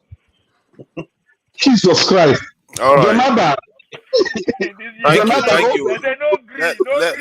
Let's allow Master to join the conversation, because if left for him, he will just be quiet. But I've not said anything about our discussion. I've not said it. Okay, go ahead then. No, I've not said it. Okay, go ahead, Russia's man. Yeah, Ovie asked a question, very, very vital question, you know. What are we going to do since there is a team upcoming against APC in 2027? But let me tell you, if the Nigerian people did not revisit the electoral laws, if those laws, those parliamentarians did not tamper with the electoral laws, APC will still, no matter the formation of any political party coming together, no matter the coalition of parties, APC will still find their way. The only thing that will stop them is for the change of the electoral laws. That electoral laws that says that the person who is complaining must prove. The onion is left for him to prove that the election was rigged. Either he won or it was rigged. That thing should be amended. And the transmitting of result electronically, if they do not go back to that electoral law, 2027, no matter the coalition that is formed, APC will still find their way. That's my submission. I think it's Masca now. Masca is Masca. Yeah, it's Masca. It's Masca now. Yeah, Masca is frozen. Okay, it's frozen. Okay. Masca, when you return, Jonaba, you are the coordinator now. When I don't see father, I'm a senior citizen here. So you have to yeah, I guess so. Yeah, thank you, Jonaba. That's what leaders do. They step up without even. Then you imagine they step up. Exactly.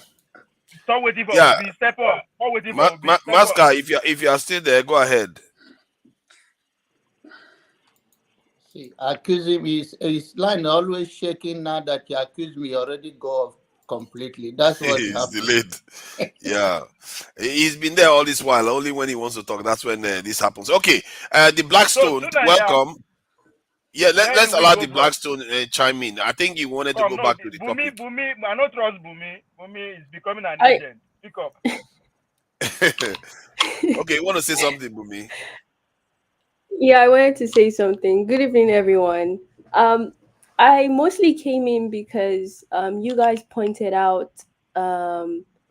you guys were comparing the Mandela situation to like the Shore situation. And I wanted to point out something that I think it's a bit unfair, or I don't think it's an equal comparison to compare South Africa of that time to the Nigeria of present day.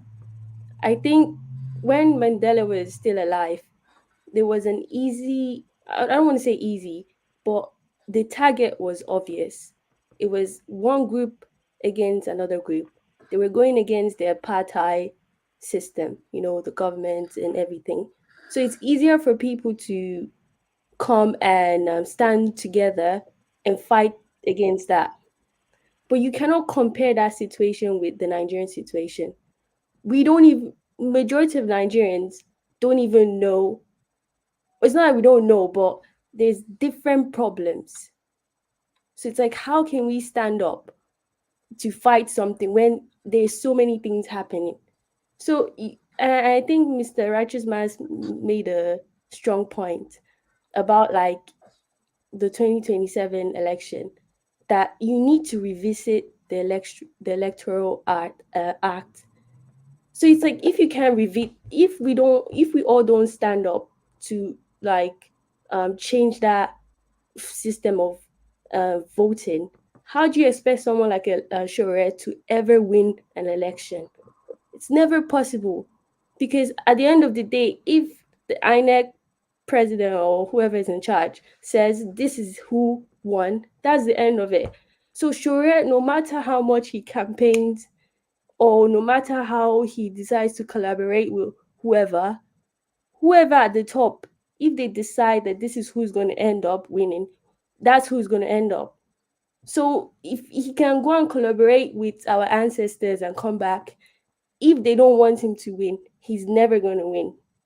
It's just true. So I do think that we as people too, we should stop putting the blame on, the politicians should know better.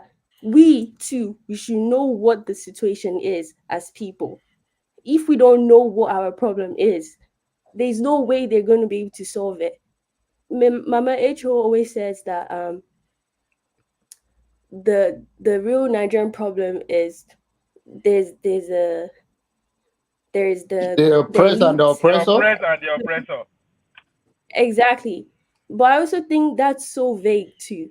She's right, but it's also vague, because we also have people who you would kind of classify as oppressed, but they're also part of the problem, because the elite knows how to control them. So it's like, until we know what exactly is the Nigerian problem, we'll come here every single day and we'll keep on arguing. Because I believe, for example, this is how I see Peter Obi and this is how I see Shore. I think Peter Obi is a construction worker who is willing to fix the building by patching up cracks. And I see Shore as someone who is like, destroy this whole building and let's build another thing. And it's like, if it depends on the design. If I don't like the design, I will never go for a Peter Obi. I'll rather go for a Shore, because now I can tell Shore, build this house this way, let it face this direction, because we are starting from the foundation. But Peter Obi is like, I'm going to try and fix this house and build something from something that's already existing. So those people already see things differently. So I don't think it's fair enough on us to bring someone with a different perspective and force them to work together, because they don't work. Shore has said, I do not want to function in this system. He doesn't want to participate in that, and that's fine. If you don't agree with that, don't look at him. if you agree with someone like Peter Obi that is willing to go into that system and fix it from inside, vote for him. But if you want someone that's going to destroy that building and start from the foundation, then you go. But I don't think it's fair for us to be forcing them to come and work together and say, oh, you don't trust the people. They have a different view. It's us, the people, that need to ask ourselves, what do you want? And go with it. Because at the end of the day, they want to fix Nigeria. But it's you, how do you want Nigeria to be fixed? Is the real Nigerian question we should be asking ourselves. If you want it fixed from inside, ride and die with Peter Obi. If you want it fixed whereby every single person has a say in how the system should be built, go and ride and die with Shore or whoever is out there. But don't try and bring people and force them together. Those are different mindsets. So that's just what I wanted to just come and point out. for president. Thank What you. an analysis. Can you run for office? What a perspective. Can we just stop with all this crazy nonsense? You don't even want to contend with what she said. No, Can we? I know I have some issues with what she said. Hold on. Can I just say something? I have some issues. You can have your own issue now. And now let me highlight the flaws in some of the argument, because personally, I believe that Showore is occupying a position of the major revolutionary in the country. And if you occupy that position, you better represent what you are saying. And I don't think the vehicle that he's got right now is even anywhere close to being revolutionary enough to do what needs to be done. Because he's a Democrat. Remember, he's a Democrat. Forefather, you are missing the point. Bumi just analyze what we all are trying to analyze, which is ideology. It's about ideology. One believing that this thing is not working, let's do the new one. While the other one say, you know what, we can fix it. That's ideology at its core. That's what I hear what you are saying. Even ideologies are not silly. Hold on. Forget Showore as a person, forget Obi as a person. It is about the ideology now. It is a question that she put forward before us. What do we as a people, what do we want? What do you want? Do you want to rebuild or do you want to fix? I want to solve the problem for the people. You see, that is what you are not letting me talk about. See, hold on, let me get Masca and the others in. You see, when we focus too much on these things, you miss the picture, because in the end, the people is the objective. Forget about your ideology. Forget about anything else. Even like people like Lenin, when they go into office, he modified the Karl Marx's ideology. He said there's a sense of urgency here. He didn't say, "Oh, well, let's do it by the ideology and just remain sitting back because ideology. The people have to come to me." That's not how it works. That's what Popi stands for, remodifying, and that's what Bumi is saying. What we are talking about, we're not talking about P2B, we are talking about Showore in the main discussion we're having. We are talking about solution. What solution do we want? Repairing or building one? No, we're talking about whether Showore can work with Peter Obi. Yes. He said, Bumi said Peter Obi believe in.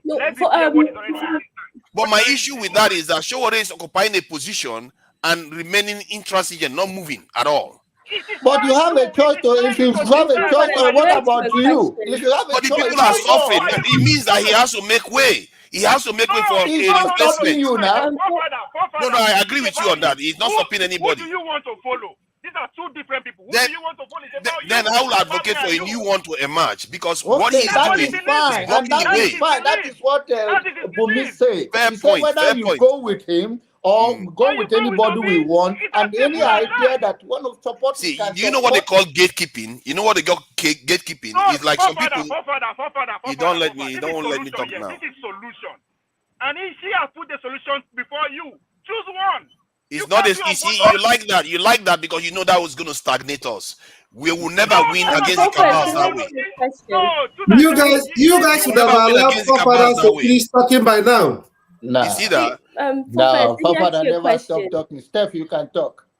Forefather will not stop. I think that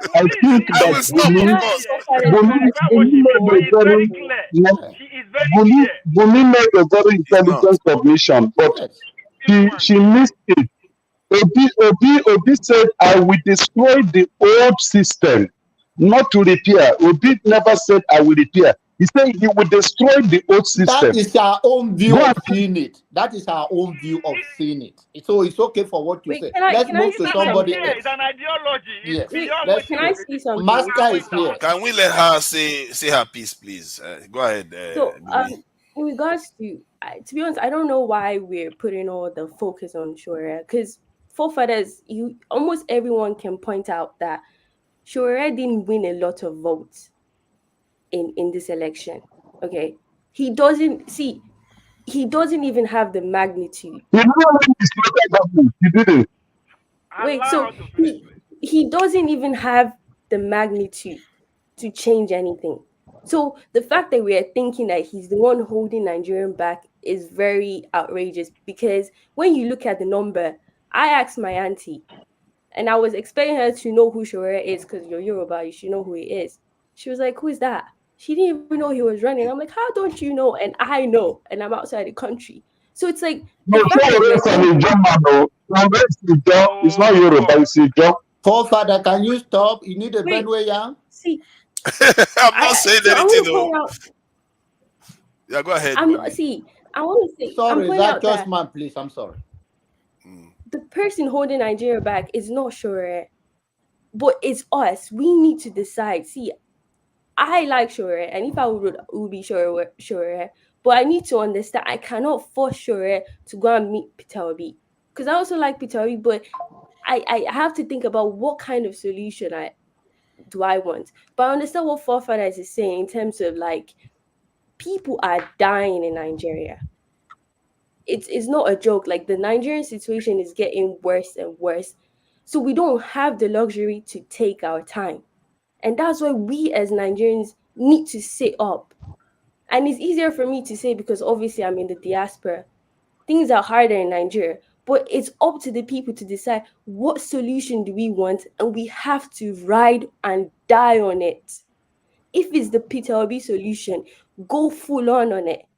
You cannot go and be saying, oh, what if I deep to Atiku or I deep to... It's like, if you believe it's Peter Obi, ride or die with him. And if you think it's Shura, you have to ride or die with him. But we cannot be going up and down, because at the end of the day, the true power does belong to us, the people. The government has, they have all this control. They have the control of the military. So obviously it's scary. But at the end of the day, the true power does belong to the people. And we have to decide what direction we want to go to. But if you're going to say that the real problem in Nigeria is Shura, that's a lie. Because if you look at the election numbers, Shura did not hold anybody back. All of the numbers went to Tinubu, Peter Obi, Atiku, maybe Kwankwaso, and all the rest.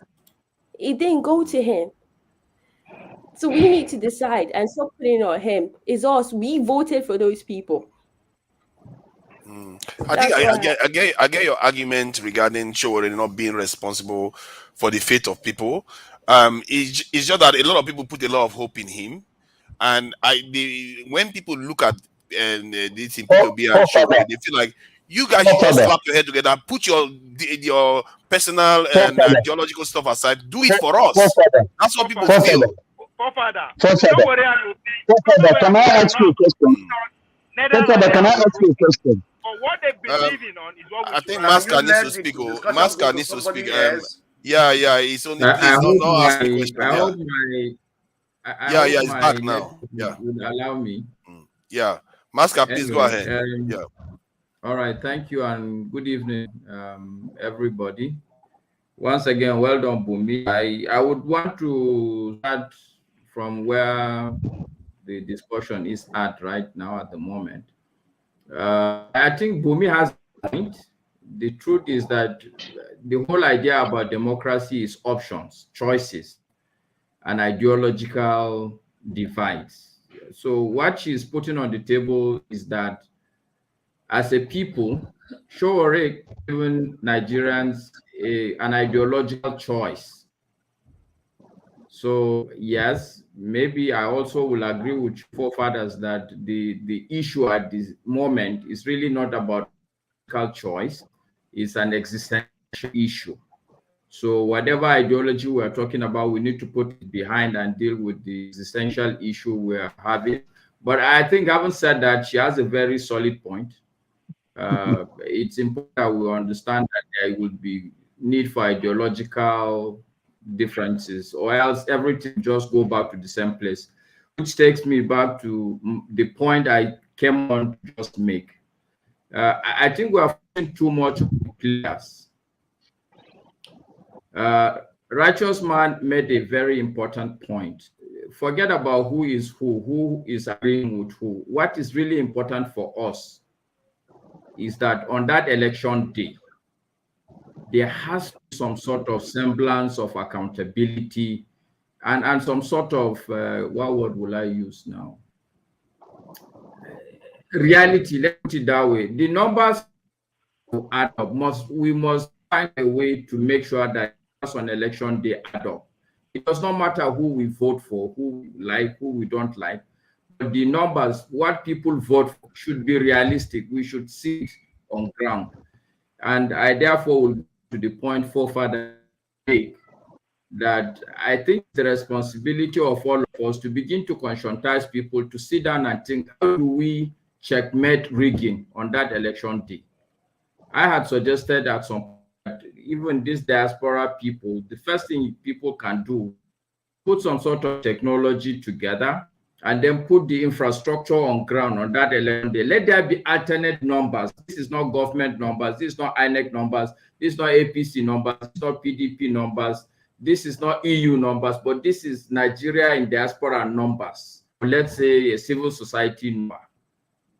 Something that you can actually say, okay, but INEC is saying this, but this is what we are seeing. It doesn't add up. That's one. Second, I think on that election day, people need to take responsibility. There are two responsibilities. Go and vote, but also stay there and make sure that in your own polling center, things are done properly and you have to transpire there. What at the end of the day were the election results? That's all I wanted to say. It's not too much to do with the contestants. If the system is not okay, we're still gonna end up in the same thing. Thank you. God bless you. God bless you. God bless you. Oh yeah. Can I talk then? You like go, to pleasantries. Let's allow the Blackstone to say something now. But I've been here long enough. If everybody's talk, then I will step out. Then you guys can just carry on talking. Because if I don't, then Blackstone would never say anything. Please, let's just let him say. Then you can go ahead and talk. Okay? Because Blackstone hasn't said anything at all. Please go ahead, the Blackstone. Okay, let's start going. Let's start. All right then. Okay, so then I will let you guys can just self-regulate. I'm not going to moderate for a while anymore. No, don't go anywhere. Sit down there. It's a job. Oh, you're worried. You're worried. You're worried. They're going to bamboozle you.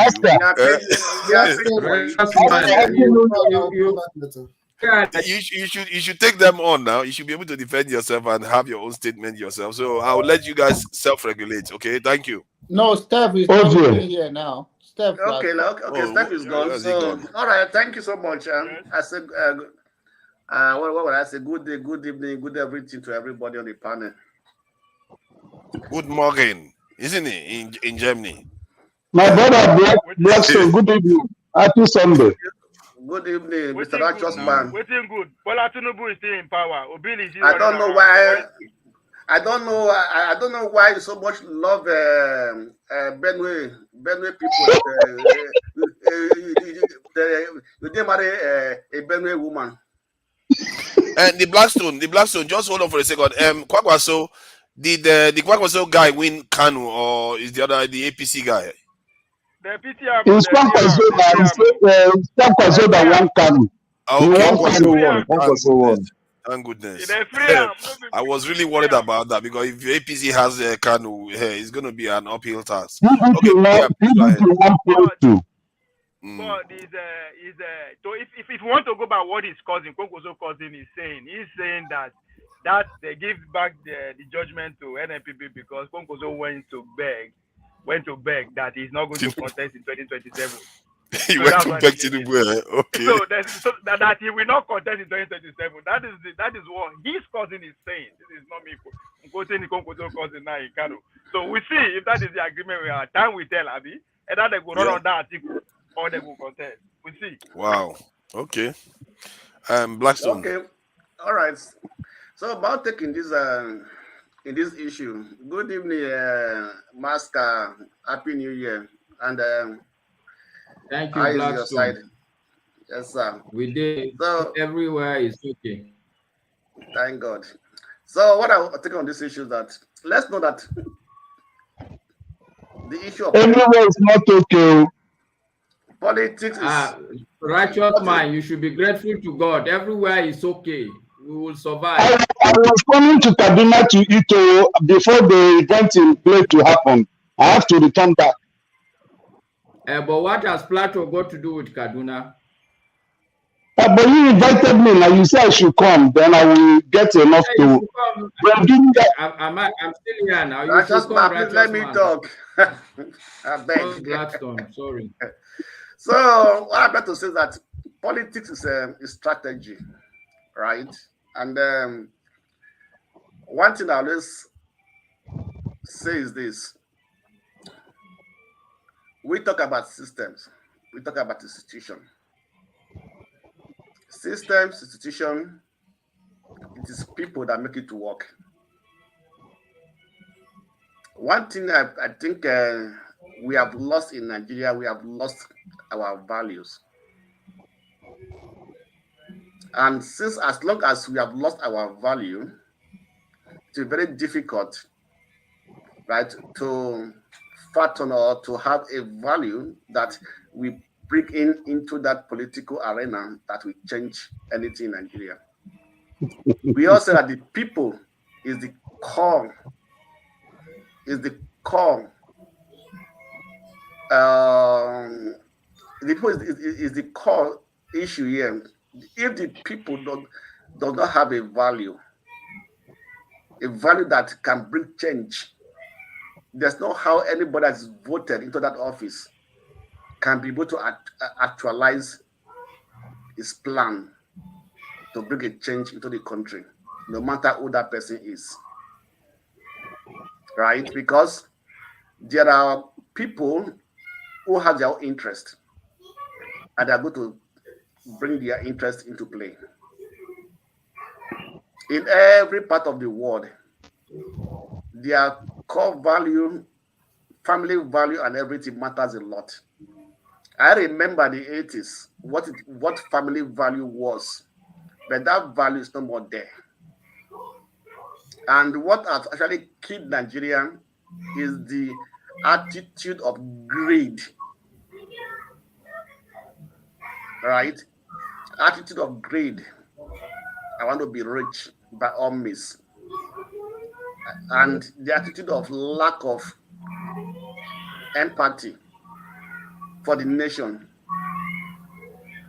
Right? I say one thing, that a country where the citizen doesn't love the country, that country is dead. And I can tell you that about 70%, 80% of Nigeria doesn't love Nigeria. And so how can we then fight for the good of the country? How can we then bring something important to the country? How can we then sacrifice this country? Do you blame them? Just continue. That's the question. I don't blame them. Of course, no matter what, every country goes through difficult times. Let's not rule that out. Every country goes through difficult times, right? And it is the citizens that change that situation, that difficult time. The citizens that sacrifice for it. I always say that the percentage is less than 10% of people that make a country good, that change a country. Less than 10% of the population. Yeah, but we are not there yet. According to Ferrari, we are what, 2% Ferrari, if I want to go with just statistics? Yes, so 2%. Ferrari we're not there yet. Uninformed. Ferrari said uninformed people. So that no, 90% uninformed. 8% in the wrong direction, 2% in the right direction. So 10% informed, but 8 out of that 10 in the wrong direction, 2% in the right direction, and then 90 where they will go wherever you direct them. So the hero we are looking for is somebody that will educate the ordinary Nigerian, not necessarily somebody that will take power. somebody who will conscientize the ordinary Nigerian. Because Because the people we have now, conscientization of the Nigerian. That is the first thing. Let me tell you something. Nigerians know what to do. Nigerians know what to do because they have lost faith in the system. They have lost faith in the country. It is like I cannot disagree with you that they know what to do. I don't mean to interrupt you. Ferrari, don't disagree with that. I like it because he said we don't have stake. Now that's where those who have stake are the elite I was trying to analyze. So let's identify them and go after them because they have stake. We don't have stake. But we need somebody to rally us and go after those people. Please, there's something I want to say in this effect. Who is the moderator? Bumi, No, but you guys can. The moderator is no longer here. Please, allow somebody to say something to finish what he's saying. AY, be the moderator. Just say who's going to speak next. Let's AY. Let me finish my point, please. Yes. Are you guys going to respect my government? We have no choice. Okay, so which topic are we discussing? No, okay, where do we? I should start from Bumi. No, AY. Go ahead. Finish. AY. Yes, AY. I don't think you should be the one to moderate. Ferreira should moderate or Jonaba because they have been there since. And Blackstone should continue and finish. I give up there, Jonaba. I second Blackstone, please finish. Okay, Jonaba, they voted you out, AY. Yeah, I voted Jonaba too. I agree. Thank you. Okay. Thank you. Blackstone, finish your comment quick. Okay, thank you. So, as I was saying, so that's where I think I stand. And number two is this, right? Like I've been saying it in this platform, that the first thing that is necessary to be done before 2027 election is to change the electoral law, just like Westerman said, right? And we have the time. And also, even though if we change the electoral law, right, we Tinubu sign to it. So at the end of the day, let everybody be on deck to fight for amendment to the electoral law and remove all the loopholes that they use in the last election. Even the court used those loopholes should be covered. So, who are the oppositions in the house? They're not even talking about that. We have heard you like that. Let's go to Bumi. Bumi raises his hand. I thought it's supposed to be me now. Yeah, because I know that everybody has from said. Bumi you talk. From Bumi. Thank you. Draba, I will give you a final for cutting me at the middle of my point. No, I'm not cutting you because there's a brother from India here and Bumi raised her hand. You will come back and finish it. Bumi, you want to say something quickly? Yeah, I wanted to say something in regards to like the people blaming aspect, and it's true the whole decision does fall under the people, but we also know that our present government is intentionally putting security and poverty to make the people desperate and make it impossible for the people to make a clear decision. So we can't put all the blame on the people because it's all intentional. But that's where people in the diaspora comes in. We cannot just keep on saying, oh, you should go and protest, knowing well we know what the government's going to do. So we in the diaspora need to know how we can play a hand in those decision making because we are also the people. But now we are the people that we are not presently under the government. The people in Nigeria are under the government. We don't need to be scared that someone's going to come and shoot us. In Nigeria, they are scared of their life. So this is where we have to come and play in that part. So the people we should be blaming are the people in the diaspora, in my opinion. Thank you. Igor, Bumi, I support you 100%. Bumi, thank you. Thank you, Janaba. So what I'm trying to say in effect is that we in this platform have a serious role to play toward this Nigeria state of nations that we are facing too much problem. What am I trying to say in effect is that this platform now, before Rudolph zoom off, he said something that before weekend we are going to have Labour Party chairman to be in this platform that everyone can ask questions Then secondly, Natasha. These are people that in the government. And when we have such a people in the government, we stand like a Rofai Hosseini of Arise News to ask them some certain questions that will make them to know that there are people that are holding them accountable over whatever thing they said. Now, through our own voice in this platform, we're able to tell them what we have in our minds concerning the state of Nigeria, concerning the condition of Nigeria. Because that's the only platform they can hear us directly and ask them questions. We have what is called interactions, one-on-one interactions. Now, because what I believe in this life is whatever thing is said to somebody, it enters that person's ears. And when it enters that person's ears, it settles in their minds. So we'll be able to talk to them in that form and tell them that we in diaspora, this is what we don't like. And this is what we like. But if you can be able to follow this way, we'll be able to give you 100% support. Now, they will understand that we are trying to give them support towards the areas we are looking for, because we are looking for a solution to save this country out of the evil cabals that hold this country captive.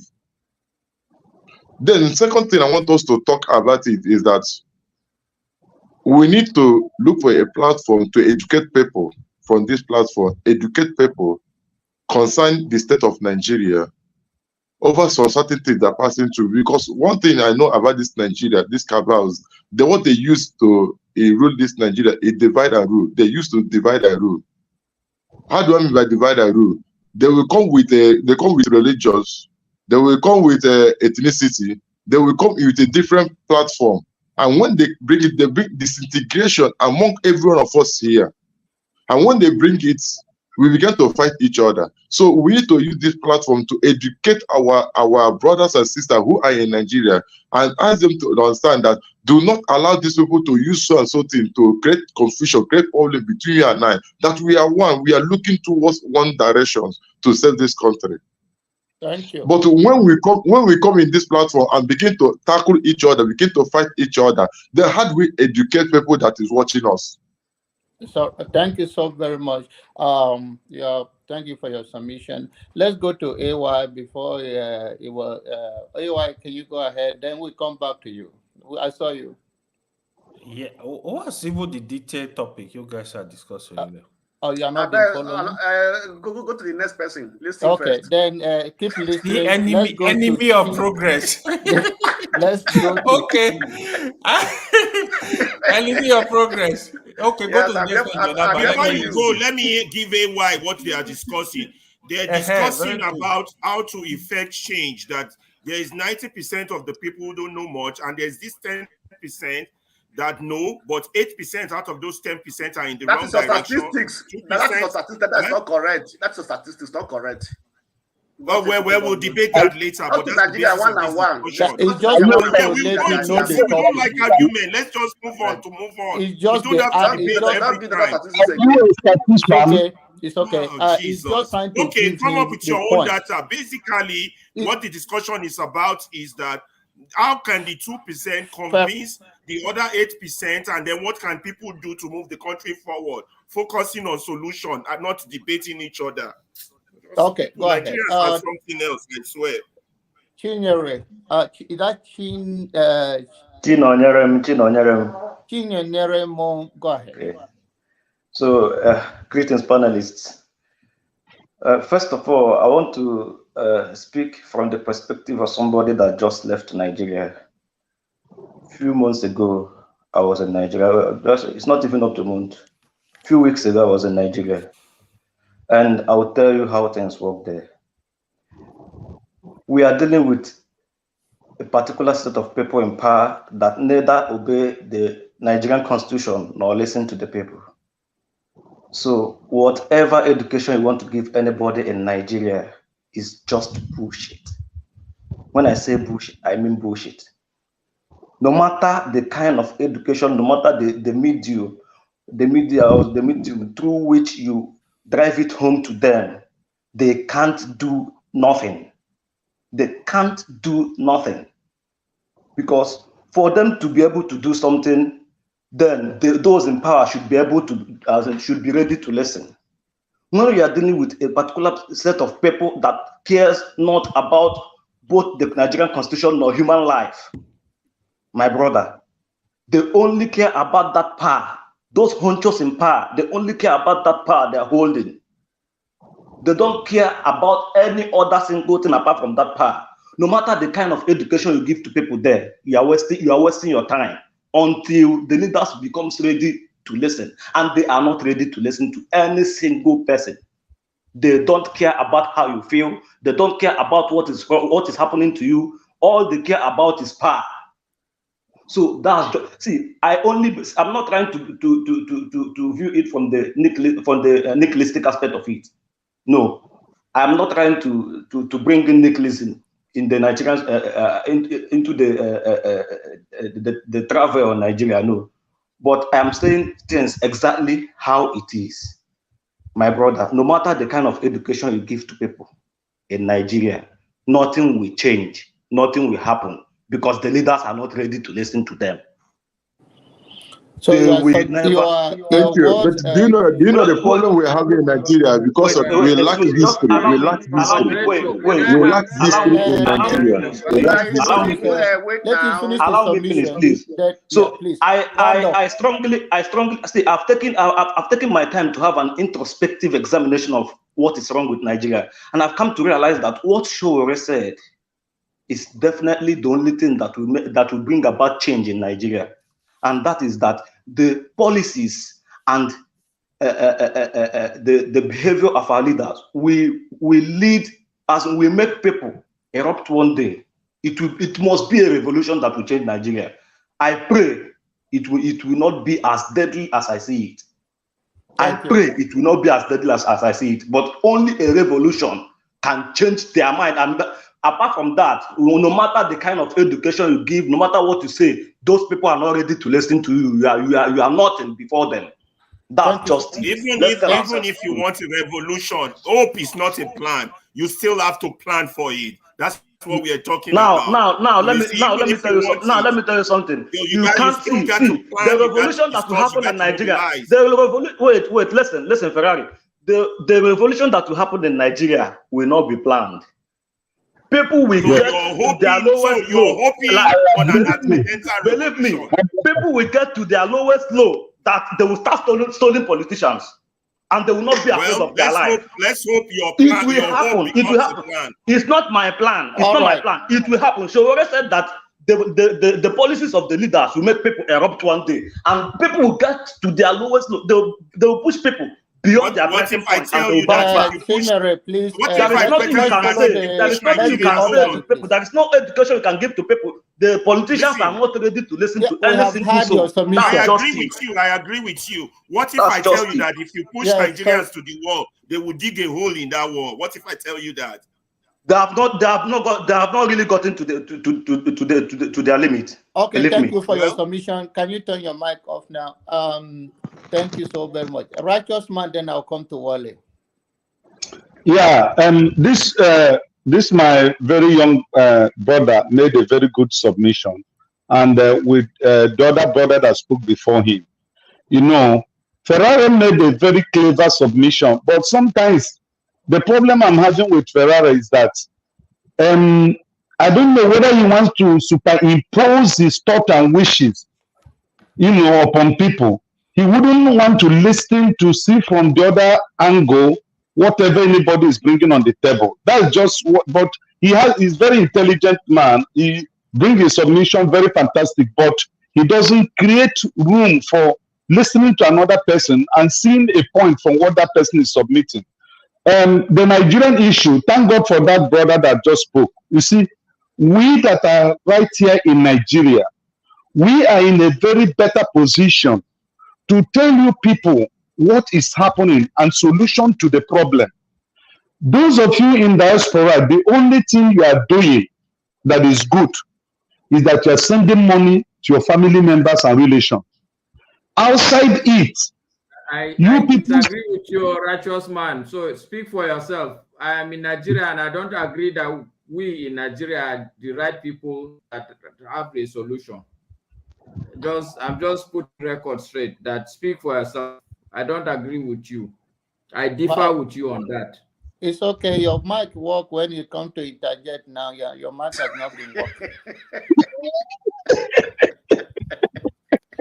Go ahead, righteous man. We nominated you for this position, John Abba. Vote him out. Vote him out. Let's see pitching. We will vote him next election. You see what I'm voting for. So back to what I was saying. You see, let the truth be told. Cloud chasers are Nigerians in diaspora. I took my time few days ago to look at from 1999 politicians to date. I can give you authoritative data that 65% of Nigerians from diaspora have come back to Nigeria to contest the election, and they have contributed to the downwardness of this country. You see, when Nigerians are in abroad, they learn the good grammars there. They learn the good phonetics. They will convince you with their good grammar and speaking. The moment you bring them in, the moment you tell them come back to Nigeria and work, they contribute absolutely nothing. They have to destroy the Nigerian system. Now, what that brother was submitting, which I agreed with, the only thing, I was saying it here before, Masker, hold on. Masker, hold on, you will say, I know your hand is up. Round up so Masker can talk now so that... You raise this hand up, you denied me the opportunity to come to Kaduna during the Christmas. They started killing people in Plateau. And that made me not to come to your place to eat. But that is just by the side. So what I'm saying, in my final submission, you people have succeeded in chasing forefathers away from his throne. He's hiding. Thank you so very much. We're going to cut you off here right now and go to Masker. Since Masker can talk, right, we have to get hold of him. Thank you so much for your submission. I think what you are saying, I don't want to go around it. I'm trying to go quick to talk to him since he's still alive. Go ahead, Masker. Okay. I just want to say that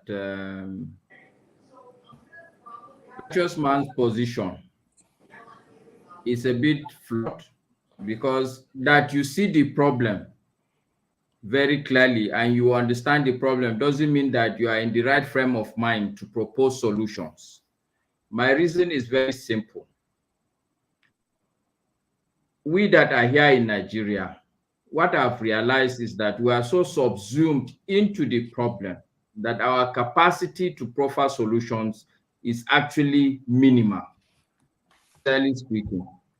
Now, for instance, I feel sometimes, even when I make speeches on this platform, okay, I have to be careful some of the things I say because I'm here.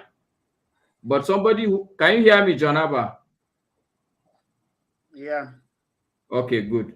All right, so the point I'm making, but somebody who is already in diaspora has that level of freedom, and history has shown that most revolutionaries fought freedom from outside. And I can go and list a classic example is the current leader of Rwanda. They didn't fight from within Rwanda. They came from outside.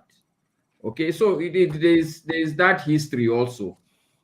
So I'm saying that we should be careful that we Nigerians that are in Nigeria to assume that we are the only one that can solve the problem. So I just want to put that. Thank you so much. I had you. That was not my submission. Right, you cannot. I have the. Please, you guys calm down. You will come so and talk. I just want to put down. Thank you so much. Thank you. I thank you so much, Forefather. I think we're going to go to Wale now. Where is Forefather? Okay, thank you very much. I've been listening at the background, and the lady that spoke and the young man that spoke before Forefather, before Righteous Man. When you talk about leaders, I think he's using his Hear me? phone. Okay. Am I back? Yeah, you are back. Hello? You are back. You are here. We I can don't hear know. you. Am I still here? I think he's using his phone, and Can you we hear can me? hear you. Can you hear Yeah, us? I can hear you. Go ahead. No. All Yeah. right. Turn off and come back. Am I Go. in? Yeah. You are in. You are in. Hello? Oh, You are okay. in. Sorry, it's just I can't hear myself. I don't know if I'm speaking. Anyway, let me see what I have to say. I'm not sure if you can all hear me. The gentleman that spoke before, Righteous Man, talked about how Nigerians are not going to listen, how education is not going to work. The question I was going to ask, although I don't like to interrupt, is who are these people? Who are these leaders? Who are these followers? How did this leader get to where they are? Are they not from you and I? Are they not part of us? So the people that are suffering, are they not our family members? Are they not our relatives? So let's think of, yes, the suffering is there. What is the solution? If we haven't tried and we said they're not going to listen, then what is the next solution then? So let's try our own bit. Let's try the education. It's now left to, whoever wants to take it, who doesn't want to take it. But if we haven't tried and we said it's not going to work, then we are more or less complacent with the status quo. So that is on one side. Okay. Then the other thing I observed was the lady that came on board. I know the moderators are trying to encourage ladies or young people to come on board, speak their own whatever, however perspective they have. And we should allow that. We shouldn't kind of push people away. It's not easy for people to come on the screen and talk. Some people don't have the confidence. But saying that, let everybody hear their own opinion, their perspective. And then that is where people like John Alba, AY, everybody on the platform will be able to pick one or two things, educate ourselves. So by then, we start to wake people up in a way. And that's why I said, okay, we here on the platform need to show that role modeling. Because it's not easy to rule a country, to be honest. Look at all of us on this platform. I have a different perspective. Mr. AY have a different, Righteous Man have a different perspective. Mr. Alba have a different perspective. How do we all come together to shield our ego, to shield our religious belief up to a point where we love our neighbor like ourselves?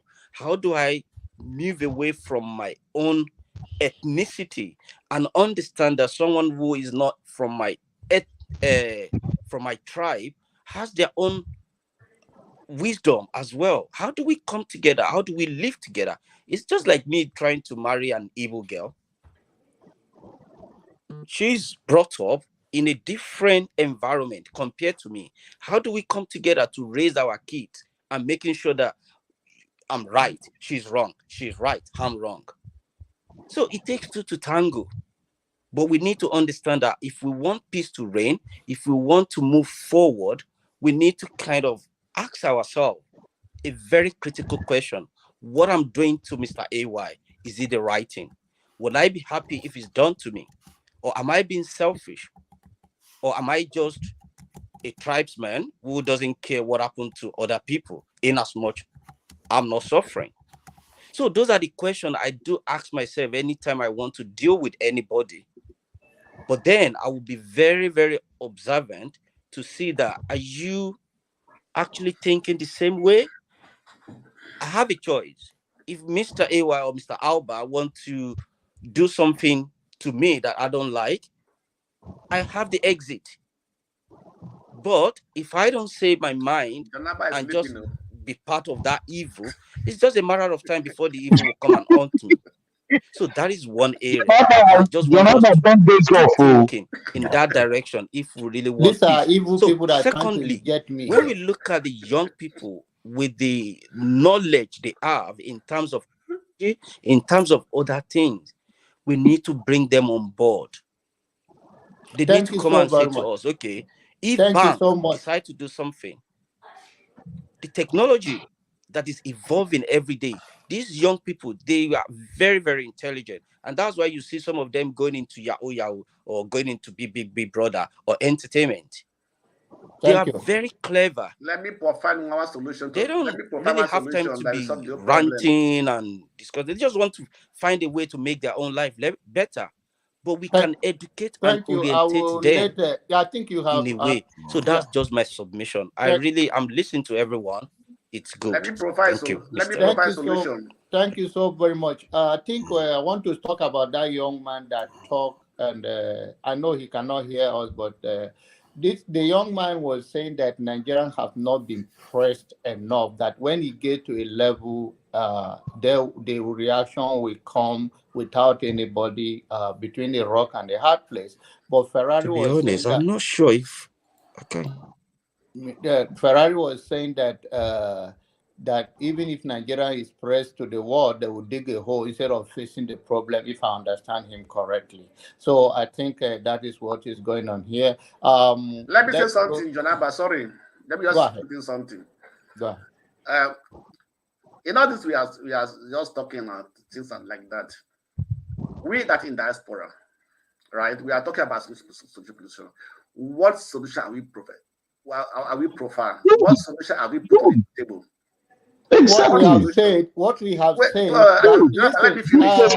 The Blackstone. Wait, let me finish. Allow him to finish. Jonathan, allow him to finish. Let me just finish. I moderate here. Don't interrupt me. Yes, sorry. Let me finish. What I want to say for me, this is the what first of all we should do.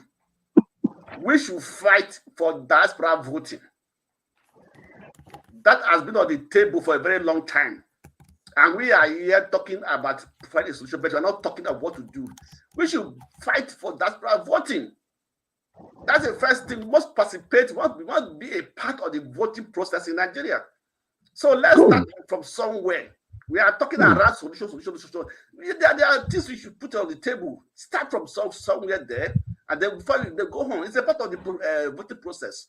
When we are having the right to vote, then we have a voice. For now, we don't have a voice.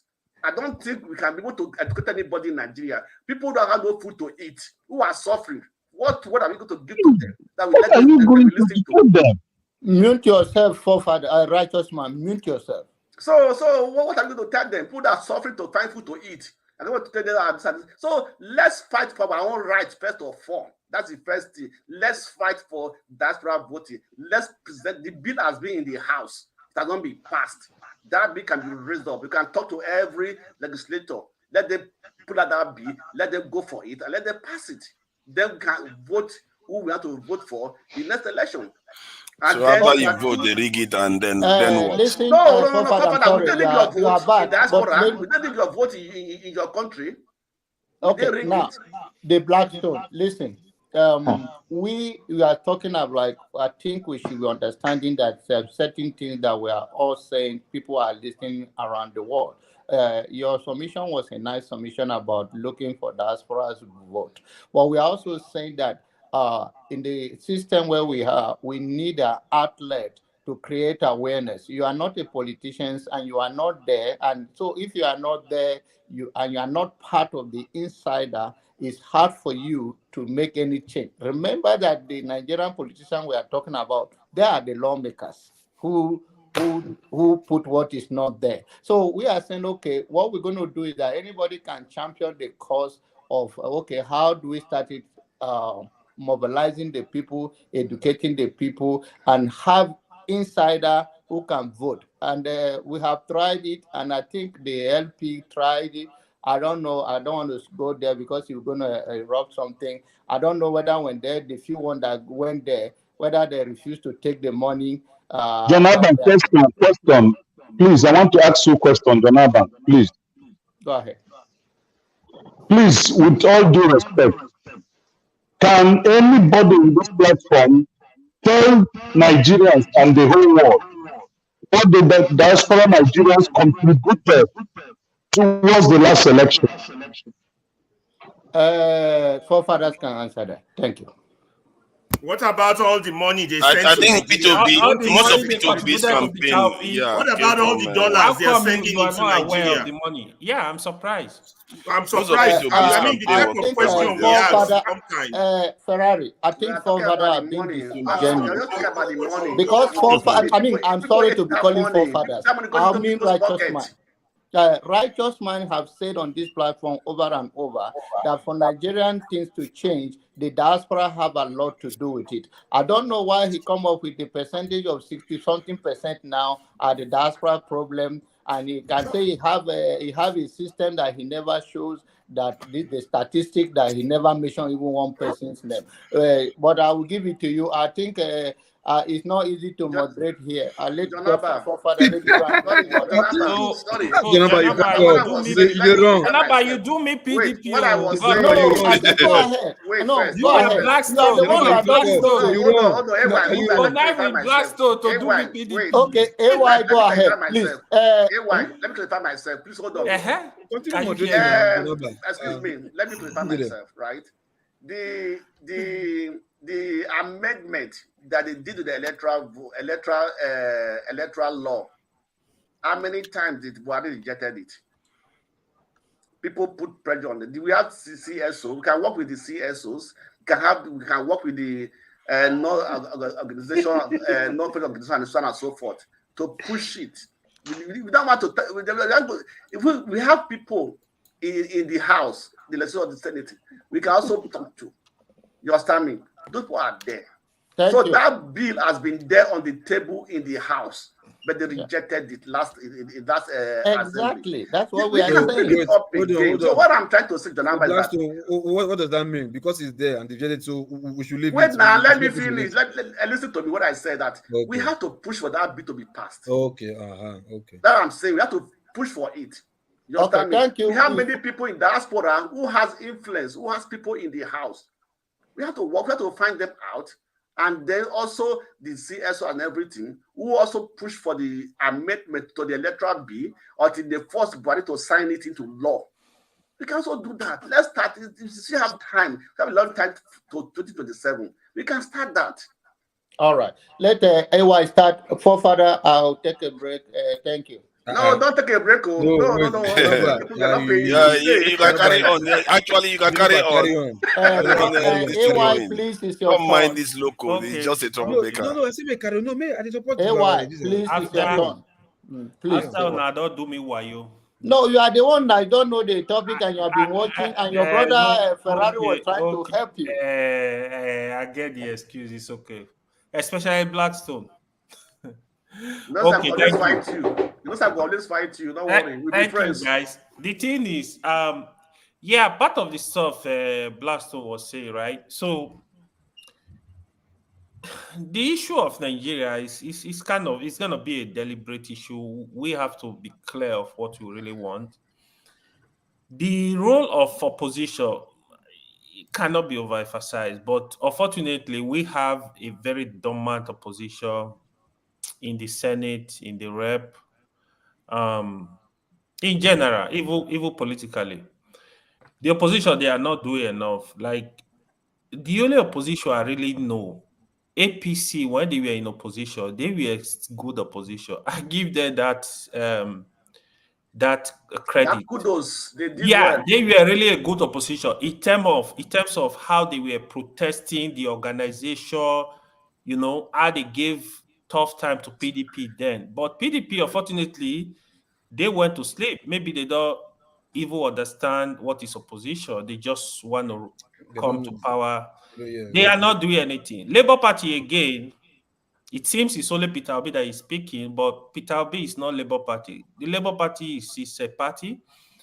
They're supposed to have a strategy and be talking more. If they have to go for a peaceful protest, let them do it. Because when you really look at the issues, right, like those loophole Blackstone was talking about, the electoral process in general, what is wrong? For example, last election, one of the things they used was transmission of results electronically is not compulsory. Now you need to fight and make it compulsory. Make it compulsory. That's a loophole. So we need to look at this issue. I know issue of diaspora voting, it is a big one because we don't have data. It's gonna be hey. No, when I'm talking, you don't make noise, please. No, I'm not making noise. Stop that. Yeah, Stop that. please. You didn't hear anything. I was just my don't tell me that. Put this thing. Mute yourself, please. So it's really very important. We need to pay attention. Despite we might have other strategy, we want the country to be good. This little stuff, like the senators that are not APC senators, the House of Rep members, they are actually more. I think they are more than the APC. When you put all the opposition together, the number is more than APC member in the House of Rep. What are they doing? Why can't they work together? At least what I want to be seeing is let them even push some bills. Let even see APC are rejecting them. So let them, they are sleeping. Labour Party, PDP, other little party that have one or two persons, all of them are all sleeping. If they really want the country to work, they should actually, it's not by fight. You got to speak up. No, Mr. President, this will not pass bill, push bill. Let Nigeria see you doing something. Look at all these loopholes. They are politicians. They're supposed to know better, you know. Even right now, even the president electing the INEC chairman, to me, it's absurd. Like, why would president? That should be changed, totally changed. So they need to fight all this system. Even the commissioners in the state, electoral, what do they call them? INEC rep in the state. Electoral commissioners. Yeah, electoral commissioner. You work towards in such a way that let them have their independence. Let them have their independence. Not only the INEC, other institutions. That is what you should be fighting towards. Even, for example, EFCC, let them have their independence. All these bodies, they don't have independence. Down to the state governors, how they treat the local government chairmen, how they treat House of Assembly members. There is no independence. So you have one dictator dictating everything. Today, many Nigerian governors, if they don't give you ticket as a senator, you going nowhere. They will fight you.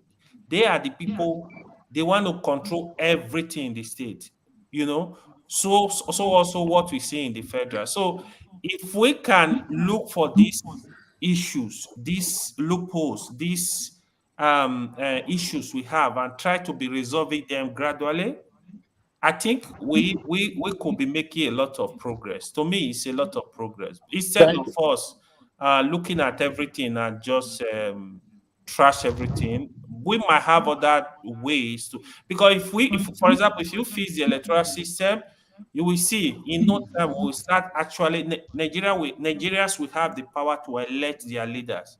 But what we currently have now, most times, electoral malpractices, people that you are not voted for, they are in power. A lot of issues from federal to state, you know. If we keep doing this, we're going nowhere. Yeah.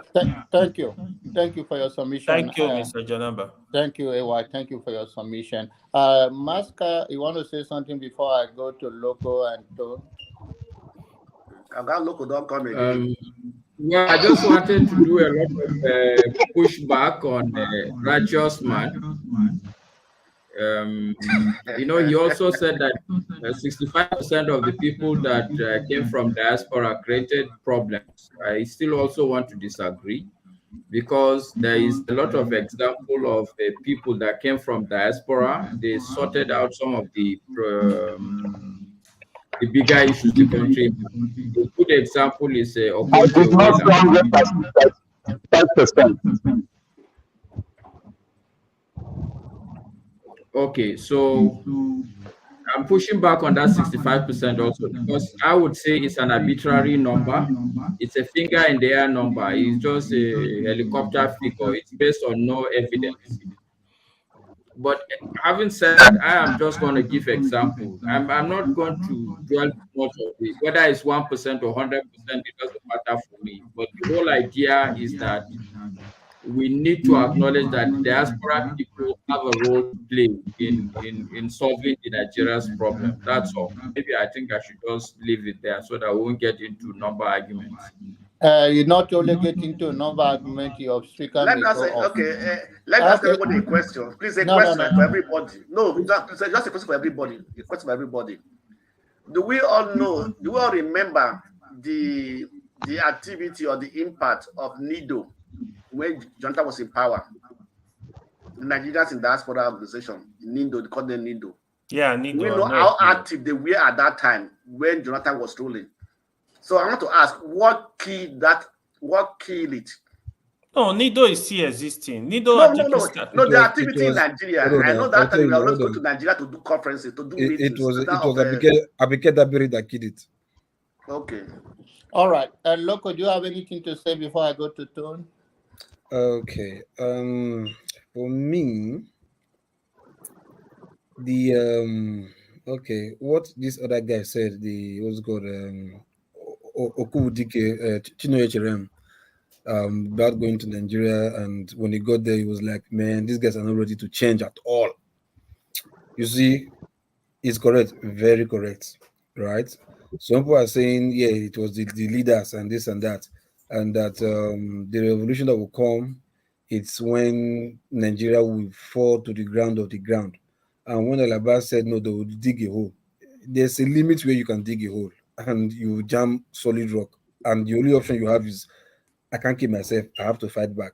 That's why you see what I'm always right, suffocates the poor. Don't let them breathe. That is that rock, that bottom rock that we hit that we're like, man, I have to breathe, so I have to fight for my life now. So that is where Nigerians is going to. And I don't think we've gotten to that position where they will start fighting. You understand? Nigerians is always adjusting themselves. Everybody's just living for survival. You understand? So until they get to that point where they will now have no option to survive, that is where that self-implosion will now come. You understand? That revolution will now come. Like you said, it won't be planned. It will just spark up in one side. Before you know, another state will just pick up, like, not be loud, I beg, we will not die. Before you know, they will have the same thinking, the same thoughts, and they will mesh together and fight. They might not be fighting because they have one maybe one agenda. Just like maybe like inside head, not that you have one agenda, but look, they will just click like, we can't die. We are tired of this nonsense. We can't die like this. You understand? The suffering is just too much. That common goal of suffering we just unite everybody to all of them together, and before you know, boom, self-implosion. You understand? Because it has gone to a situation whereby the leaders do not have sense anymore. So the electorates now are just living like electrons, bombarding each other. Everybody just want to survive, living on their own. You understand? So by the time they all get to that point where there's no room for survival anymore, they've exhausted all their chances, all their whatever, what have you, then like, man, we can't kill ourselves. Let's just fight for our life. You understand? And for the aspect of diaspora, the diaspora voting is what I've been saying. Look, we need to confront these people from diaspora. So if you can start by diaspora voting, like I said, Natasha is coming here. We can tell her, hey, part of your policy or part of your whatever you want to raise in the House of Assembly, your motion, your prayers, diaspora voting should be the first two or even not the first three. Because first, you have to put a constituency as number one project, then a state number two, then the nation number three. So the nation number three, diaspora voting should be that priority, because we can't just be talking from here, doing nothing. Meanwhile, most of us might be scared to go back home and start doing some campaign or whatever. You start fear for our life because of insecurity. So myself, let diaspora voting be something she will want to look into, and before we know, we can start from her. Then any other senators that we might be lucky to have here, we can also be telling them that. But regardless of that, we have to suffocate the poor. Don't let them quit. That is the only time they can their eyes can be open. Like they have no choice than to fight the system. Thank you. I know you are also from Nigeria recently, so you know what is going on. I'm not going to talk so much. Let's go to Righteous Man, then I'll come back to Ferrari immediately. Righteous Yeah, Man, make it brief. yeah, brief. I agree You just 100% join me. with Jonaba, you just join me. Oh, sorry, Tone. Sorry, I'm sorry. I agree with what Ferrari said. If anybody is waiting for Nigerians to react, we're on ground here. As long as religion is still effectively practiced in Nigeria, it is only the removal of religion in Nigeria will push Nigerians to the street. As long as you go to church on Sunday, as we have gone today, and hear prayers and the word of God counseling you, giving you hope, Nigerians will be the last people. If anybody is waiting for Nigerians to go on the street. Where was the church when NSAS came? Where was the church when NSAS came? Don't they go to Hold church? on. Hold on. How did NSAS end? And what was the effect of it? What Ferrari said is true. If you box Nigerians to the hole, they will want to survive inside that hole. They wouldn't want to push back. The Nigerian All right, Loco, let him finish his submission. All right, Loco, has the end. Yeah, okay, yeah, that's for sure. Righteous Man, Tone, do you want to say something before I go to Ferrari? Go ahead, Tone. Thank you. Okay. Hi, good evening. Hi, Masca. Happy New Year. Right. Happy New Year, Tone. Yeah. Masca, I'm quite surprised that Righteous Man is a submission. Maybe he's trying to tell us something that a vast majority of the people from diaspora are the problem when they come home to vote or be involved in the election process. So perhaps it's something that he needs to elaborate more so that we understand when it comes to his own submission next. See all these things that we are talking about, yeah, until we start empowering people with the boots on the on ground, because you need money for to move people around, to get people to know what's going on. Okay, look at this program we have here every weekend, and other platforms that that are pushing out, like Niger Watch, that are pushing out positive things. How many people, ordinary people that out there that have even light, talk less of even smartphones, will be able to access this? Many can access it. Even in Nigeria, when you tell them yeah, except rich people like Righteous Man. So a lot of people don't even, they don't like YouTube. According to them, there is this interest. It's not money. Yeah, there's this thing they Nigerians believe spend time that on social media. okay, Sorry, they I'm believe sorry. that YouTube, yeah, they believe YouTube takes a lot of money, so they rather sit down on the WhatsApp. Before you know, all sort of pastors will come and start asking them for money that they don't have, and they will get carried away, and they'll bring out their card and send the pastor money. Or they will the biggest diversion in that, because a lot of distraction in that country, whether you believe it or not, all these skinned artists and all that, all this, they say, yeah, do you see them showing off their Mercedes? You'll be wondering, nobody skin this man they do. How manage you take buy 100 million house for Lekki? So those things, I'm not saying that they should be sad, but these are see, our young people are so unfocused. It's unbelievable. Now, if Big Brother Niger come now, everybody is on Big Brother Niger. They will not be talking about their what's the name they call their this thing, airtime. Yes, but they will not mind. But when it comes to political things where they can brainstorm together and profile a solution, and rallying the call and all that, nobody will do it. So that's the thing. That's another way we need to find out how to sensitize them, get them to know what is happening, and how to let them know that they are evil people. Like one man went to Mo that is pushing such platforms, pushing out half truths and lies. Like we were here yesterday when the American guy wanted to. He thinks that we're stupid because he has some American accent, but I was very happy the way he was dealt with.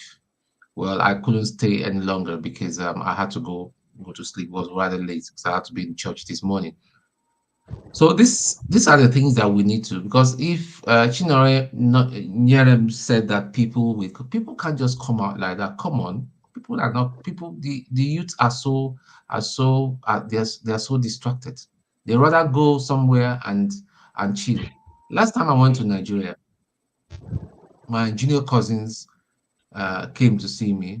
I mean, they were last time I saw them, they were this, but they are all big guys and all that. He came with 6 of his friends, and oh boy, uncle don't come from the UK now. What you go drink? This one order this one, this one order this one. Before I knew it, before I said Jack Robinson, I left and went to take a phone call. They've already ordered for ECU and more rounds.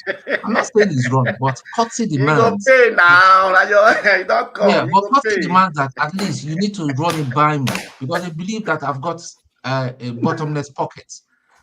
That's it. So that is a mindset. So then, what am I saying? The mindset needs it needs to be changed.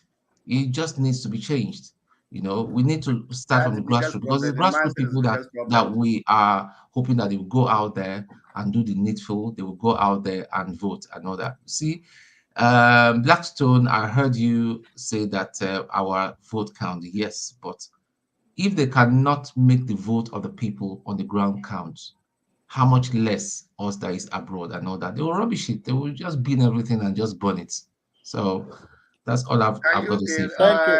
Okay. Thank you. Good. Let me ask you a question. The Let Blackstone, let Ferrari talk, please. So we'll come back to you later.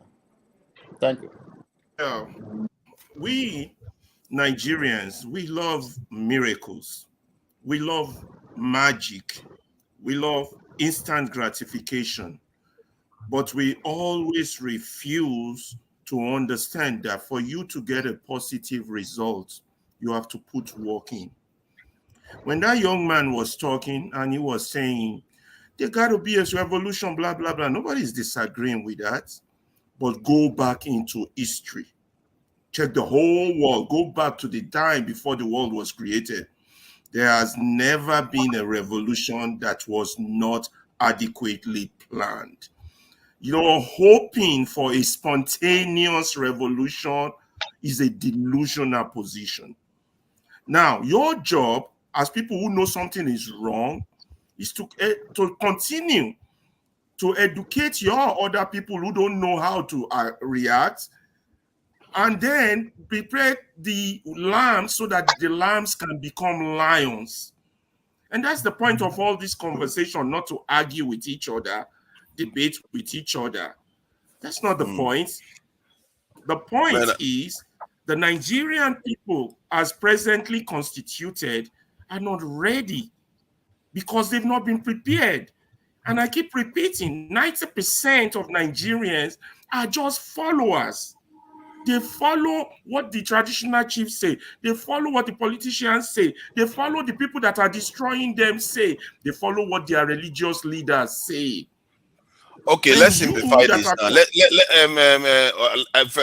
did you interrupt me? Why would you do that? Hold on now, because you are not. Why would you do that? Almighty God. Why? Give me a reason why you do that. Why would you do that? People are allowed to interject. Why would you interrupt me? What's so urgent? What's so important now that makes you to interrupt me? Now, let me tell you what is so urgent. Because you've said this before about what we need to do. So the idea now is I'm responding to what people. We have to sensitize. That's where I'm going. That's what I'm saying. What's the urgency for you to interrupt my thoughts? Can I get back on my thoughts? What's the urgency? I'm asking you now because you have said this several times. Okay. Let me go on. Your thought is already known. You want me to tell you what your thought is? Fela always says that my people serve. Does anyone not know his thoughts? Now, stop now. Just let what him be we have first. been saying is that, you understand, until the 2% elite who wants the country in the right direction are able to get on board the 8% elite who are taking the country in the wrong direction, there will not be a critical mass to convert. So what do? Is we have to have a diaspora media that tells the people's story. They have to have a form of electricity or transistor radio to hear these messages. They have to be conscientized with words and encouragement. They have to be prepared for the change you're talking about. We got a democracy where nobody has an ideology. We have to change. We have to revolutionize the mind first before you revolutionize the state. That's all I have to say. Let me ask a question. Blackstone, please, can you let a forefather? I know he's a moderator, but I see. Even if I'm a panelist, I just came in. You have been talking forever. Let some other person You have talk. been eating now. You went to eat alone now. You went to eat alone. It's your turn. Let some other person talk, Jerry. It's okay. You went to eat the wait. Righteous man, wait. Forefathers. Yes. I want you to listen very carefully to me. You know, 2 days ago, you've been very upset the way people attack you needlessly. Now you know how I've been. You know how I felt. There's so Dr. Damages have given you the powers, the tool to block people. I just came on less than 2 minutes. This idiot is saying that this stone does not have. Why are we allowing this kind of? Why can't you put him on timeout? Who? He calls himself Jeremy. I didn't say nothing to him. Jeremy. Just less than 2. Yeah. Oh, Jeremy. Oh, yeah, that was a new name. Jeremy. The tone is this tone is. I didn't say doesn't nothing. have sense. I think that guy is Triumph. He sounds like Triumph because I've never seen Jeremy. Yeah, please before. put him on timeout. Mr. Triumph, is that you? Because he looks like that guy is on your case. No. Put him on time out. Let time him out. Forefather, please let us not get distracted. Stone, I'm sorry you feel that way. Thank you. Yeah, thank you. Yes, please. Thank you. Okay, sorry, guys. Just ignore those people. Yeah, it's okay. Don't go there. Forefathers, please go ahead. Yeah, what I wanted to talk to Alaba is regarding his idea of media. The diasporans should set up a form of media.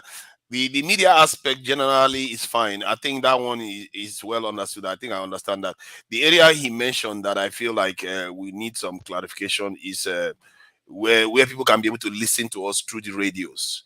And so regarding the radio aspect, because that one requires a transmitter somewhere in setup and be able to transmit the signals out into the country. So do you have any idea of the cost implications of that? Repeat your question. Repeat your question, please. It's regarding those radio, because you have to have hardware now. 100 million. Oh, okay. Cost of setting up a radio. Getting those things. 100 million naira. Whatever, I have no idea, but if you get people who are engineers, they will tell you how to do this. And considering Nigerian laws, you might have to operate from international sea for you to be able.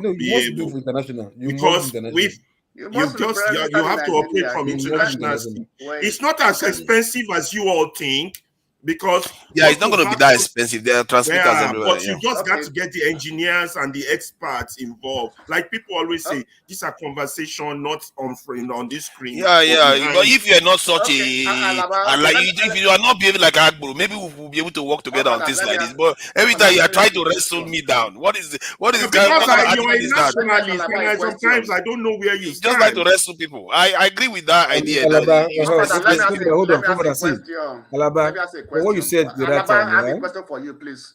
Alaba, a question. When you were saying, you said Nigerians. Let Loco finish, then I'll hear your question. You said Nigerians say they believe in miracle, right? They don't want this to happen. So if you say they believe in miracle, that means you're also saying, right, in that comfort, in that hole they will dig, if they get to maybe a stress point, they will always dig a hole. That is the miracle now, because they believe they will always find way to survive inside that hole. That's what you are saying. They look for miracle.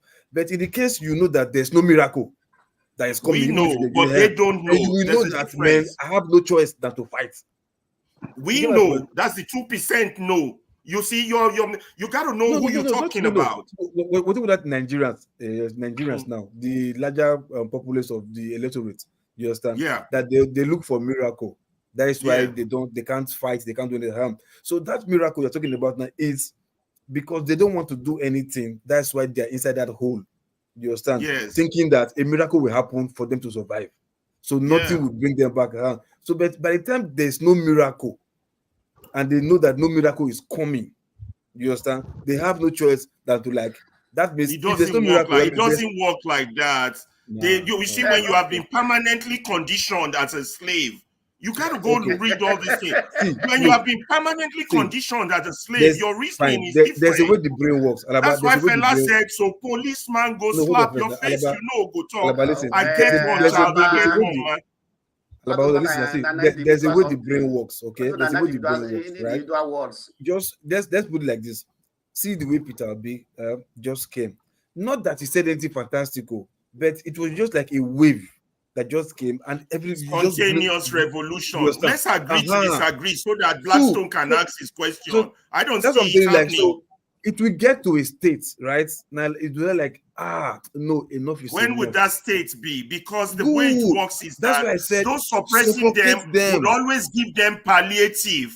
They will, so you see, after they beat them, they will throw in a few palliative to calm the nerve, and then they will continue on. Let's agree to disagree. This is going to go on back and forth. I don't see us meeting on the point.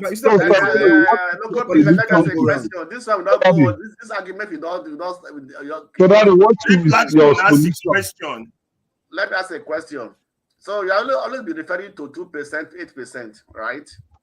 In the Nigeria, to change Nigeria, so on and so forth. What is the percentage of the American citizens that are actually interested or changing the American narrative, American politics? What is the percentage? I would say that really knows that whether I would say 20 to 60%. Americans might not be well educated, but they know when their country is heading in the wrong direction. Not their country. I mean, the political they react. Americans react. They know. That's why you have conservative and the Fox News and the CNN. Americans know and they respond. Yes, but you also know that we have news channels in Nigeria, Arise, China, and everything. Oh, very good. You mentioned that. Thank you, Blackstone. You listen to them. Yes. Let me ask you, Blackstone. Blackstone, let me ask you. When you watch Arise, when you watch Channel, when you watch LTV, whose story are they telling? A News Central.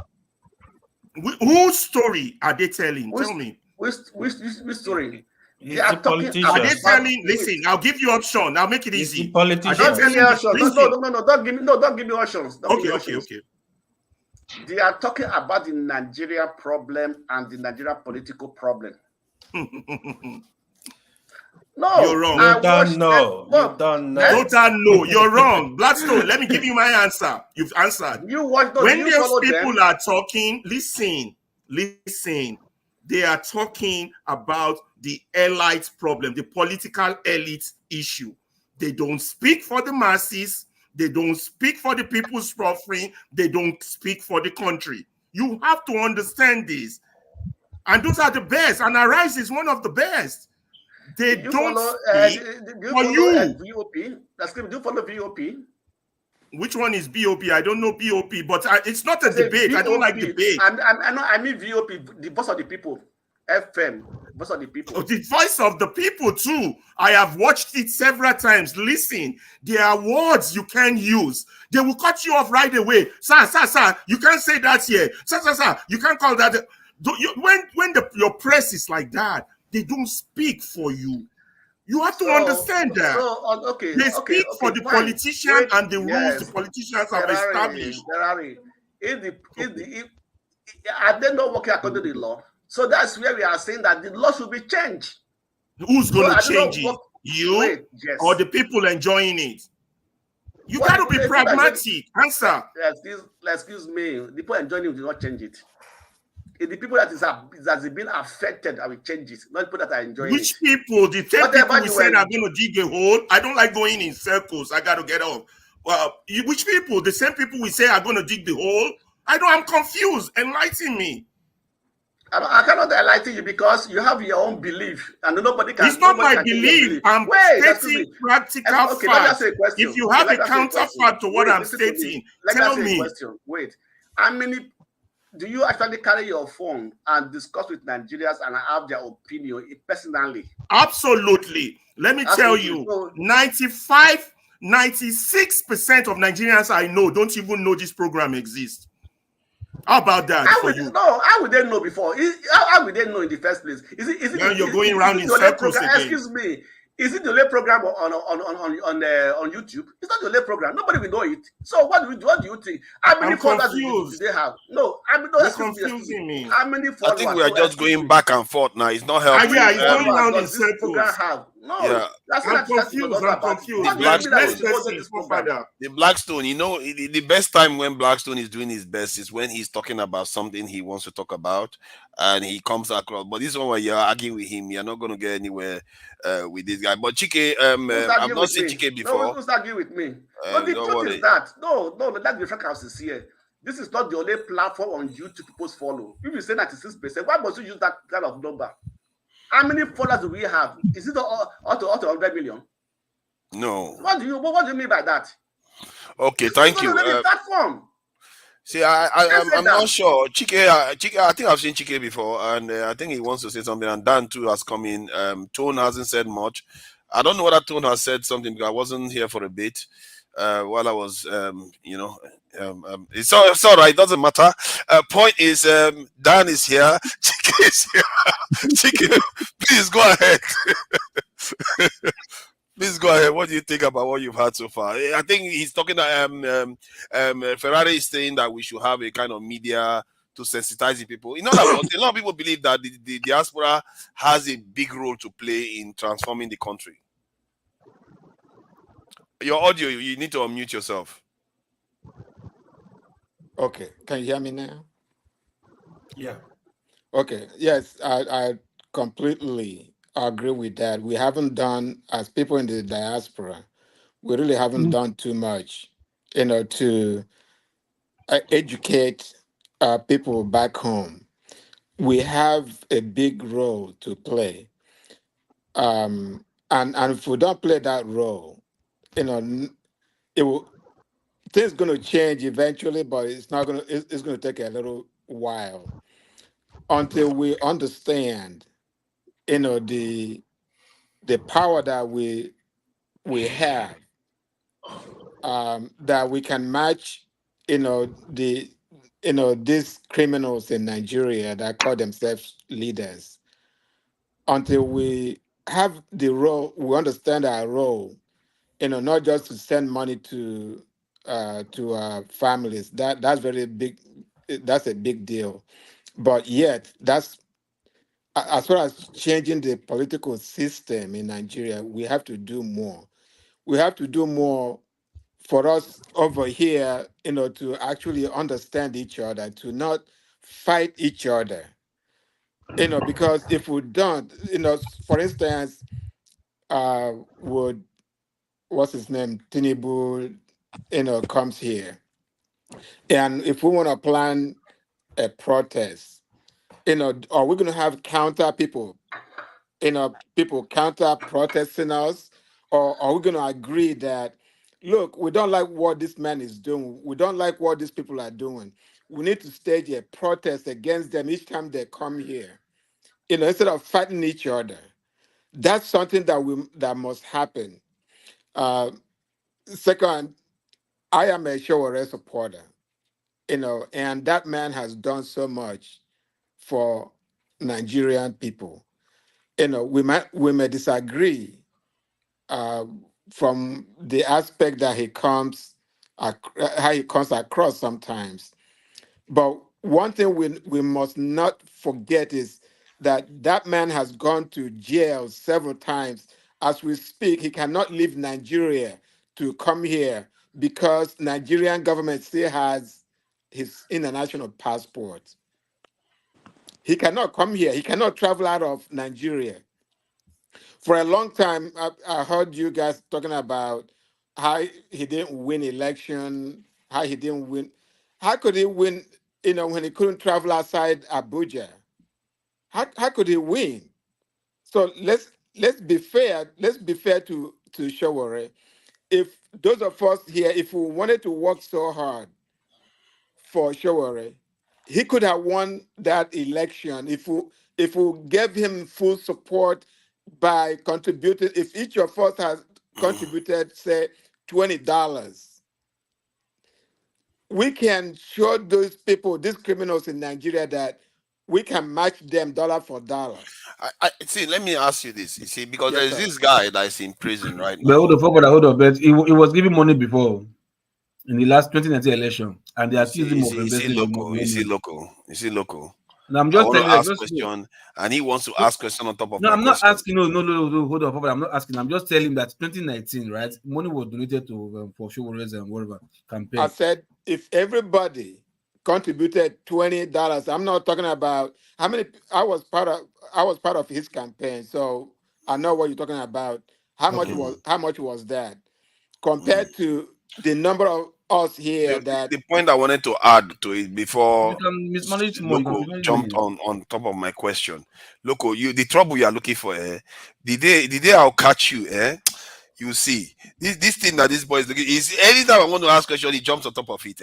Leave my question alone. See, the question I wanted to ask was there is this guy in prison in Israel. Is a Baguti. I think it's something Baguti, a Palestinian. If he ran for election, he has to be. He's not even governed before. If he ran for election, he would win the election, maybe even from jail. But that should tell you what I'm perceiving there is that popularity of a candidate transcends whether he gets money or not. And we still at missing the point. The reason why Showore is not winning is not because he's people want people that are corrupt. It's because he's not connected with the people with his message. He himself hasn't. If he has, it doesn't matter where they jail him. He will be a president in waiting. Why do you think they didn't release Abiola from prison? Because they knew the people were behind Abiola if he came out. And if Showore was popular enough, and I think that's the work Showore needs to do if he wants to win, he needs to connect with the people, not expecting the people to come to him. Well, he needs people like us, you and I, to tell Nigerian people that this guy is somebody that we need, for Nigeria to succeed. So if he hasn't done that, and that's true, and don't forget that he lived here in New Jersey. At the time, he wasn't going home quite a bit like he is now. So it becomes our responsibility, to push him and let him know what we think. Personally, I'm going to be doing that. And I'm not saying he's the only one that can do that. We need to find a way for him and Peter Obi, to work together. I am a Republican here in this country. And President Reagan said, if I can agree with you 80% of the time, I'm fine. I will be your friend. So if Peter Obi and Showore, they're good people, and if they, it seems like their priorities align very well, and there are areas that they disagree. That's understood, and so if we bring both of them together, and let's not say, oh, Showore, go talk to Peter Obi. How about Peter Obi talking to Showore? True. Do you understand? It's not a one way. It's two ways. For those of you that might be closer to Peter Obi, encourage him to say, give Showore a call. How can we work together? Even if we're not the same party, but let's kind of work together on issues. So that's what I'm talking about. But for the most important part is those of us that are in diaspora, let's find a way to agree with one another.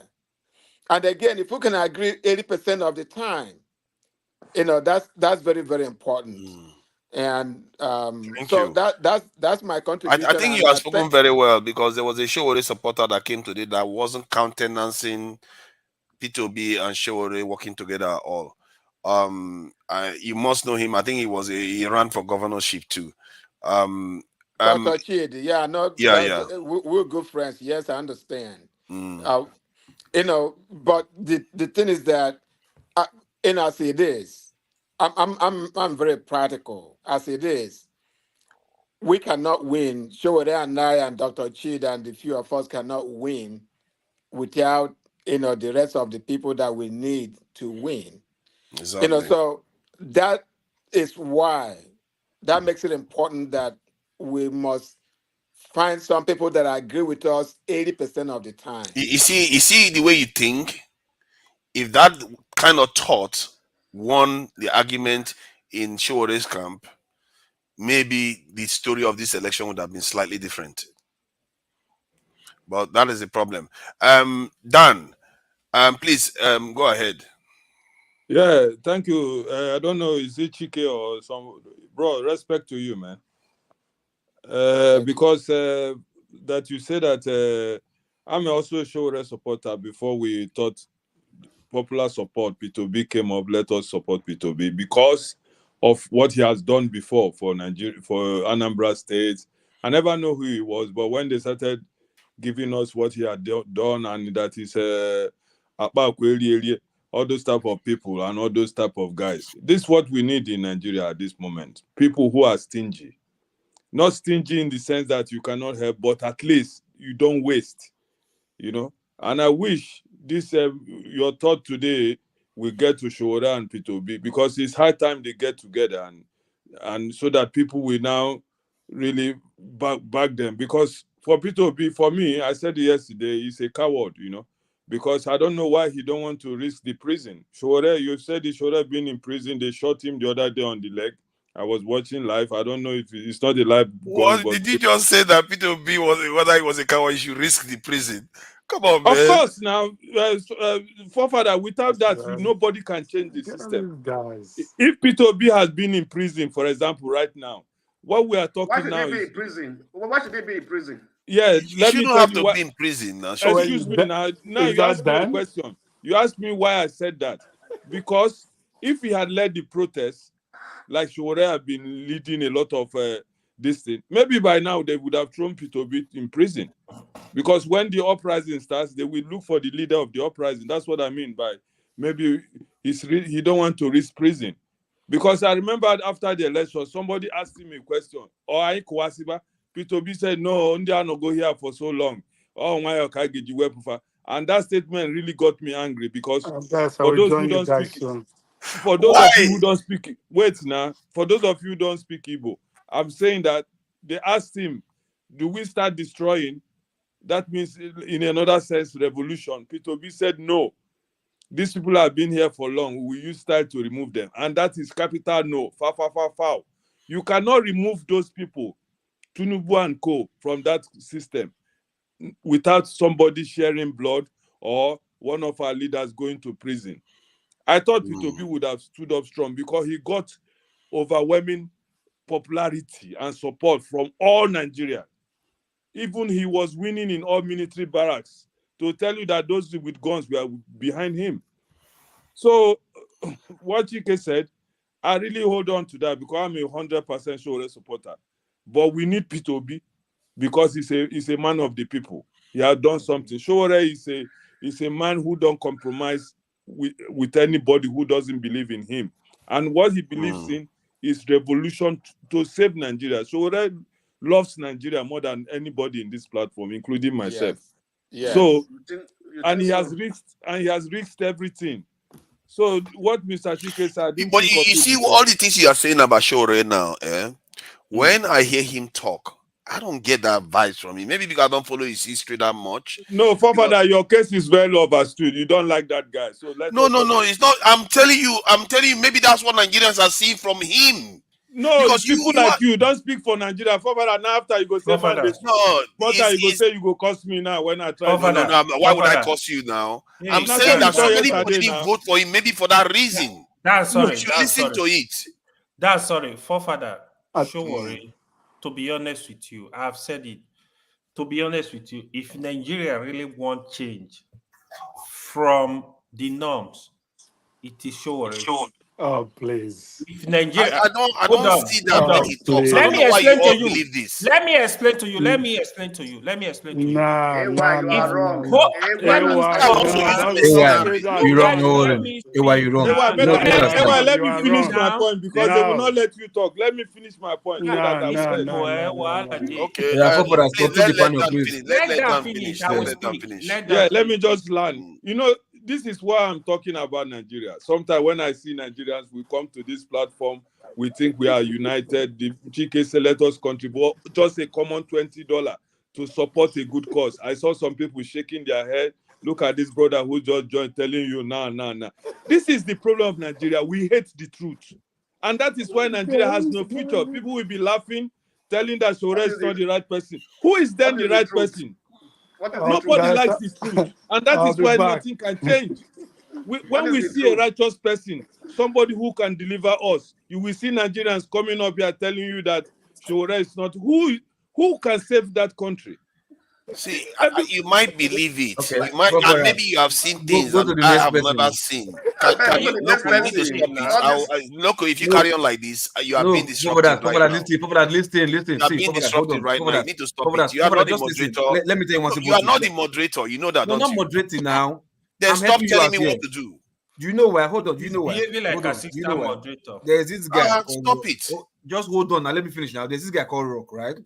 He has come out. So I want I wanted to go to him too, but maybe you should stop telling me. You always have something to say in everybody's. See. You know what? You see the funny thing that you see the funny thing that you are doing. You can go around. You see the funny thing that he's doing. Yesterday when this guy was moderating, he too almost every single time I watched it. Every single time everybody finished, Chim. Almost every single time everybody finished, he says something. And you didn't notice it because it's okay with you. See, I was there. See, you were there. Let me tell you what Tim does. I was there too, so don't tell me. Let me tell you what Tim does. Tim will allow them to finish. When he wants to ask the next person the next question, he will not add something to it and ask the next person. Oh, what is the difference? When they finish, he has finished now. Has he not finished? No, hold on. See, look, if you're asking something, let's not. I don't want to waste time on this. I really don't want to waste time on this. He's asking questions. So when he's asking questions, he will ask the person question. See, you see now, I should behave like Chim. You know that once. The point I'm making is that nobody disrupted him. So I don't. It's not edifying for you to be disrupting me constantly. It's not nice. Stop talking over everybody. AY, please go ahead. Stop talking over people. Don't do that. It's quite rude. What I was saying, right? The truth is, you see, Nigeria, we have a lot of sentiment, emotions. See, let me tell you the truth. If you if you trace history of Showore from Unilag, Showore has always been in the path of the people. In 2015, 2014, before Buhari and Jonathan election, if you follow up Showore, in fact, in 2010, 2009, 2010, when Yaradua was sick, Showore is the main guy that was doing the dirty job. Like, he exposed all the secret, what was going on with the Kaaba, where Umar Musa Yaradua was, just like what happened in the case of Akeredolu. He used his platform to tell Nigeria what is going on, how they gonna take Umar Musa Yaradua out at night. From there, they didn't want to give Goodluck Jonathan power. He has to fight. He kept fighting. I follow up this stuff.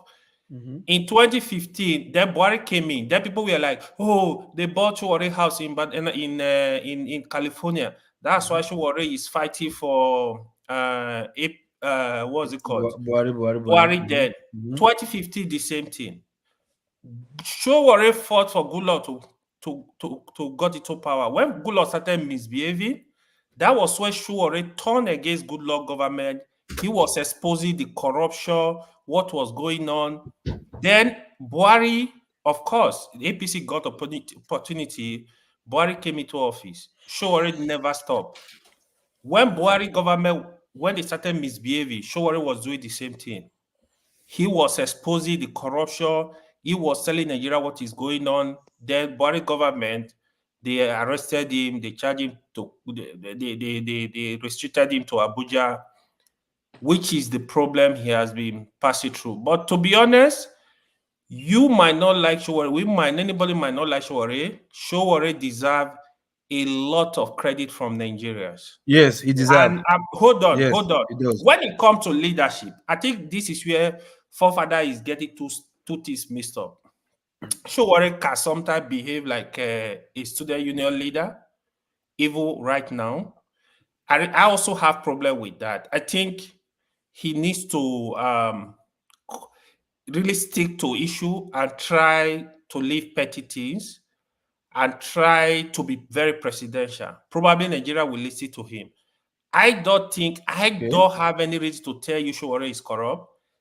I don't, if anybody have evidence, you should bring it up. Because what really happened in last election, because of how things were, I mean, Peter Obi had history that people like, his humility. He was a state governor, at least better than average Nigeria governor. And he was saying the right things. He was saying the right things. So Nigeria, they bought it to his thinking, his agenda, right? That was why you saw a lot of Nigeria actually supported Peter Obi. So when you look at the game, was more like Tinubu, Atiku, Peter Obi. Now who? Showore was not having that number. You know, Nigeria now fed. Even I know a lot of Showore supporters. Okay, you know what? This vote, instead of wasting the vote, let's give it to Peter Obi. Let's see if he can come in. If you are discriminating, if you are saying anything bad about Showore, Showore is a good guy. I don't even have problem with Showore. If you really want, why I said if you really want the change, it is Showore. I start by what I said. Peter Obi somehow is part of the status quo. You can't deny Peter Obi is not part of PDP.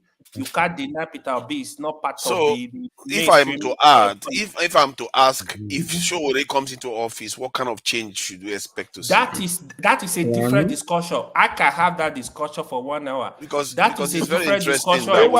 Just tell him straight. Tell him the right thing. There's no clear ideology to his vision. Everything we change in Nigeria, brother. See, forefather, let me tell you something.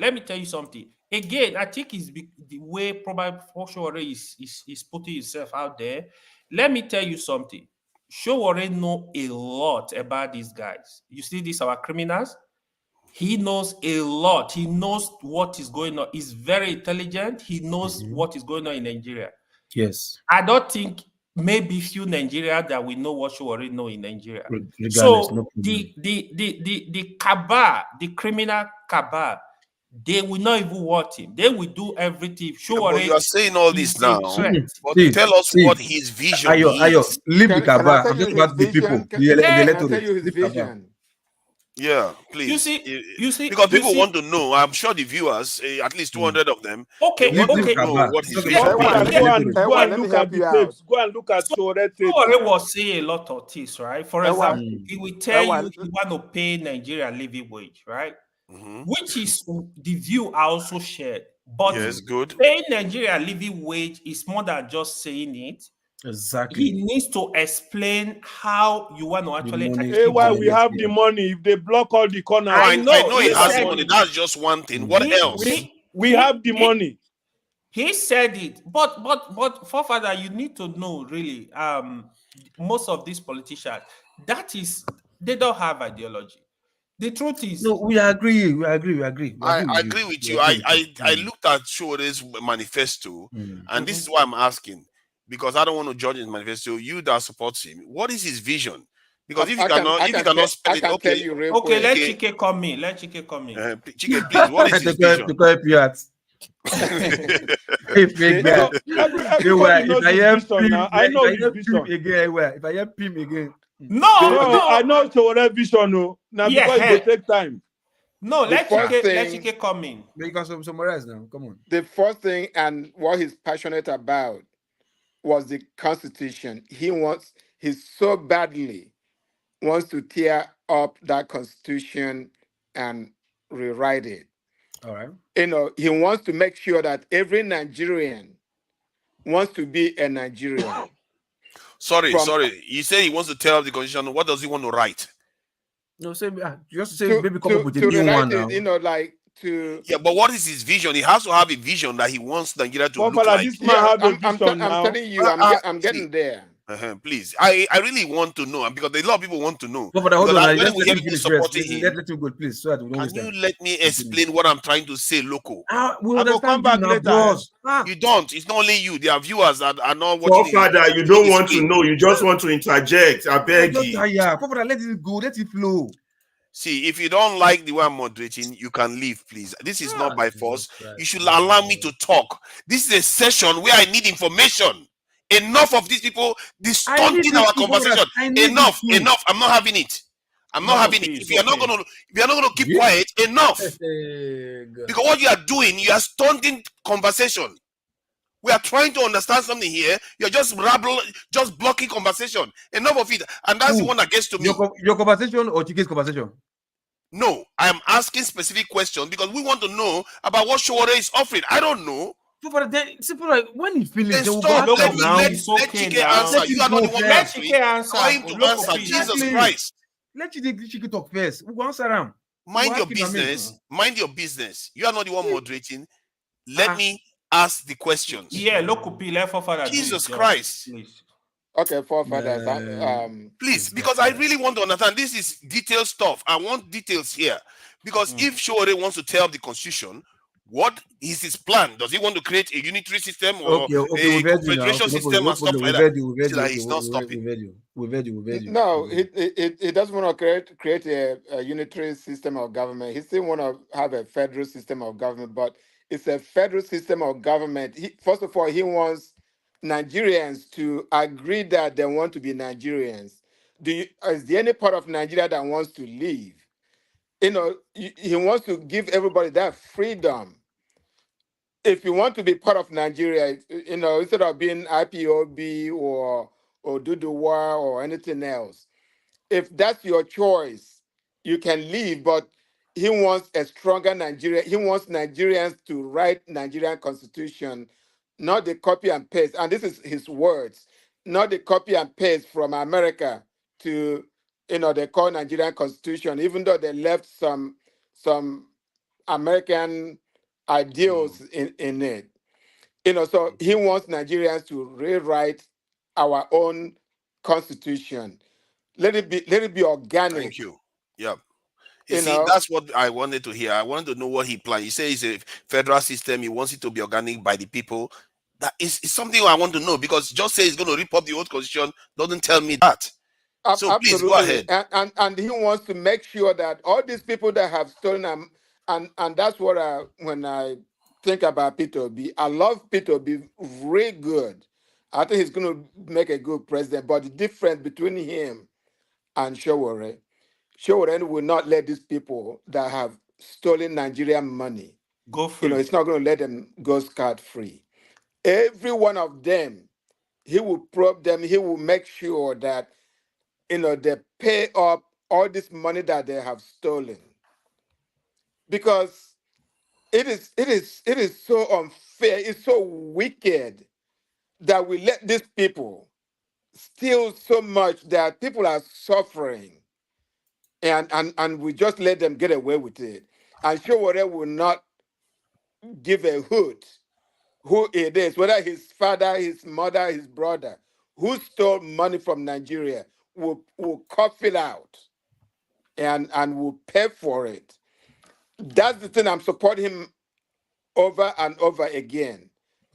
Showore has become like a brother to me, just like Delegiwa. For those of you that remember Delegiwa, if you were born then, that's how much I love this guy. I love people that actually speak their mind. You know, how many of us right now will be in Showare's shoes? His wife and children are in New Jersey. Showore haven't seen them, haven't been to America because his passport was seized by uh what's his name, the former so-called The government, Buhari. yes, the government, yeah. You know, they still have his passport as we speak, and this they try to beg him while they put him in jail. If they give him his passport, if they release him, whether he will stop. He said, "No, you can kill me if you want." That's how much he loves Nigeria. Come on, y'all. We're gonna have to, give him that kudos. You know, administratively. Okay, With so I got two things from what you said. Mhm. He's going to fight corruption, Yes. and he's going to this thing rewrite the constitution. And I Yes. think I like the constitutional the approach he wants to take with the constitution. But regarding the corruption, does he have any? Okay, he says he's going to hunt down the other one. Does he have anything that he wants to do to ensure that the system is not corrupt? Oh, absolutely. When like Peter B would say, if the head is not corrupt, then the legs will not be corrupt. So if he's probing these people, which will be the first time that somebody is actually probing, these people, and he spoke about having one, instead of having Senate and House of Representatives, let's have one. Let's make the government lean instead of all this bloated, system of government. Nigeria is not that big. We're not making that money. We're looking at America, because they have two legislators, legislators. Yeah. If we have one legislator and we make it even not full time but part time legislators, that we can do that.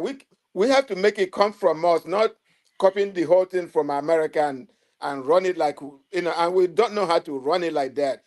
That's what he says that I really like. And Okay, maybe thank you. go I ahead. agree. I think let me move to the economic aspect then, since you have covered Can anybody constitutional. also speak? Can anybody also speak, please? Okay, of course, some other person can speak. Good. Tone, you can go ahead. Okay, thank you. Okay, Chike is still there. Chike, $20 will not make any difference because the politics right now in Nigeria, you saw how Peter Obi was dispossessed of his mandate.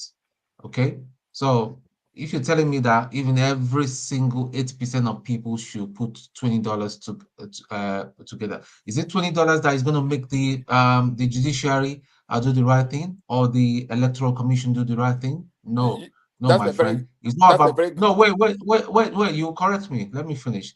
It's not gonna happen. The $20 is not gonna make any difference. I mean, Peter Obi did not call for any donation, and I don't think he believes that, although he must have gotten some money from somewhere with that we do not know, for the bit that he did.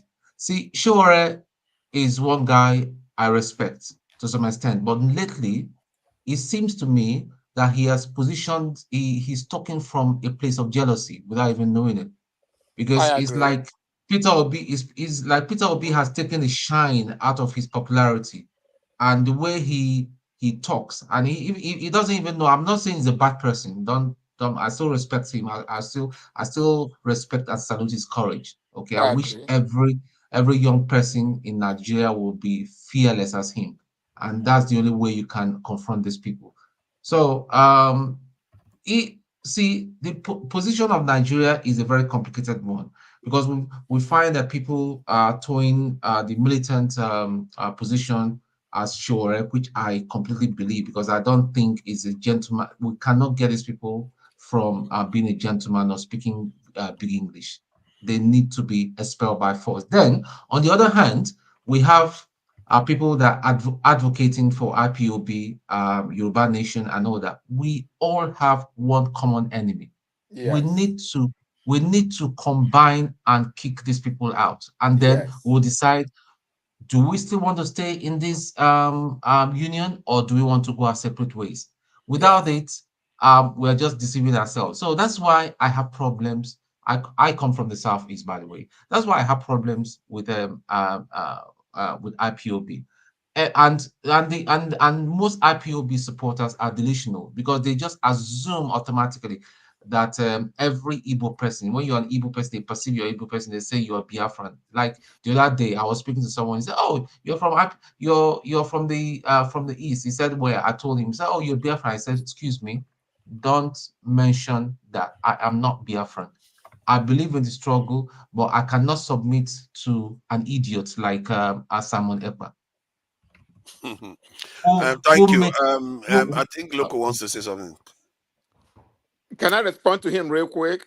Just 1 second. Loco, do you want to ask him a question too? Forget Loco, I beg. No, if you want to respond, let you respond, because I still have to say to him too. I think he was he can thumbing take up. both of the questions, so he can take both. No, he was thumbing.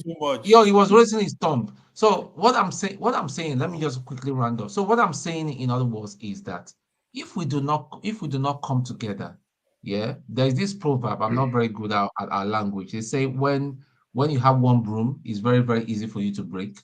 But when you have a collection of brooms, it's very, very hard for you to break that bunch. So as long as we have fragmented thing, I mean, we are bashing each other and everybody, and we're making stupid statements, sweeping statements, outside Fulani. See, I keep saying, even when I was in military school and pastor and all that, see, the people I trust most were people from even from the north. From the north. You know, yeah. So it's not about it's. You see, I look at people, I judge people by personality, by as a person. I mean, most of the time, and I now understand why forefather does not want to reveal where he comes from, because I believe if forefathers have revealed himself from where he comes from, they would have lumped him in one basket and they'll be bashing him. Even right now, we don't know where he is from. They are bashing him. You know, so let's just stop all this nonsense. I don't know why If we can, you see, he's laughing. He know what he's doing. He's from I'm telling you. Okay. He's from Anambra. So we need Shore is an asset to Nigeria, and he represents my generation. He represents my age gap and all that. So that's why I say we need to wake up. There's too much distraction in that country. A lot of young people, all they are talking about, they are looking for how to jackpot. There's nothing in jackpot, they're enjoying themselves. If you go to Lagos now, today, all those drinking, you see people they drink like mad. You know, they're not thinking, how do we get our country back? We're here brainstorming every weekend. We spend hours. We even fight with each other. It's not going to happen. Man, what you just say just now doesn't sound fair, is it? They are busy drinking, chucking themselves in this area. While we are here brainstorming, it doesn't sound right. But what can we say? Precious man will tell me that we have not been contributing to this thing. I think the reason why I was talking to Chike was because he was answering questions. So technically, he was like somebody that we are like a guest, really, because he was giving us information about Shore. It says he believes he can. Maybe he has been with him now, so maybe spoken to him. So he can as well say one or two things, like one or two thoughts from Shore. Today is Local P Day, man. What I wanted to go and sit down. What I was really saying, right? Look, like you said, be patient with Local P. You know, Local P doesn't disturb. Today is his day, man. The way he can go ahead, Local P. Go ahead. I don't beg for you. I don't beg for you. Thank you, sir. So, like I was saying, right? Look, Shore, right? I don't have anything against him. Right from time, I just felt, look, an activist cannot be a good president. For me, I've always believed that anyway. That is one. But I may not have the proof or facts, but I just feel an activist cannot be a good president. You can, yes, mobilize, waking up the people, as in wake them up, tell them what they're supposed to know, and all that. But to start leading them up front, you can't succeed, you understand? Because you always have this arrogant way of doing things. That's you're a rebel. You rebel against a bad system. You understand? And being a rebel and also give you a power, you may become something else. But I don't think it will end well. But Don't get me wrong, Showore, what he's doing, excellent. Telling the people how it's supposed to be. We're supposed to be doing this, supposed to be doing that. Then you're now like energizing the people, motivating them, giving them morale to like, yeah, we really want this change. You understand? Excellent asset, like I said, you understand? But when it comes to leadership, AY have said most good things about him. He's supposed to be like, yeah, everybody agree. But when it comes to, okay, now I want to be that pilot to drive. You understand? I think that is where he is lacking. Like you said, Peter Obi was just keeping quiet. He wasn't shouting, making noise with his crunchy voice, but he was reading the right notes. He was behaving like a leader, carrying himself, presenting himself. When it comes to interview, calms down, say what he wants to say. But if you interview somebody like Showore, I remember one time, 2019, when he's got this interview with was it either Kachuku, this Ibe Kachuku brother, Ibe Kachuku. or Kisley Mogalu, one of them. I watched that interview. If you see the way Showore was fooling himself, talking, ask you questions, the guy will answer. You're just bashing the guy. Talk about the issue. You understand? You are bashing the guy. Like you're like one of them. Look at you. You don't know what you're saying. Like you're talking as if you don't have sense. Like on live TV. Meanwhile, they're asking you questions with another presidential candidate. Either Kachuku or one of them. You understand? And we just go like, you can see now you are showing your Jaguda now in interview. You can't even be civil. So if you're a leader, so to speak, and somebody just like, oh, okay, maybe just mistake bureaucracy, you might end up even carrying on shoot the person. Like, what's wrong with you? And this, Loco, let me tell you why. I'm sorry to cut you off. I know when Showore answers questions like that, it's when they ask, why can't you go be a local government chairman before you become? No, not that one. He is bashing the answer that somebody else gave, another presidential candidate. Local P, can I interject a little? Sorry? Can I interject a little? So, what you are saying now, that is why I said why I shared my views about Showore. I don't want people to come here because you supported Peter Obi or you supported Tinubu. No. Hold on. I don't want somebody to come here. Then you are now bashing Showore is criminal, is this, is that. No, that guy is not a criminal. Hold on. That is what you are saying now. Exactly the reason I said leadership. If you are talking of leadership, it is a different ballgame. We can have that discussion. In terms of that, I will give a lot of credit to Peter Obi. Peter Obi has the temperament to run a country. He has the knowledge as well. Showore is a good guy. He has the knowledge. And Showore's style is just different. Yeah, it might cause a lot of crisis before the country is going to settle because Showore will not budge. He will deal with a lot of people. So the fear on Showore part, if you tell, for example, this Kaba, for example, if you put Showore and Peter Obi on a ballot, you tell this Kaba, who are you going to support? Kaba should go with Peter Obi. I can tell you for free. Because they fear Showore. They will fear Showore. I'll tell you, sometimes it's a lot of discussion. When a man has power, you never can tell how you can wield his power. You never can tell because power corrupts and power corrupts absolutely. I mean, Peter Obi has demonstrated it. He was a governor. You understand? That's the thing about Peter Obi. Yeah, you can give that credit. It was removed twice. He was removed twice, and he came back fighting, and he went back. So Nigerian governors, they have a lot of power. They have a lot of power. Because he's talking calm doesn't mean he's not rugged. You understand? Yeah, the style is different. He is a gentleman. Peter Obi exactly, but that doesn't mean it doesn't have the punch to punch anybody. He's a gentleman. So, like I said, Showore, excellent guy. Like I said, he's not a criminal. Nobody has found him wanting in anything. He has done a lot. Yes, and that's why I wanted to ask that question when Chidi was here earlier on. I was like, look, Showore, why can't you ask yourself, what is that thing that happened? Although your excuse for him was like in 2019, he was in jail most times, so he didn't have time to campaign.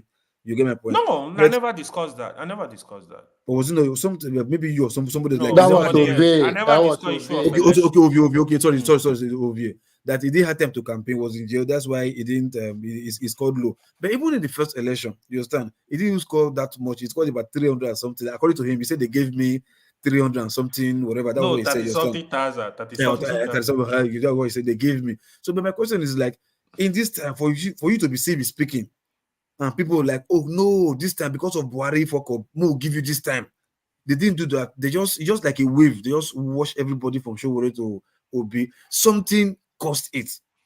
Not that Showore was a criminal. Something caused it. Logo, And that's the thing I'm thinking like it's lacking on Showore. That's why I said it's impossible. You get my point? Except it changes and something else. I don't know. Hello, sorry. Sorry for interjecting. Sorry, hold on.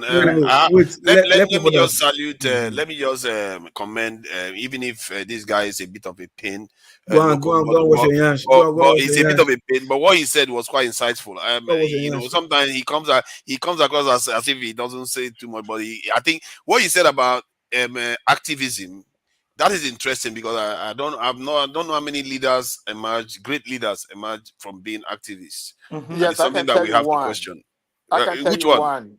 Yeah. Nelson Mandela. I don't know any of Nelson you. Mandela was not an activist. He was a rebel. I don't know any of you that liked Barack Obama. He wasn't my president. I didn't like him a lot, but he was an activist. Don't forget that. No, That's America. He was a senator. He was a senator. He was a senator. Before he became that, he was an activist. Yeah, but he went to. Chike wants to go straight to president. Chike, he grew through the ranks first. Exactly. You understand? He grew through the ranks. The way he was behaving while he was senator, different from the way he behaved while he was president. You don't understand. You need some training. This is social behavior. I'm dealing with the good, the bad, and the ugly. You get my point? You know. Sorry. Yeah, that's an interesting point. Yes, but Chike hasn't finished his answers because we don't know. I don't know Showore, and a lot of people love Showore. You know. Yeah, so I like how forward I want to genuinely know about Showore. Yeah, I really want to know because a lot of people love him. I want to understand why the deep love for Showore. Even KJ. KJ that loves people love Showore. People that love Showore, so many of them. Do you ever tire talking? No. How would you ever tired? Don't you know that? I never get tired. Have you got the answer now? Move on. You come here to start asking me, do I look like I'm tired? See, I had a break, I had a break for more than 1 hour. And all these people are just troubling me now. I want to understand, and I don't like people stunting information because it's not every day you hear people talk about what Showore actually wants to do for the country. But you asked the question, they could not answer it. I was listening. No, he's answering. You don't want to go over it again. No, Chike answered. No, he's answering. Chike is answering. Well, okay, I was listening. It's not even finished. We stopped him. Comment and then he can carry on. Okay, and I only want to say really that I'm impressed with what Loco said because it's quite spot on. Look, all this talking. A lot of you guys love talking so much. Look, the thing with Showore, you guys that love him, I'm not against him. A nice chap, very determined. But then you got to understand what is required, what a particular office or post requires. It's not about your personal sentiment, your likeness for him or not likeness for him. Okay, so he may be determined. Okay, but like Loco said, the role he has been playing as an activist, and when Chi was here, I was listening to him as again, nice chap, saying all the right things. But this distinction between an activism, kind of social activism and actually being a politician, playing pragmatic politics, they don't. That's where the gap is. So then, they're not politicians, and they have to play politics. This is not student union politics. You have to have the kind of the experience to manage the complexity of a country. Of a country like Nigeria. That is the thing. These guys, it's not about. They're good intentions. They could be nice people. You like them, but that's not what is required. But do you think Showore has it? He hasn't got it. Why? I see. That's why. Why? Yeah. Yes. Why? Look, that's what I'm saying. If you are listening to Loco, and I don't know if you've been reading what I'm saying. This guy, he's temperament, right? Okay, and then you say you want to be a leader, okay, and then Chike, you said he's gonna come and rip up the constitution. Is that where does that work? Where does that happen in a country as diverse, as complex as Nigeria? And then you have talked about the process of, writing a new constitution. To manage the diversity of Nigeria, how do you interact with people? Isn't that what we've been looking for as a country? Isn't that what we've been looking for? A constitution that We wrote ourselves. But forefather, let's sorry, look at this argument when you listen critically. to listen. Okay, you asked me. Good Lord, Jonathan, when you talk about people, somebody that have that humility, gentleness. Good Lord, Jonathan, I will even I will take him up higher than Peter Obi. Excuse me. Good Lord, for LY, please keep quiet. LY, listen. You keep quiet. Why are you telling me to keep quiet? You also you got to be intelligent as well. You think you are intelligent? You think you know anything? I'm not saying myself. I'm not talking about myself. But for you to be a president, right? You think Gulag is not intelligent? You got to be intelligent and knowledgeable as well. So you think Showore is not knowledgeable? You think he's not intelligent?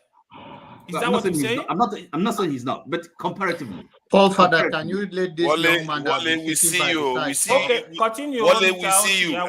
You are covering yourself with blanket and acting as if you need to get up, Wale. Paul Father, please, there's a young man here that I have not spoken. Simba. His temperament alone. It's okay. Wale, he didn't think we saw you, did you? I said it first. So what are we talking about? What is pedigree? What is the backstory? Where has he governed before? Where has he, had executive powers? Yeah, I get your point. I agree with Uti to an extent.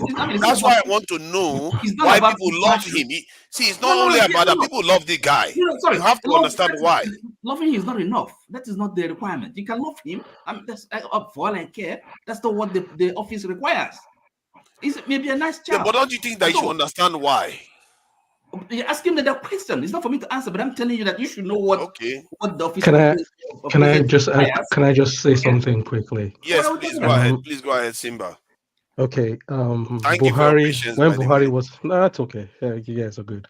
When Buhari was in power, he had anything good about Buhari was what his bulldog did, war against indiscipline and those kind of stuff.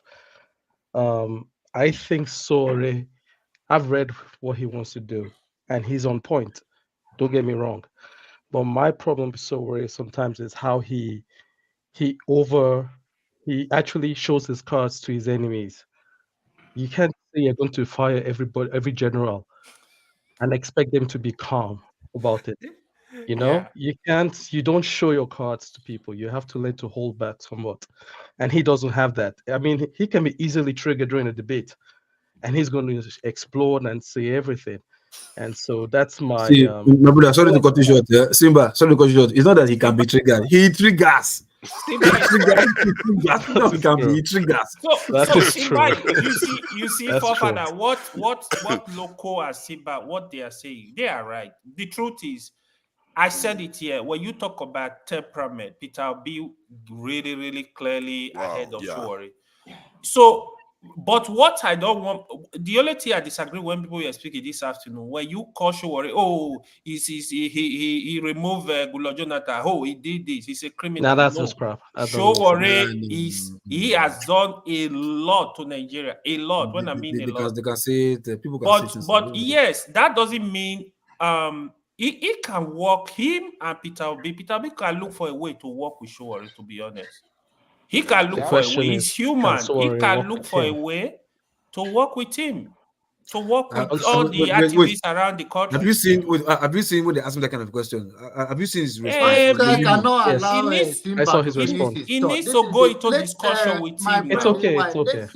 He is the one looking for power. Look at Tinubu. With Tinubu will go to these people's house. He will go to people's house and visit them when he was looking for power. You need to visit. Showore will not go look for you. I want to work with you. You are the presidential candidate. And you are the one to look for Showore. And if you look at how Buhari came to office, it clearly indicates that you have to work with people. Buhari lost 3 times until he worked with another party to get into office. Another person we are not really discussing here is Kingsley Moghalu. Kingsley Moghalu is another brilliant chap can do the job. We have people. Kingsley Moghalu we should be talking more about them now. He is very good. So Peter Obi overshadow all of them. So, but Mongalu is another good guy, brilliant. Who are the people that haven't understand said the anything issue. yet for a while? Okay, Simba, please Wale. finish your thought, then Wale speak. Or Okay. you want, and Jonaba hasn't said anything for a while too. Okay. And let me just Chike that finish was up. answering a question, everybody has waylaid him now. Sorry, Chike. I'm sorry, man. Everybody has waylaid him. Please go ahead. Anyway, so what you guys were saying makes perfect sense. The question is Sowore willing to work with the Peter Obi? And my answer is someone actually asked him, and he said point blank. So Peter Obi is also corrupt. He's one of those people. So he has that rebel character in him already. So a little hint of corruption you might have, he's against it, and he's not willing to compromise, in my opinion. If No, he's he willing, never said Peter Obi was corrupt. Let me correct that. He's living in a fantasy land. No, he said it was part of the old system. I think that was exactly. So he never said Peter Obi was He didn't corrupt. say he's corrupt, but he just gave that emphasis. Yeah, and that's the thing you guys said. Someone said earlier, he said if we're 80% in line, then we can probably work together. And that makes sense to me as well. So if he's willing to make that compromise somehow, it's better if they unite. I always say unity makes sense. You have a common enemy, you join forces, and you move forward. And even if Peter Obi is in power, Sowore can actually, if he's slacking, you can be sure Sowore will shout, regardless. At least You can be sure about if they're in the same government and he notices the other guys are corrupt, he will do something against it. That's if they don't kill him ahead of time. So that's something that we have to also be aware of. Yeah, what he could ask for was like, what he could ask for is like, tell people, give me control of corruption, fighting corruption. You know, bulldog. You can ask for something. Yeah, they can work together. They can really work together. Jonaba is shaking his head. They say, no, that's not gonna work. That's okay. But you know what? Even Sowore supporter, we don't even allow. Sowore supporter. Many of them are. They are like obedient. God bless you. Sowore supporter will not allow Sowore supporter are like obedient too. They are rugged. They will not allow Sowore to be number one. He's supporters. Well, you want to say something before we go back to Jonaba and this thing?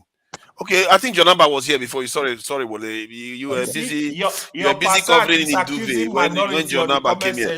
Yeah, Jonaba, please go ahead. Remember Chicken Reporter? Yes. How am I supposed to go back there now? Everybody's opinion. They want to share their opinion first. You are the moderator. I think we are not all too different about our view, whether it's Peter Obi or Sowore. But you all know the answer before you ask some of these questions. I will not speak for him, but the little I know, let's forget that he will go and work with Peter Obi. And he's entitled to his own principle. That's what I said over and over. And I also understand, based on what we all have seen, maybe on when he appears on interview and all of that. But talk about temperament, is appearance that you present yourself to the public that doesn't really or necessarily mean that is who you are. So sorry, Jonaba, what comes out of your mouth, not your appearance? What comes out of you? Yes. What matters, right? But the point I'm making is that the fact that somebody appears to be calm does not mean the person is weak and does not mean the person is strong. And the burden of leadership is a ball game when you go in. The system also speaks for itself.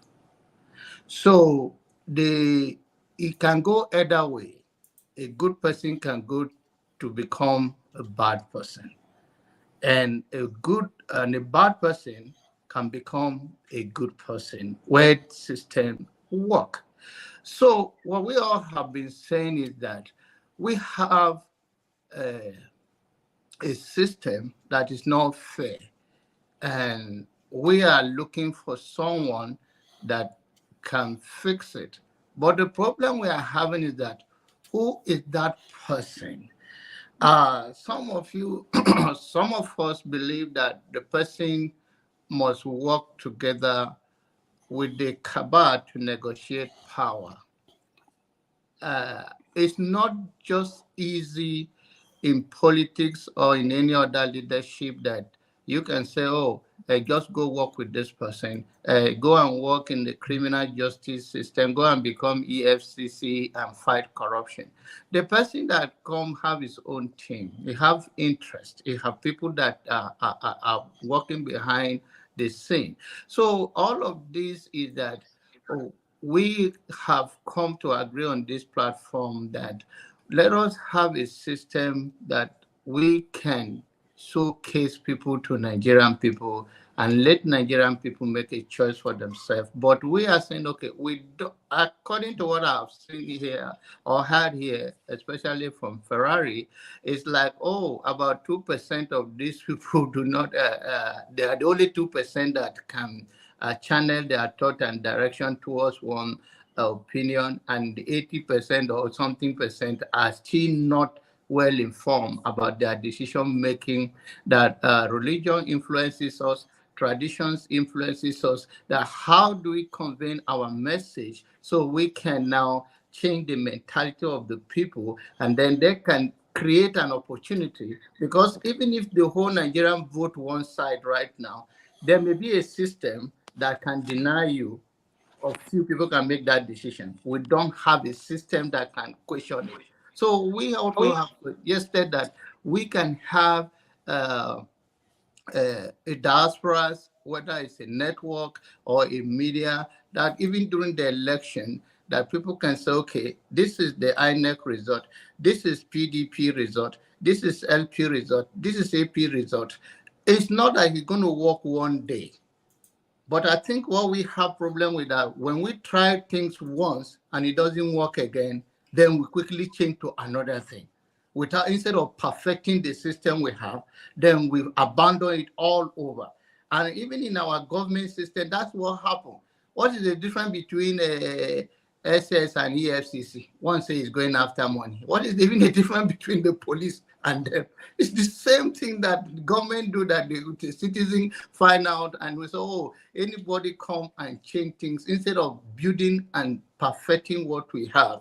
And I think we are all lacking it even on this platform, that all the suggestion that, okay, we're going to do this, let's start from somewhere. And if that thing doesn't work, it doesn't mean you abandon it completely. You continue, you don't, we all, as an individual, we make mistake of our own life and business. We just leave it. That shows of your little faith and lack of passion for what you start. So I think we all need to charted, and it doesn't have to be Sowore, and it doesn't even have to be Obi in the next coming election. If we talk about any other intelligent person that they can walk within the fine line, that I can appeal to the people, I think all we are looking for is a Nigerian that work for everybody. Yeah, thank you. That's true. Yeah, Wole, you want to add something before we go back to Chike? You know, we are deliberately going to avoid Ferrari. It's not in a good mood. So please say a bit. Yeah, definitely. And Mr. John Alba, thank you very much for that submission. I think you hit the nail on the head. We'll all have our own responsibility if we need to make our nation great. You know, we're not going to put it in one person's hand. It's all collective. We all have to do our own bit by bit. Now, looking at the whole issue we are discussing, either Sowore, Peter Obi, or someone else, I kind of look at what is leadership? What trait do we have to look out for when we are talking of a leader? There are so many traits, and Peter Obi might display some of them. Sowore might display some of them. There is transactional leadership. There is a dictator. There is, all sort of leadership. Alaba. However, what does that mean? Transactional. It's like if you. What does which one? What you said? No, what you did a couple of minutes ago. What was that supposed to mean? Oh, telling Madame that I'm still thinking about her. That it's not all for you boys. So then you don't have to you don't have to let all of us feel that we don't have. Okay. What's that supposed to mean? I thought the question is for me. I'm just okay. No, so Wale, it's not you. No, Fafara, this it's an aberration now. What's that supposed to mean? I didn't hear what he said. Sorry. Said is it said? It's act. Action is act. Who said what? Okay, I didn't see that. Sorry. You didn't see that? No. See, look, by the power conferred in me, Alaba, if you try it again, don't worry. Today is Sunday. Your sins are forgiven. If I did do that, they won't let me stay here. They will drag me away. I'm sorry, Wole. I'm sorry. Continue. If I can quickly make my submission and then we can continue. I think one of two things we are lacking when it comes to choosing our leaders is this accountability and transparency. If we hold our leaders accountable for their action and inaction, then I think, if anybody steals, and this is the punishment, maybe that would be a deterrent to others from stealing. And if you want to come in and say, this is what I'm going to do, you make the promise, be transparent with it, don't hide anything. But do we have this quality in most of the leaders we are choosing? Probably maybe the answer is no. So we need to work on that. That is one thing. If anybody is going to be a leader, are you ready to be accountable for this, and this? And are you ready to be transparent with your dealings? Tell people the truth. If this is what you can do, tell them you can do it. Don't promise what you cannot do because you want people to vote for you. Anyway, so that is one part. And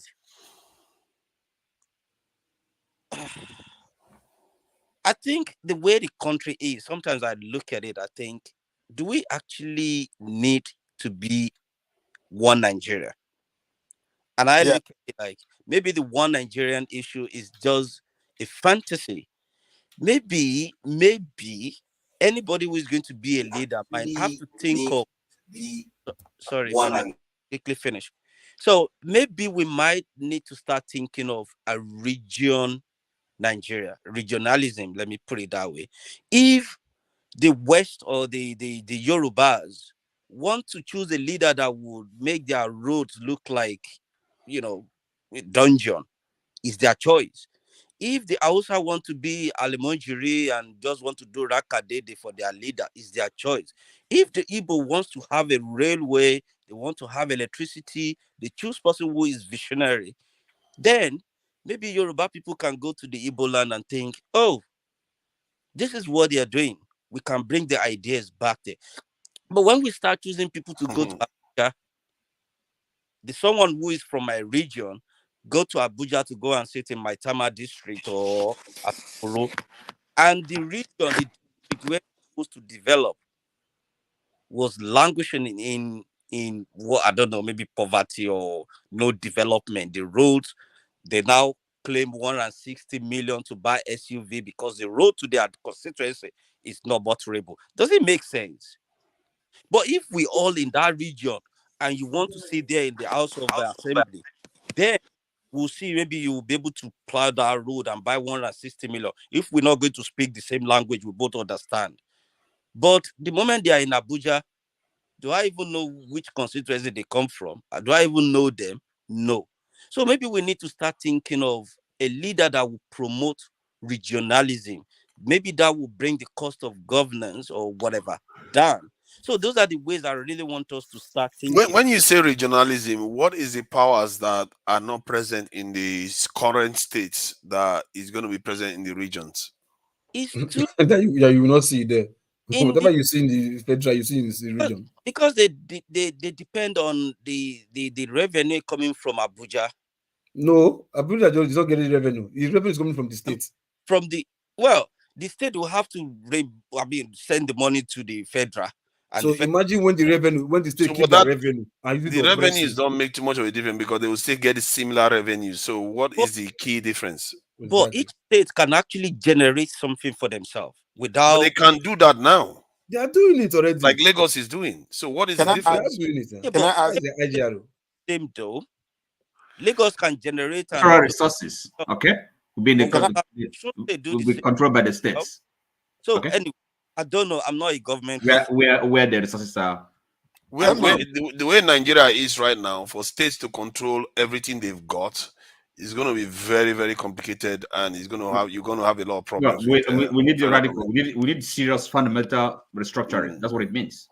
Yes, it will be too radical and nothing cosmetic, not superficial. We have to be serious. That's sitting down together. Okay. Having the discussion. Add something real quick. Please, well, Wale, I will just add 15 seconds. I will just add this one to Wale.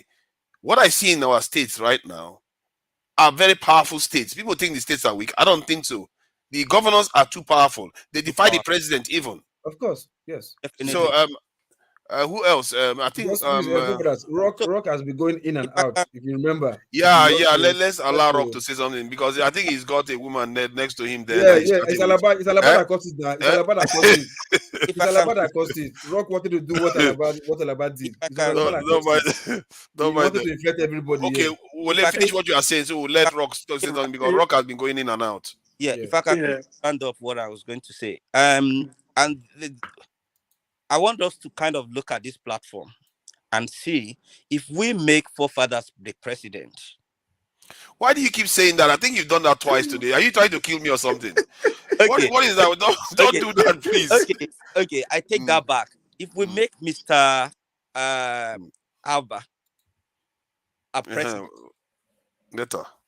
John Alba, if we make him the president on this platform, how do you think I'll be back, guys. How do you think it's you're going away with your woman again? All these people, they can't even hold on for a second. But it's okay. We'll finish what you are saying. Okay. If we make Mr. John Alba the president of this platform, Mr. John Alba, how do you think it's easy to govern the number of us here without you hitting some of us, or without you looking at what we can do? And I would say this to everyone. I love movie that much. I love movie that give me senses. I was watching this Rebel Moon recently. Something happened. They come from all these terrorists or whatever. They come from another planet to come and to right. And people who you think they are powerful can't even do anything until one very simple girl face these people. If anybody have the chance, you can. I've seen it. And when they start looking for who are going to face these people, they have to go to different places, and they find people who are powerful, who challenge monsters. They don't just pick people and say, "Oh, because you can talk very well." They look for those. But do you notice the Sabi, you refuse to say you cannot be the president. Now me then they ask. Now me be the president. I was trying to ask a question. That in the film, do you notice that the source of the where the girl came from is exactly where the so-called people came from too? And this is in a way like a P2B analogy here. Because the source of P2B is from the source of where the so-called corrupt people come from. It doesn't often that is where the downfall of those people comes from. People have to separate from there that understand the system and take it down.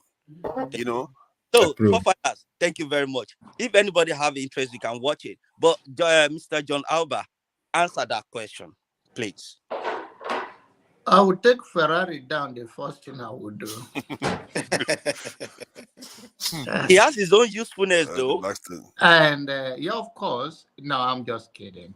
The issue is that is it the kind of government we have right now in Nigeria? It needs total restructure in a very, very aggressive way. And if you access the power, but the problem I'm having is that you are now giving me like now I am the president of Nigeria right now. If I will give you that scenario is that who did I leave that will not take me down? That is my own question. Because I may do something to the best interest of the masses, but how long will I stay? Because our system is that we betray ourselves. It's a bigger thing than we see. And power it's not just because you are a president. People put you there, whether you like it or not. In Nigeria, I don't want to say certain things. It's not like somebody is being magical about anything. Our system is a very the 1% that hold us hostage. They use every tactics to hold us. So if you also go there, that's why I understand where you guys come from when you talk about play soft to get there.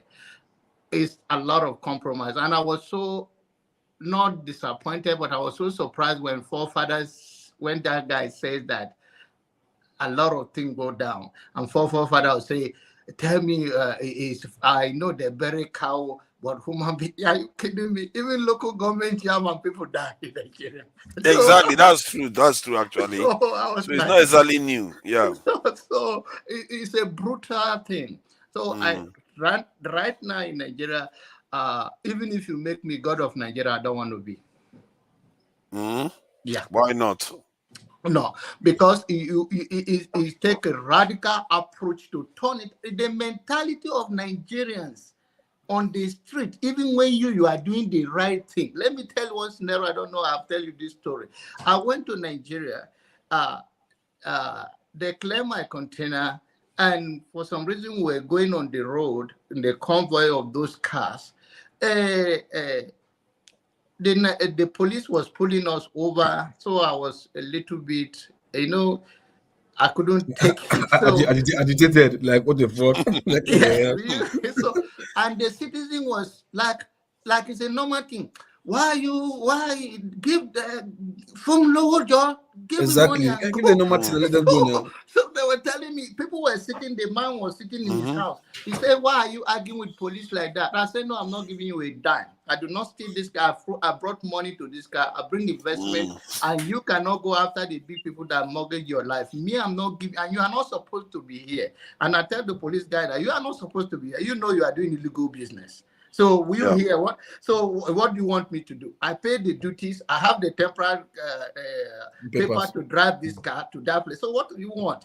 Nigerian people gotta say no. I said no. I'm not giving him money. So I'm to tell you the mentality of ordinary Nigeria that is crazy. So and of course they let me go. They know I have my right. They let me go. The inspector in charge of the road tell the guy, it's a sergeant. He said, anything that happened to you on your own, because I was coming from strength and I was not ready to look at anybody's face that begging me. And I said, we are living. I'm not giving you a dime. Not that I don't have. I said, for what? I said, but I was even almost give up because of the people coming and say, God, you are blocking the road. But me, my strategy is to block the road. I don't want to park outside the road.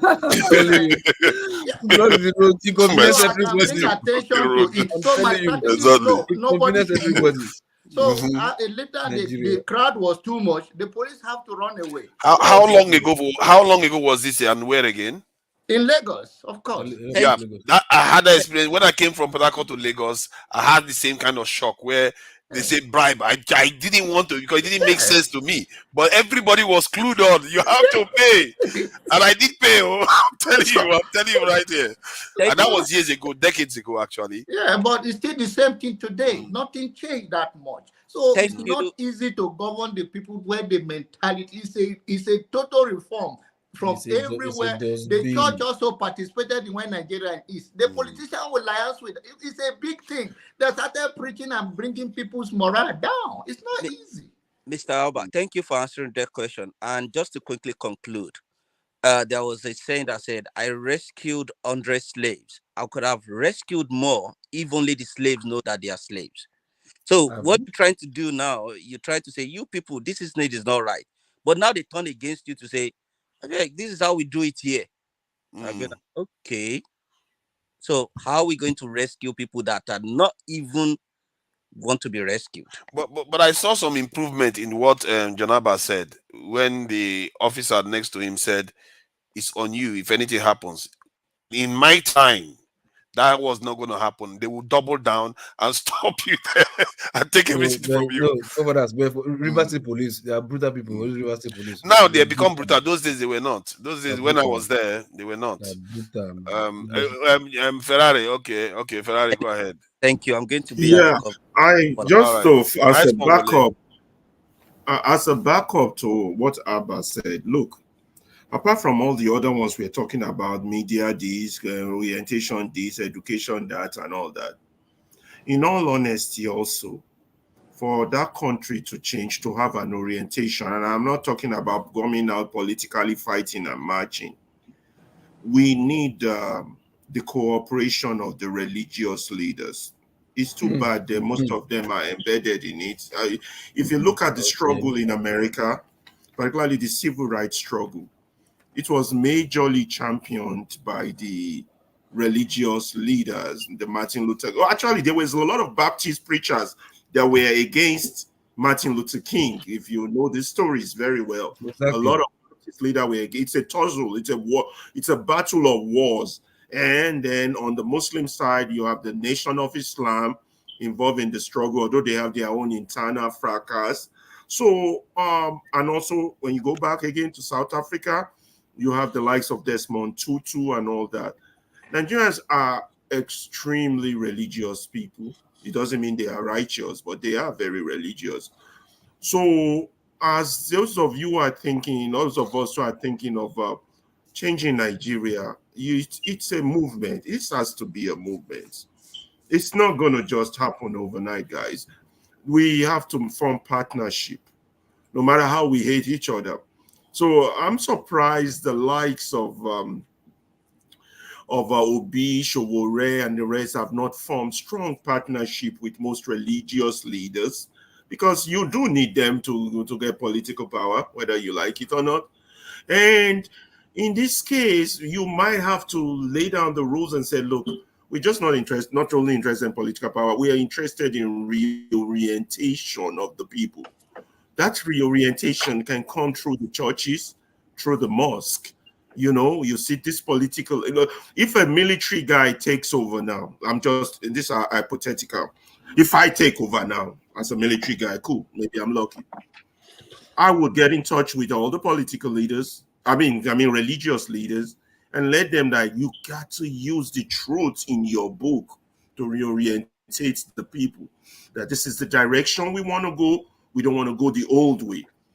So those things matter. This is Hydra-headed. The solution is Hydra-headed. Let nobody fool you. You know, it's Ferreira, sorry, please, sorry, Justin, sorry, I'm very sorry, please. And do you think with the Holy Ghost now, Holy Ghost Spirit, if they are truly in those people, those that the Jews, if they're not lying, do you think they don't know? It's not in them. You put what will happen is that you will put they know, because if you bring your twist into their religious mentality, you're like, this guy won't carry bad market cost for our business, so because they tell us say well, so eventually somebody's business got to be spoiled for the country to move forward. But so they have to give you access to spoil the business. It's a fact because right now they're exploiting the people, and your job as a government is to protect the people. So eventually you have to have confrontation with them, but you can still also use them to get to power. You understand? This thing is complicated. It's not easy. I think that P2B did have relationship with the Christian not that kind of relationship. He did, but he didn't build. There was not enough time to build relationship with the Muslims, and also within the forces. I think it's everywhere. You have to peculate everywhere if you want to win these things. You have to be within the forces, the police, the military, everywhere, so that when the other people are planning something, they will let you know. They are the ones that will give you a lot. But the type of video, that's not the type I'm talking about. I'm talking about this revolutionary change of mind thing. And the mentality, I think it's the mentality side. Yeah. You know, it's that not one. Guys, can I say something real quick? Support us. Who is that? Simba. I'll just say something real quick. Chike, when you want to say something too, he's next. I think he hasn't said anything for a while. Yes, please. What we were talking about is a dictator, and a dictator that's possible with a dictator. That's a good-minded dictator that's nationalistic in mind. Then that's possible. He can actually tell the pastors to say, "Okay, you guys have to say the truth. If not, I kill you at the background or something." That's a dictator.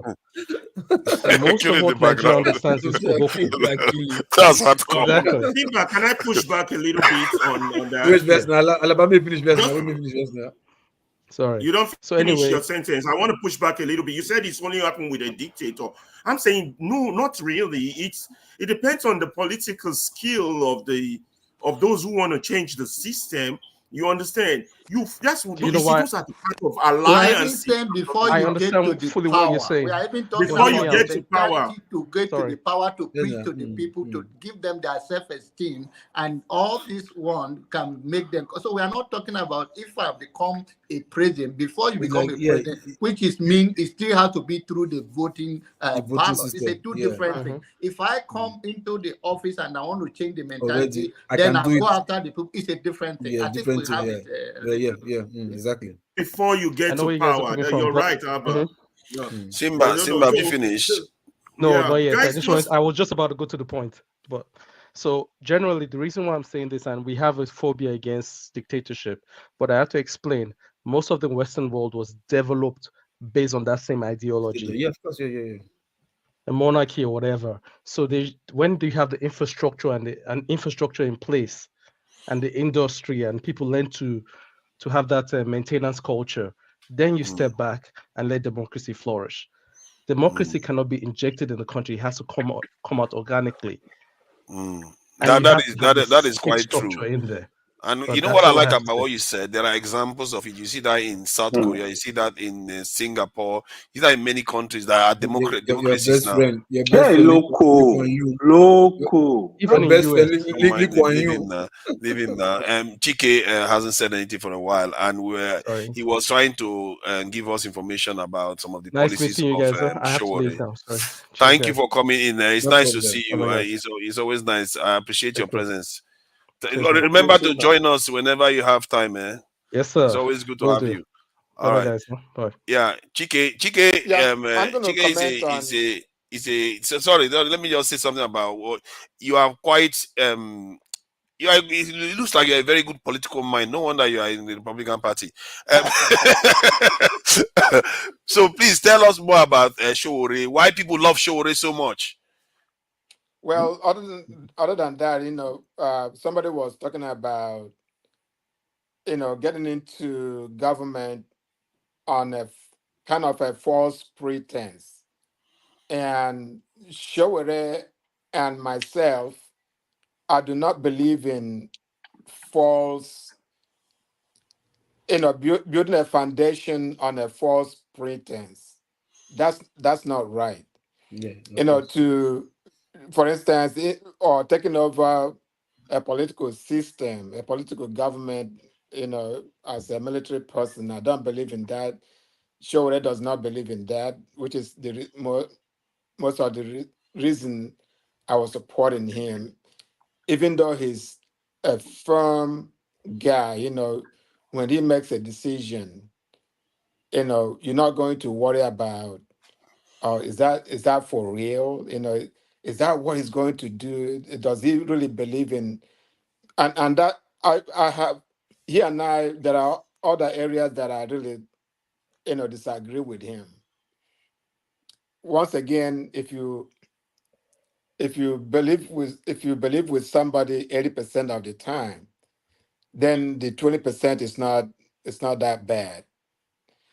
So sure, it is somebody that if you go into a war, he's a warrior. You want him behind you because he speaks with honesty. You're not going to wonder whether when he becomes president, is he really going to do what he says he will do? Okay. So that's, some people just want to say anything just to become president or something like that. But the time that I've known him, the guy is such an honest person. If he tells you he's not going to do it, he's not going to do it. Not that, of course, it's not that he wouldn't change a thing, because the reason why you become a president and the reason why you have people that work with you is for them to convince you that, the road you're going is not the right road to go. And you should be able to be flexible. And that's the kind of person that I see him, become. You think he's flexible? Yes, yes, he is. But you also have to convince him that, for instance, he and I were debating. I'm not going to say arguing. We're debating about marijuana. He wants to make marijuana as one of the Exports, export, earning of commodity. Nigeria. And for me, as a Christian, and I'm not, I can say at any time that I am a very strong believer, and I disagree with him on that issue. But again, that's maybe 10% of my disagreement with him. Um, so, but he feels so strongly about it, and he's willing to have that debate. So that's what I like about him. So for people that see him as, oh, he's going to kill everybody, he's going to, do this or no, he's actually Yeah. a human. When you come to meet Showore, he's actually such a humble human being. But it doesn't come across like that, though. He was Hey, on this show once, and one of the issues I had with his policy was that mercenary policy that he said he was going to use mercenaries to secure the country. And I was telling him that, why would you go and hire people, create jobs for foreigners to come and kill Nigerian youths? That why are you not looking to recruit Nigerian youths that don't have a job, train them and have them defend the country? He was like, oh no, he doesn't trust them. He doesn't trust our military. Then he went on to call our military mercenaries. And what I found there was that you want to hire mercenaries. I want to call our Nigerian military mercenaries. That kind of thinking seems a little bit clumsy for me. And you're about to run a state, and you are talking about security in these terms. You see what I mean? That's what yes, I found problematic. yes, I understand what you mean. There are people today in Nigeria right now, in this illegitimate government in Nigeria right now, that work for him, that still believe that, but they're not willing, to say it outright. But you have a guy in Showore who can at least say what he's thinking. Would he do it? He's going to have people like me or other people around him that's also going to say, you know, uh, I don't think so. I don't think that's the right thing the right way to go. But even if it suggests that, somebody can do something in anger, because look at this this family, that six members of the family were Kidnapped, yeah. abducted. How many people get killed before we do something? If you have to go outside to get people that will help us, if you give all the money to the military and they're not doing it, and you have to do something. If you have to get somebody outside to get it done, so be it. But it's not something you do all the time. So that's something that you can't blame him for saying something like that, because we all get frustrated.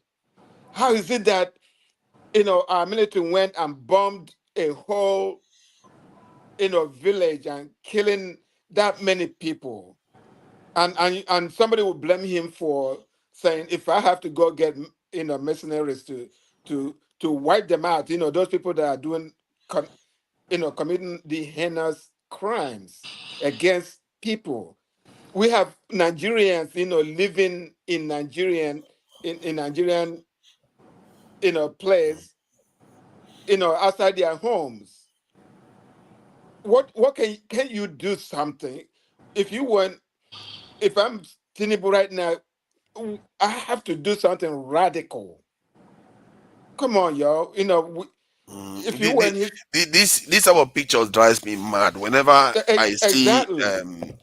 it's just I don't know how is it that our men and government officials don't react? Because for me, Exactly. it's tiring. You can't believe, for me, you see this all the time. You see our women crying all over.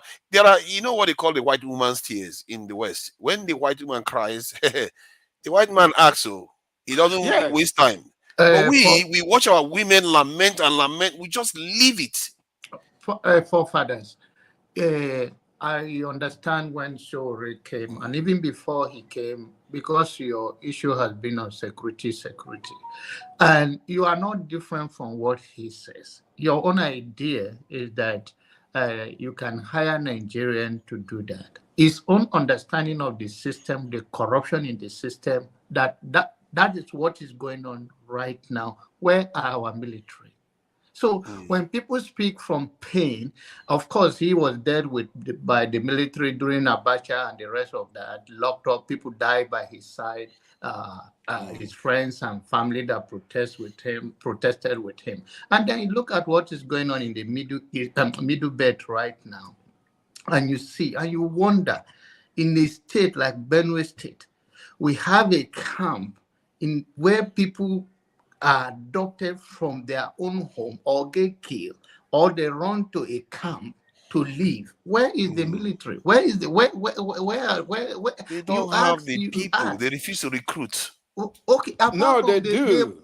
Where's the money? They're the one that money is there. Do you hear one day, regardless, the one we have so far, whether it's a soldier, whether it's the army or the police, where are they? The one we have right now, who are they protecting? They are protecting the elite. So when somebody say, okay, if I need thee to get this situation in order, they speak value and volume. And I understand where you are coming from, but we are having that, we are talking about mentality that somebody will be want to. How many people do you think Nigerian you don't want to join police or soldier? They even have to bribe to say you want to serve your country. And if you get in there, you have to buy your own uniform from the senior officer that's supposed to give it to you. So automatically you're being compromised. Your family have to do everything to send you there. It makes no sense. We really need a training and we need a genuine dialogue. So when people like so come and say that, they are saying it from experience. And if you go to Nigeria right now, and you yourself right now, there are places, even forget the middle belt, even in Abuja or even in Lagos, and you don't feel safe. Yes, I know that in Abuja, where some people complain that they don't feel very safe there. Yeah. So, but from my calculation here, 50,000 soldiers, you pay each of them, let's say corporals that you use for most of all the insurgency, 100,000, which is higher than what they are paid now. It's just about 5 billion naira, and the money they are using to renovate some of the buildings that they are doing is well more than that. And it tells you that our priority is, they will say we don't have the money, but the money is there. Nigeria is losing $50 billion of GDP every year because of insecurity.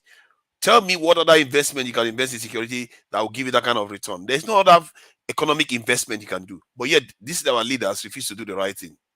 Allow our girls to be kidnapped, our women. They are marrying bandits. Bandits are impregnating girls, and they are paying money to bandits in some parts of Nigeria. It's ridiculous. And IDP camps are everywhere, and these people don't see any urgency. It's almost as if, it looks like they are making money from it now. They are taking money from the UN, they're taking money from Red Cross. They've turned into a stupid industry, a perverted industry where they are just making money instead of them to look at sending the people back home so that they can start going to their farms and doing when I was in Abuja, they were selling yam in the market. And then there are these girls that go around carrying yam on their head. You'll be surprised how cheap those yams are. But now all that is gone. All that sort of food for a lot of people is gone because nobody's farming anymore. So there's so many aspects to this economy that is being damaged by insecurity that most of us don't even perceive.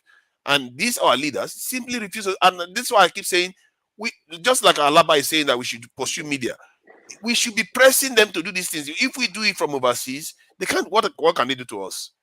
If we press them, they will have to move. Yeah. We have to press them. Otherwise, and they promise they are going to do it. It's not like we just made it up. They promised they were going to do all these things, and they are refusing to do it. Tinubu promised he was going to recruit almost 1 million soldiers, and they promised, P2B promised, all of them promised almost the same thing in security because they know the problem. But none of them refuse. Tinubu hasn't made one move to solve that problem. Instead, is to try to harmonize the exchange rate and remove this is subsidy. That's the one he went for first. That had just made people's life harder instead of putting money into actually secure the people. But again, that's my own rant about this to say, Mr. Chike, you guys that I don't know how close you are to Showore. Showore, you guys need to advise him. He needs to change his strategy if he really want to get the support of the people. Showore is actually, he has a lot to offer, but he needs to change his. But do you think he's capable? Maybe he's too far gone. How will you say Showore is capable? No, what do you mean? The thing is, capable. Of changing. I mean, because sometimes when I see him, I feel like he's a little bit. Unfortunately, it's like he's a little bit traumatized from all these things he's gone through. Yeah, I get your point. Why are you laughing? Why are you laughing? The thing is, to be able, people can work on him. He needs, like, to me, it's not, in terms of president, he's not really coming as that material. For now, I think, like 2023, Peter Obi was definitely the best option. But Showore, don't rule him out. I give him a lot of credit. That's what I see, But if he chooses to parley with people, he's going to succeed. He should learn from Buhari. Buhari tried 3 times, failed. Then what he learned was, I have to work with Jagaban to get something done here. He should be strategic the way he thinks. You're very right. Let me tell you. Let me prove your point. Before the election, you didn't see Showore going to churches to talk to churches. But he went to this church, I believe it was either in Lagos or Abuja, and he was in Lagos and spoke to this church. By the time he finished, they were clapping for him because they really didn't know him. They really didn't know him that well. He was trying to avoid churches because of what some of the useless pastors do. But you can't avoid churches, because that's where the voters are.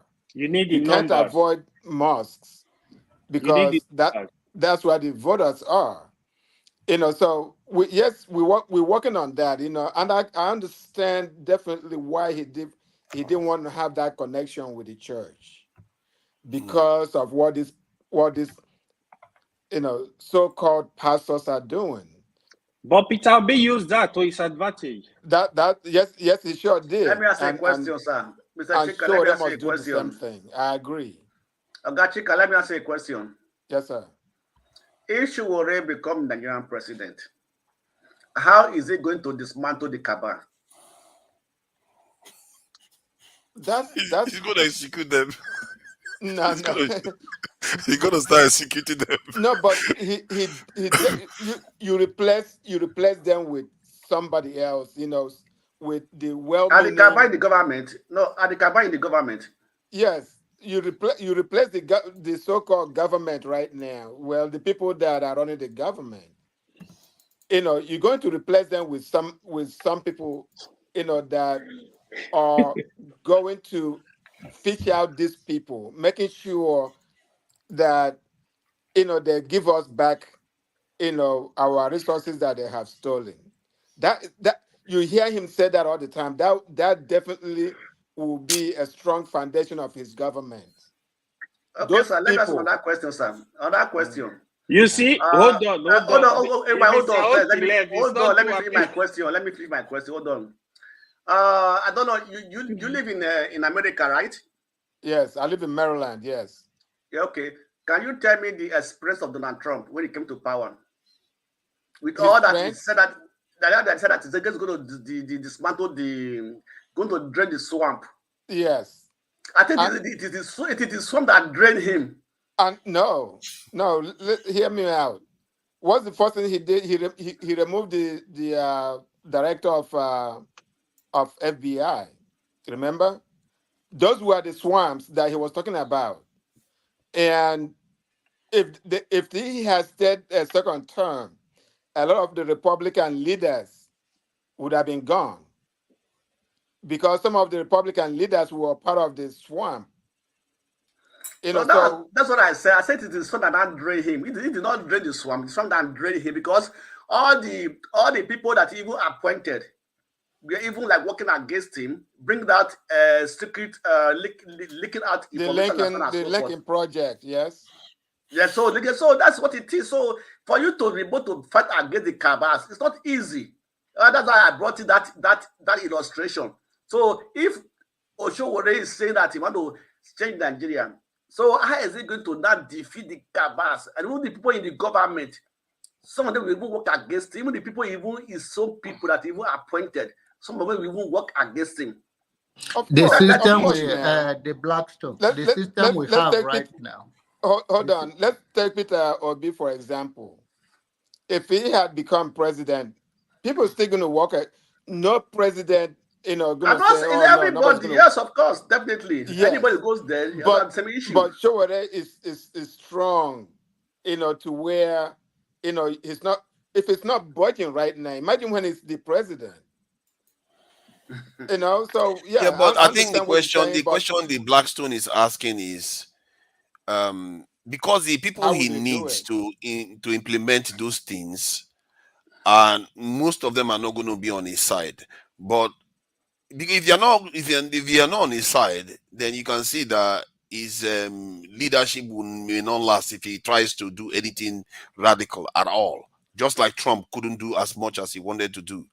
And in the case of Trump wasn't even as radical as Showore is looking to be, except I'm mistaken. And so that's the dilemma, and that's why I feel like he needs to start branching out. He can't stay where he is if he wants to take over Nigeria. That's easier said than done. That's what it is. It is easier said than done. I know, but it's still essential that he has to do those things. Forefather, to be honest with you, right? For right now, it does not have the capacity. The truth is, when it comes to Nigeria election, you need that structure to win election. Like, you need the structure. If you don't have that structure, it's not if you think people are just gonna vote for you. No. When we're talking about structure, people will say, no, what do you mean by structure? You need it. Because what is going on, even some of us here, there are a lot of here, they grow up in the city, from city, they travel abroad. When they're telling you structure, you go to a remote village in Zamfara State. Who will protect your vote there? You need somebody to protect that vote right there. That is the structure. Before they follow all that vote to the local government, to the state, to the federal, your vote must be protected. No matter how popular you are, people are gonna sell you in those villages. You are very right. I think here's the thing. That's where those of us that come here, that live in the diaspora, that's where we come. That's where we come in to support him. If we give him that support, are we going to campaign for him? Not yet. Listen, guys. What AY said is a valid point. I'm not saying. Let me finish though. I'm not saying. So those of us that are here, unfortunately, I didn't get a chance to go home to physically, campaign for him, but I did virtually, as much as I could. But those of us here, if we make up our mind that whereas we can't go there to campaign, but our money can campaign for him, I use the $20, giving $20, but I just use it as, But if all of us will give like $100 to Showore, and he gives a very good accounting of how he spends the money. Why we give you salary? You put salary for at least this person's salary. That'd be very welcome. You are a millionaire. Okay. So if we're able to support him financially, the structure most of the times is the money, so that he's able to, set up, the party in each of the local governments. That's the structure. If you pay people, they're willing to do the work for you. So I need us to make a decision. Those of us that live here, I need us to make a decision and not be talking all the time. Okay, so 2020. Yeah, okay. How many of us? For Can your I information, talk? me, I will never give my vote to Showore. Can I talk? Sure. Go ahead, please. Yeah, I commend you guys, and I don't know why today's discussion had been reduced to Showore and Peter Obi. It's a free advertisement. Yeah. Because so many people were proclaiming their love and loyalty to Showore, so one gets curious about it. Let me put my 10 cents. Let us not mistake certain things. Somebody that came this place in the morning, I think his name is also Chike. Dr. Chike. No, Chidi. Dr. Chidi. Okay. So he said something that is striking. He said that they were not actually contesting those elections to win it. You understand? They're just contesting it to, to strengthen the process. And that is important. So what he's telling you is that if you are really trying to support candidates with the hope that you want them to win the election, there is not really those kind of candidates. You understand? That their participation. No, I don't think you understood him. I don't think you. I think you misunderstood him. Let me tell you what. Yeah, no, you can say that I misunderstood him. I was here. When you begin to put words into what people have said, just quote what they've said. He never said that. You are misquoting him. He said he wasn't contesting to win. No, he said they didn't start out as a political party. They started out as just a pressure group to try to get the government from one point to the other. It was people that forced them to get into government by saying, you go and contest instead of trying to pressure people to go. That's what he said. Okay, even at that, last election, I knew that he wasn't contesting to win. If you don't know. Of course, I don't think Showore himself doesn't know. So why is KJ saying that I'm putting words in somebody's mouth? Last election, for instance, I know he wasn't contesting to win. And I believe that he himself wasn't contesting to win. If they say he won the election, it would have been the most surprising thing to him. I agree. Like Trump was surprised that he won. Fair enough. I'm not saying it to criticize him. I'm not saying it to criticize him.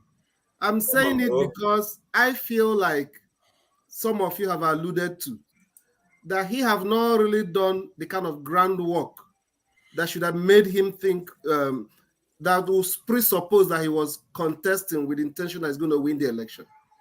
I am happy that he was contesting. And actually, the election before this one, I supported him. The one, was it 2019 or so? I rooted for him. But then, when you understudy the trajectory of our elections, 6 months or 3 months, 6 months into the election day, you always have an idea of who's going to be the top 3 candidates or top 2 candidates. Yeah, because he was still in jail. You're right. You understand? They're going to be top 2 or top 3 candidates, by then. But I think that we shouldn't really, begin to, quarrel among ourselves or who did not support this person or who did not support this person. 2027 is still a long time to come. Let all the candidates that I'm coming. You will understand what I'm saying if you allow me to land. Yes, please do. The candidates that contested the previous election, if they're still interested, let them begin to do the footwork. If there are other ones that still want to contest, let them begin to do the footwork. And not maybe like Obi did, a year to the election, we begin to see momentum. If you are not in power right now, why can't you start from now? Or even this past year, you should have started immediately after that election to prepare and do tangible works, tangible mobilization. Do you understand?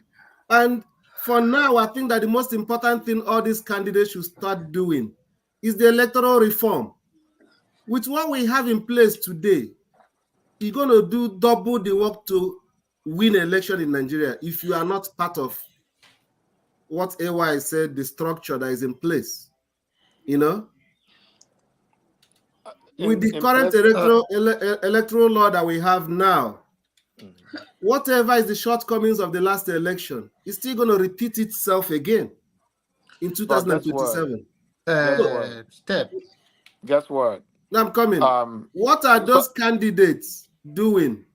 Because almost all of them that didn't win have one or two issues against the election.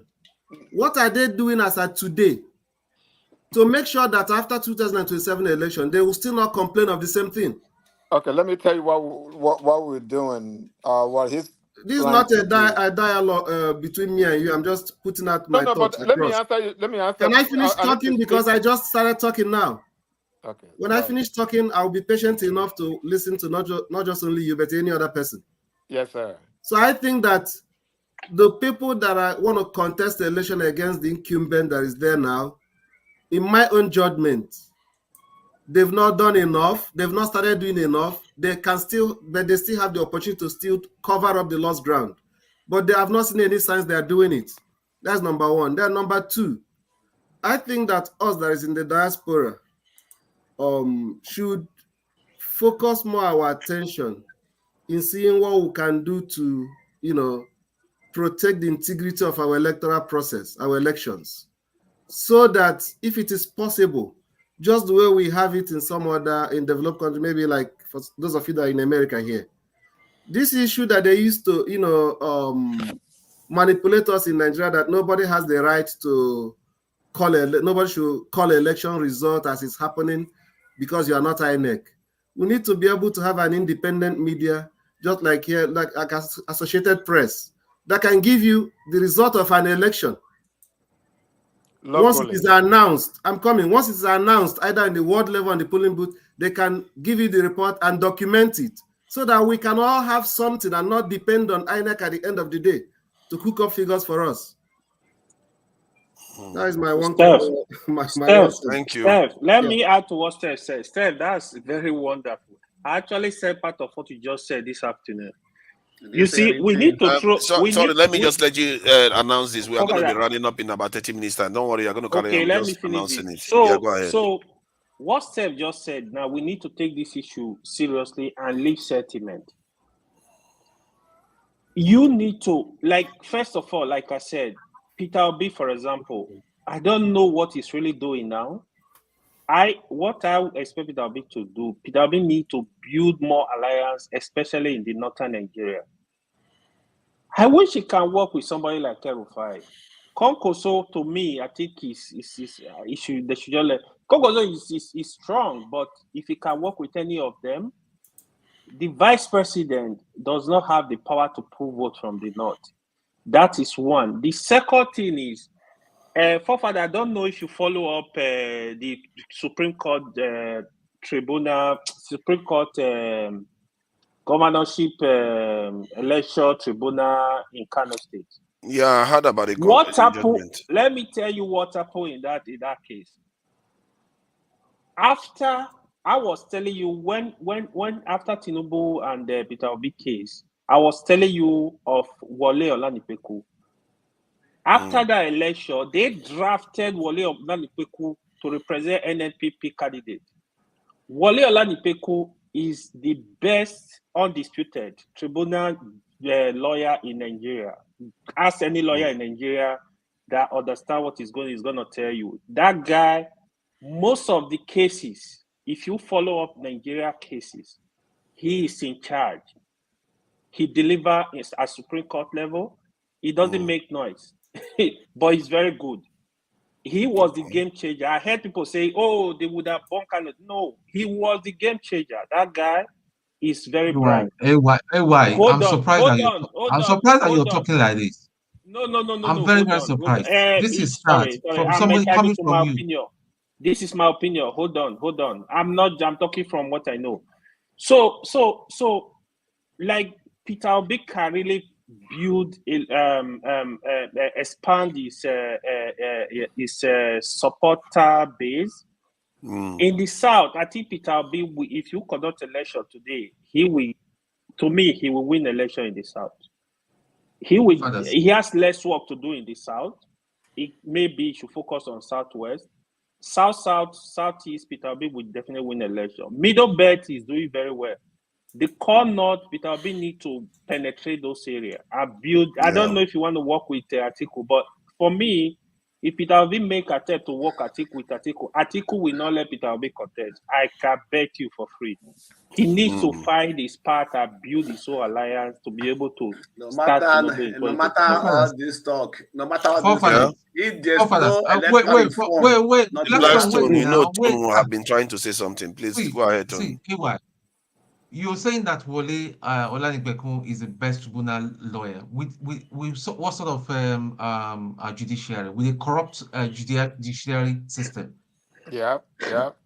See, this is the problem we have in this country. Even you know that the judiciary system is the most corrupt.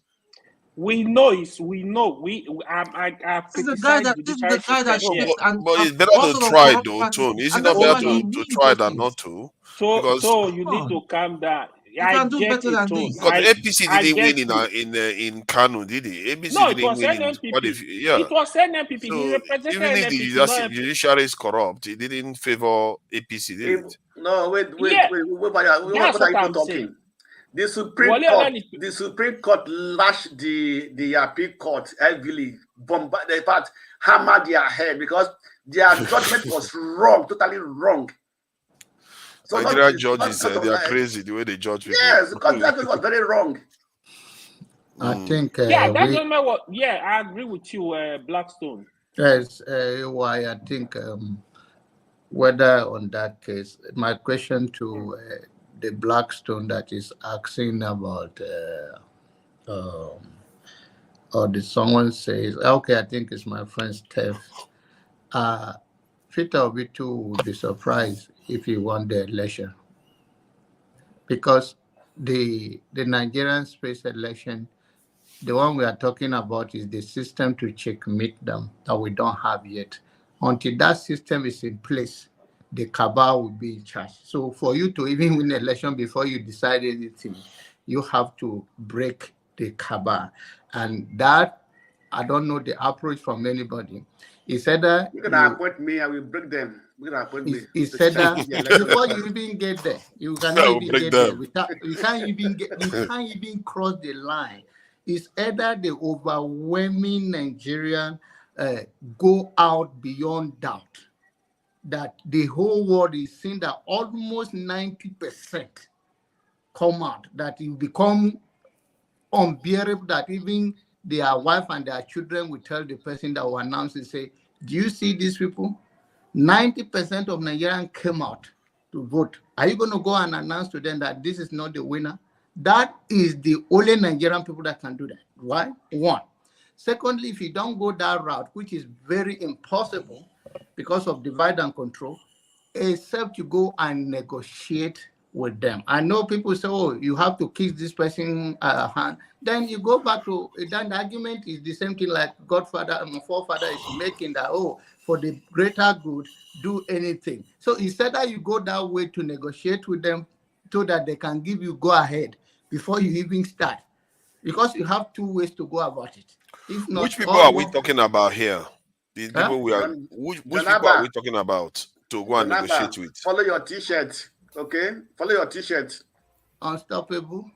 Yes, carry on. It's unstoppable doesn't mean you don't have a strategy. So the last time you guys I'm saying now, so don't get people now. That is Nigerian people will deliver for you when they are ready overwhelmingly.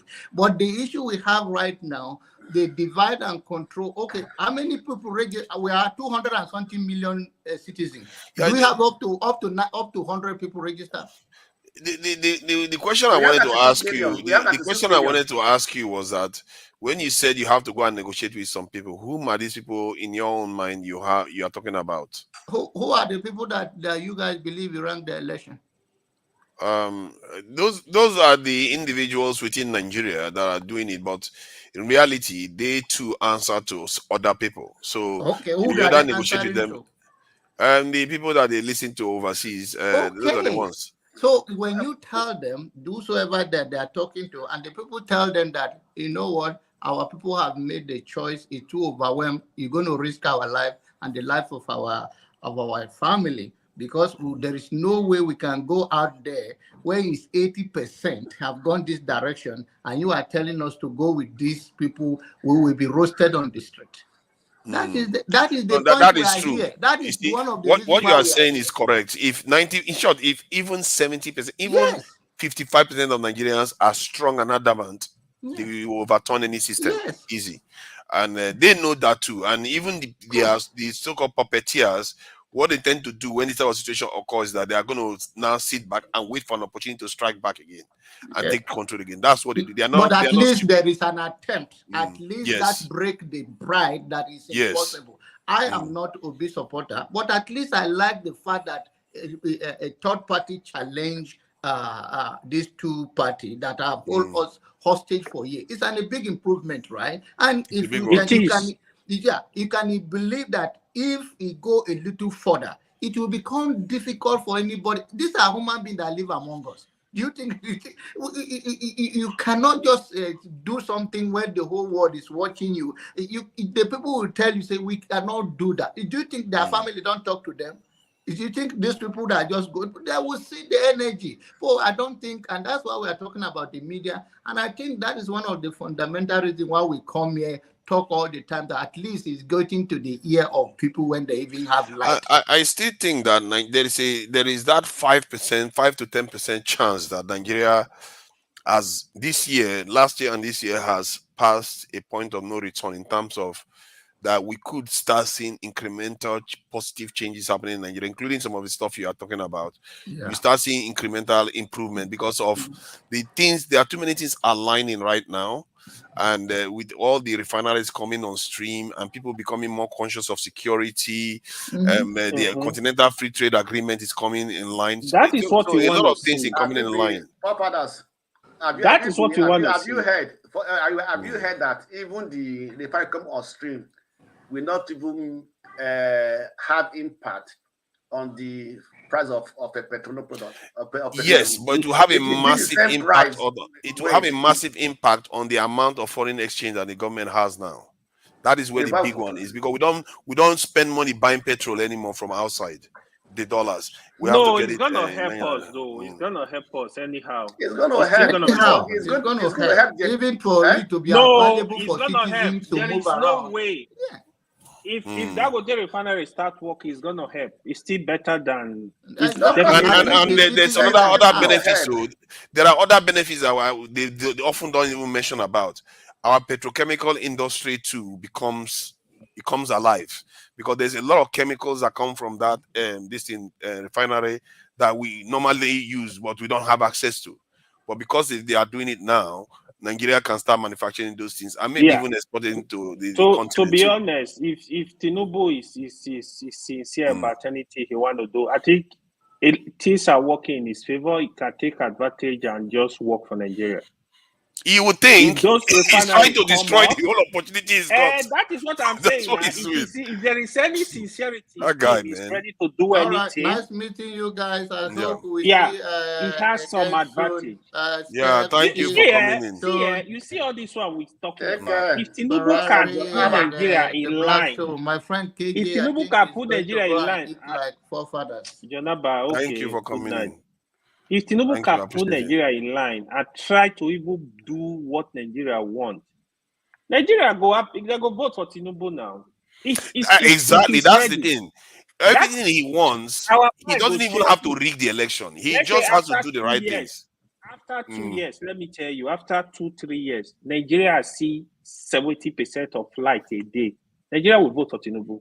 It's 70. How ridiculous is that? I'm just saying. I'm just saying. No, I know. I hear what you're saying. It just shows the low bar they set for him. But you see, if he's not ready, he's not ready. We got to kick him out. That's just the truth. If he's not ready, he's not ready. If Tinubu fails as a president, Buhari is way better than him. If Tinubu fails, it means that Buhari is way better than him, because Tinubu has all the advantages that Buhari never had when he came into office. If he fails, Buhari is way better than him. I don't think Buhari Buhari was one of the most unlucky presidents. I think Mafa is the most unlucky president Nigeria has because he I had know he was unlucky, but COVID-19. even with They that, handed I over don't think some. he put in the effort.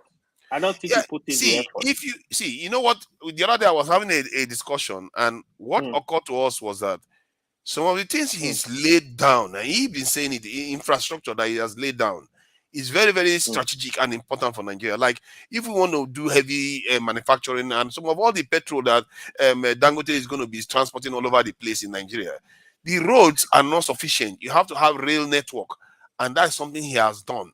He's laid them down for Tinubu to come and inherit. He tried. What is the connection? No, what is the connection of the rail? We're talking about rail. What do you mean, forefathers? Which rail line?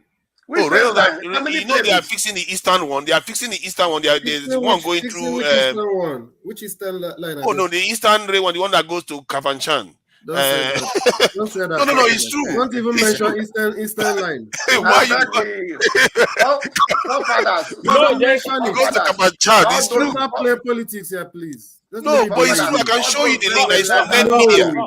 When it comes to rail infrastructure, you're cutting me cross. I'm going to show you from net media now. Under Buhari, don't mention Southeast, please.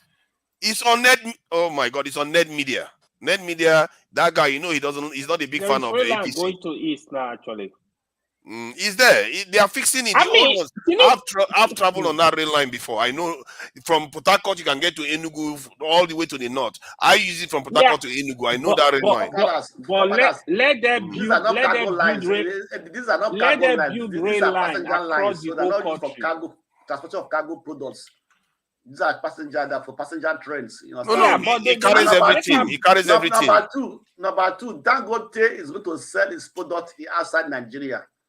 You understand me? Because he's going to sell to Nigeria first. Listen, let me tell you why. Let me tell you why. Don't start. Wait. Let me tell you why. Let me tell you why. Let me tell you why. If Dangote is buying crude oil under international price, why must he make Nigeria his major market? He has to get his money back. They have said it. We are selling crude oil to you under the international price. If it is $70 in the US, that will also buy $70 per barrel. So would he make his profit? Dangote is a private businessman. He has no alliance to Nigeria. He can take his. Stop going on. It does. I think you are doing some element of wishful thinking here.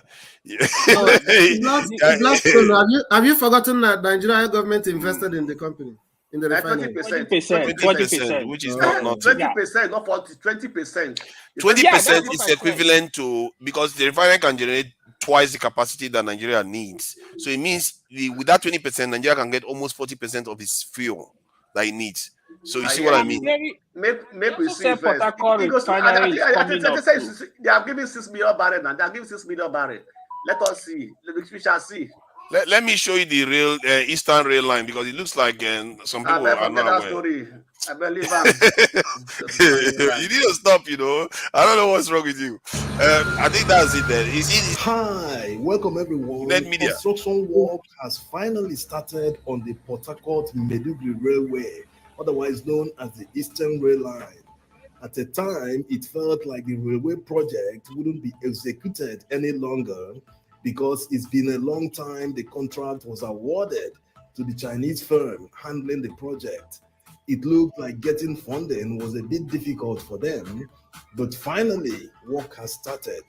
The Port Harcourt-Maiduguri Railway is one of the oldest lines in Nigeria, and it is very, very long, 1,400 kilometers in length, and it is about to get even longer because of the new spurs that will be constructed. It spans many states and cities in eastern Nigeria. Many people have been asking, why didn't they approve standard gauge for the Port Harcourt-Maiduguri Railway? Before we get to the reasons why they are building the same narrow gauge, let's see the route of the railway, because a lot of people don't know the route of the Port Harcourt-Maiduguri Railway and the new spurs that they will build. Many cities in eastern Nigeria will soon be connected by rail for the first time. Cities like Owerri, Oka, and Abakaliki in the south. In the northeast, you have Damaturu and Gashua. All will be connected to the Eastern Railway. Have you subscribed to a channel? If you haven't, this is the time to subscribe. So I just wanted to share that to show you that this is real. You really wonder up till now why we don't even have all this here across Nigeria. I thought that we go strike these people. Eh? We used to have Like them. It deteriorated in the 90s. We Can used to I have them. can I add my voice now? If you will allow me. Imagine, look at KJ. We're not going to allow you. Hey, I don't have the strength that people have. So it's me Shakara now. It's like, oh, can I add my voice now? What is the Shakara for? I like I like Forefather because sometimes it shows us some things we were not able to see on our own. And one of those ones now he has showed us is the beginning of this Eastern Railway that just started construction in Port Harcourt. Yesterday, Igbo Basic was very close to Port Harcourt. In fact, it was in my village. My village had a station called Ajaokuta Rail Station. And he was able to confirm to us that that construction has not even left Port Harcourt. However, I want to believe that it's coming. And so it's always better to believe because a living person, the only thing that you hold is faith to believe that it's going to get better tomorrow. And that's why we all keep surviving. But I want to draw your attention to the, some of the expectations we're putting forward. Maybe it's hoping too much because we've been told many times that the Port Harcourt station, Port Harcourt refinery is functioning, but it never gets to, produce anything. That's one. Two, we are told that Dangote was the saving grace and the turnaround of Nigeria development. Now, I just want to let you guys know that unless you have not been following the news, yesterday or day before yesterday, Dangote spokesperson said that they're not really going to be producing the PMS. They're going to be producing jet fuel. That's what they're aiming for. They're producing jet fuel. That means that it's not going to add anything to the Nigerian situation right now as we see it. Gentlemen, I have been saying this many times. You see, my challenge is that sometimes people are not totally abreast of what is going on in the country. And so sometimes when you speak, you sound like somebody who is always been on the negative part of it. No, it's a moving target. Broken record. It's a moving target. The more you are looking at it, the more you think you are aiming properly, the more the thing is moving away from you. And the people who are supposed to be responsible to give you absolute, correct, direct answer, we keep pushing you around. And once you are a Nigerian journalist and you sit before them and you ask them those tough questions, Oga, this is what you said yesterday. Now you are saying this. You will be blackmailed, you as an individual. If you before you to go, your bit was to go to the villa and get information. You go there. You will not even be allowed to pass the gate. So you now have to depend on your colleagues to try to meet up with your own bit because when they finish, you just copy from them and just change to post because you will be blackmailed. So in order not to avoid that, you ask them those begging questions that sometimes you're wondering if the journalist asking the question is stupid. He's just thinking of how to make his end meet so that he doesn't become a beggar in the streets. So now, why am I saying that? There are many questions that are begging for answers.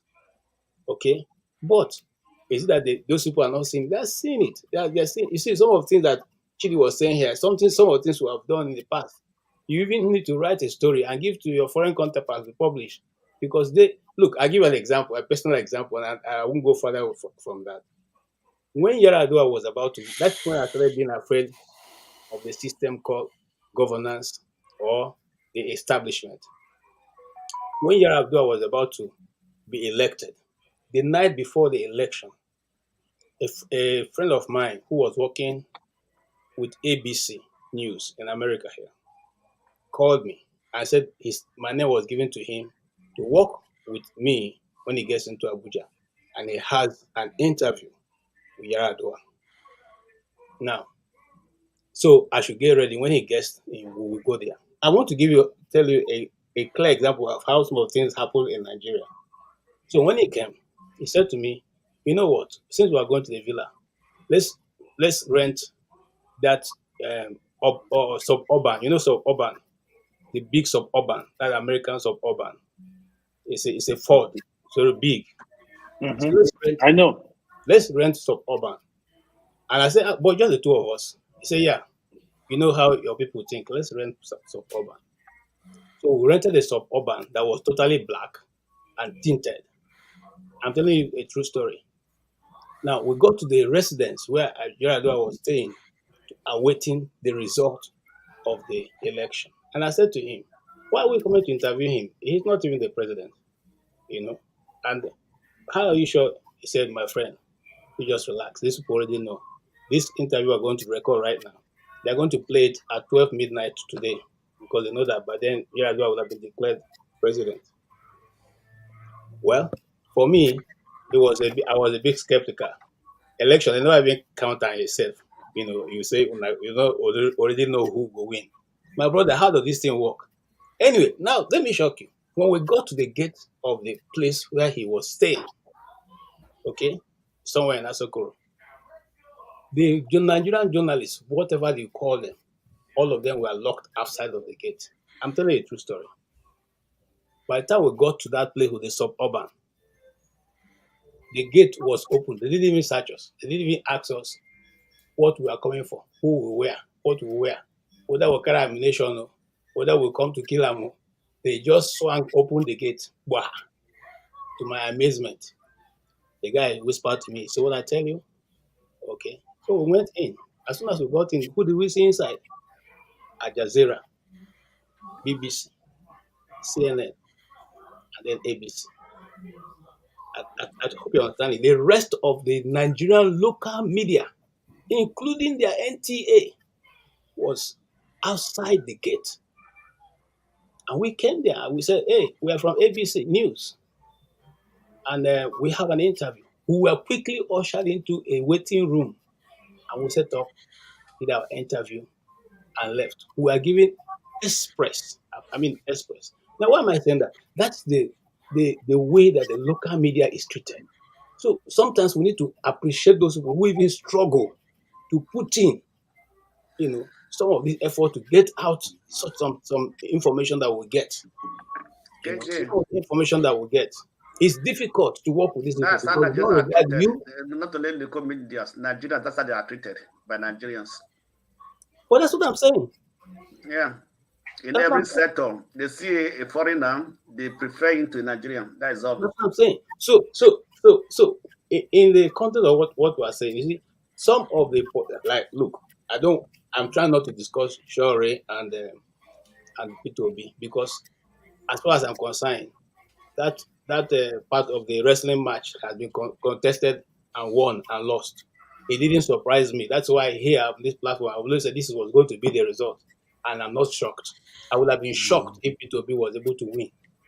Okay, but I'm not shocked. This is the result I expected, and it's going to happen again and again, except we change. Just like most of us have said here, except we change the method.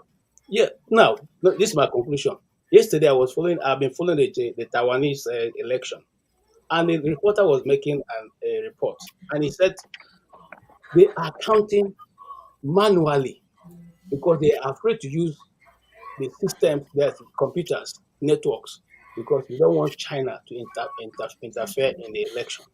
So everything is counted manually, and she used one word, which is very important: transparently.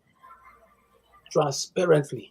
They are counted manually. There's a big board. You finish counting, you score your own on the board. Everybody looking at you. Okay. You count out loudly. 1, 2, 3, 4, 5. You count this party, you count that party, you count this party. And when she said that, I felt so pained because this is something we have not been able to do in our own country. Manually, we couldn't do. Electronically, we couldn't do. So how are we going to get to the point where people can now say this election is transparent? How are we going to get there? Because it's only in Nigeria you spend 360 billion naira, and somebody sits in the court and tell you it is not important. That money is spent. Doesn't matter. The result of it, it doesn't matter. The outcome is inconsequential. Where else in this world does it happen? The question is, if any of us were having a company and your director spends 360 billion for no result, are you going to keep the person on that job? Are you going to not even call the police to investigate what he did with the money? No, they will promote him. It's not important what has to Yeah. do. They will promote him. Sorry. Don't worry. Yeah, because to go back to the previous point you made, because when you talked about Dangote, I was going back to look into it. So they are producing jet fuel and diesel at the moment, from what I gather, what they read. I don't know what they said about PMS when they are going to start doing that, but it looks like they are doing trial period right now. Who knows when they are going to start? Because petrol is the key ones Nigerians need to calm down, isn't it? But the amount of petrol Nigeria needs to buy. The diesel is very important. The diesel is very important in Nigeria. That's what they use in transporting goods. Yeah, that's for heavy goods, and that one has already started. Diesel and jet fuel has started. Is the petrol the one because that's as what the price comes down, as the price of diesel came down, it has not come down. No, it doesn't have to come down. What the point I'm making is that because before we were buying it, now we don't have to buy it from outside anymore. But that is where the point we are making is that majority of Nigerians use fuel, not jet fuel, not diesel. I know. Majority of the vehicles driven in Nigeria, they have. Yeah, but industry needs diesel. Industry needs diesel. No, KJ, excuse me, KJ. If the price doesn't come down, you understand me? What is the effect on Nigerian people? That's what I'm saying now. So this is price that matters. That's why I want to talk about refinery. If the price does not come down, the people still buy the same price. See, so what's the if need? the price doesn't come down, about the government not buying, they will still buy. They will tell you say they are still pay subsidy. Forget that story. I think what I'm trying to let you understand is that now the government has more money in its pocket to do more things for Nigeria. They can increase salary, they can do so many things. Because before the foreign exchange, they were spending most of it just servicing debt and buying petrol, which is not good. But if they are not spending money doing all those things like for diesel now, they have extra foreign exchange to be able to do more, bring more things into the country to help the country develop. There are so many things that I really feel like we need to be covering. But go and look at the exchange rate last week, and look at the exchange rate.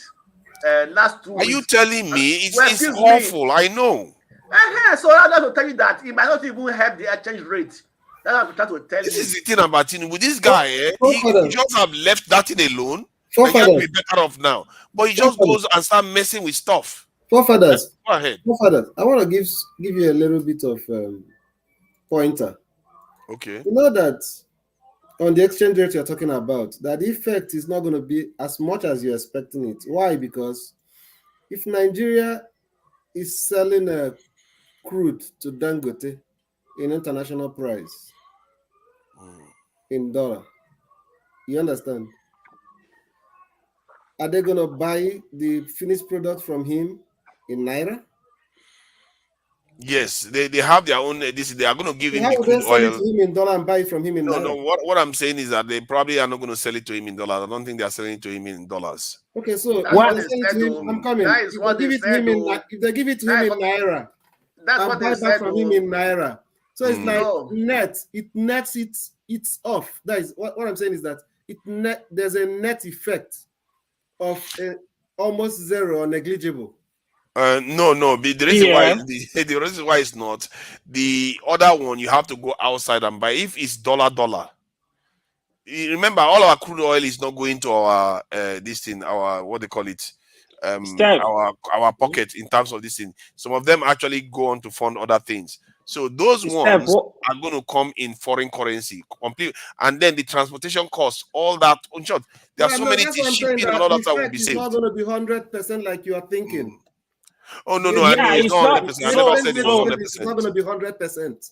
No, it's not 100%. The way I see it. I know that. This is the way I see it, right? Yeah, there will be some benefit, not how Nigeria are thinking. Not the way we are exactly. But the other thing is, this is the right time.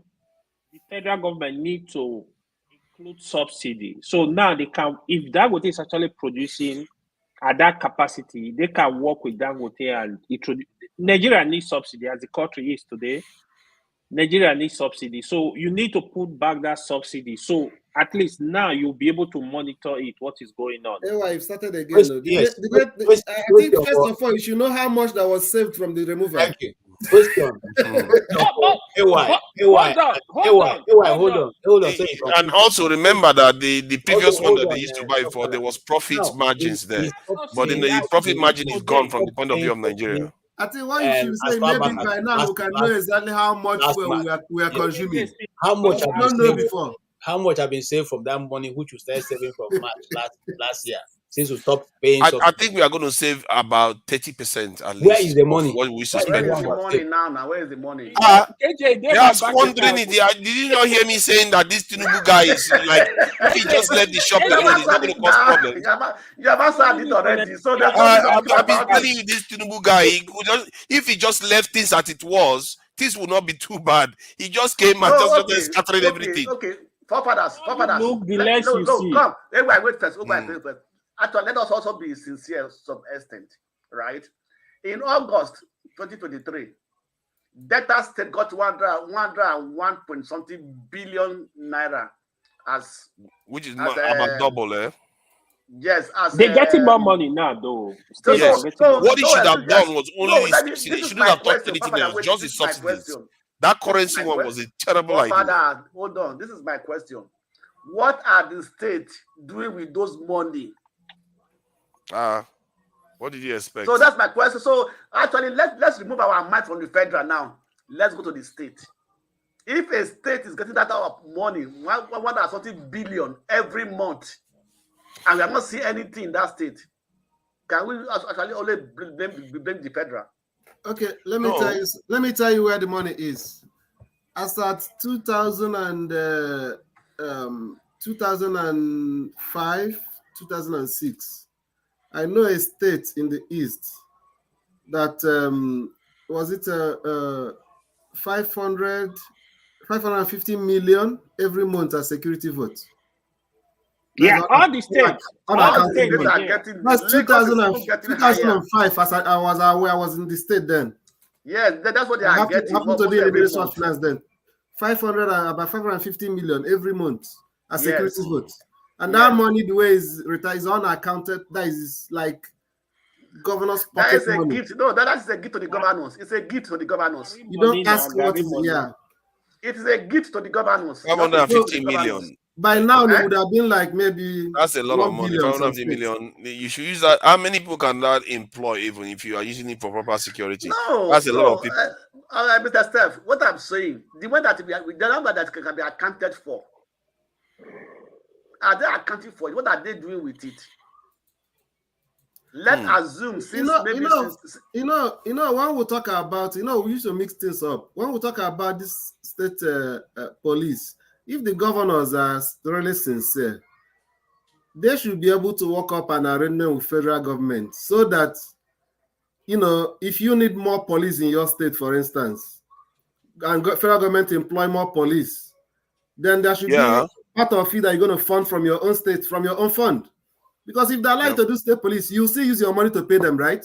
Exactly. So why would they be stealing all the security votes without contributing it directly, officially? Lagos does that already. That is the thing.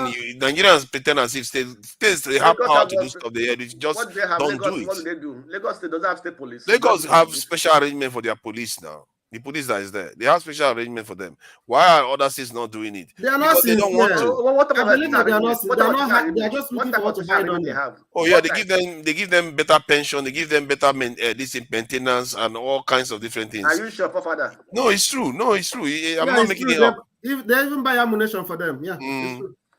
River State, State are giving very good to the police. No, some governors give extra benefit to the state police. I think one state. No, that the federal police. I mean. No, I think one state also did it. They buy vehicles. They buy vehicles for the police. Most states does that. You understand me? Just to encourage them. You understand me? Just do it once in a while. What does that tell you? It means that the state have ability to do stuff. A good name. They do just one. A good name. And you started now again. Oh, you started again. What are you saying, forefathers? The point we are making is that it means that the state can do stuff for the police. I'm not saying they cannot do. I'm not let me tell that. Forefather, what is going on in Lagos, right? Another thing, Lagos, they have, I was saying it yesterday also, they have Lagos State Security Trust Fund, where individual are giving them money as well. Like last week, Femi Otedola donated 1 billion to that this thing. If you check online, you see that news. A lot of people, a lot of Lagosians, they've been doing this for over 50 years. That's what I was saying. Every state can replicate this. That is one thing that if they use this money judiciously to buy boat, to buy weapon, to buy cars, they do a lot for the police in Lagos. What just happened? What just happened? What just happened with AY? Hold on. I just saw some thumb up with AY. What's happening with your camera? Who is doing you thumb ups? I saw a like button on your camera just now. Did anybody not see that? Thumb up. Okay, AY. How does that? Okay, wait, Blackstone, wait, please. 1 minute, sir. 1 minute. You're talking about security. For who? Does it cover Lagos State? I'll give you a classic example.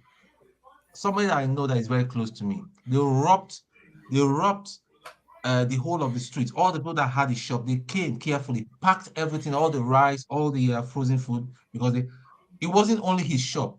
5 other shops they took their time. See, listen, those security are for the privileged. The security you're talking about is just for the privileged.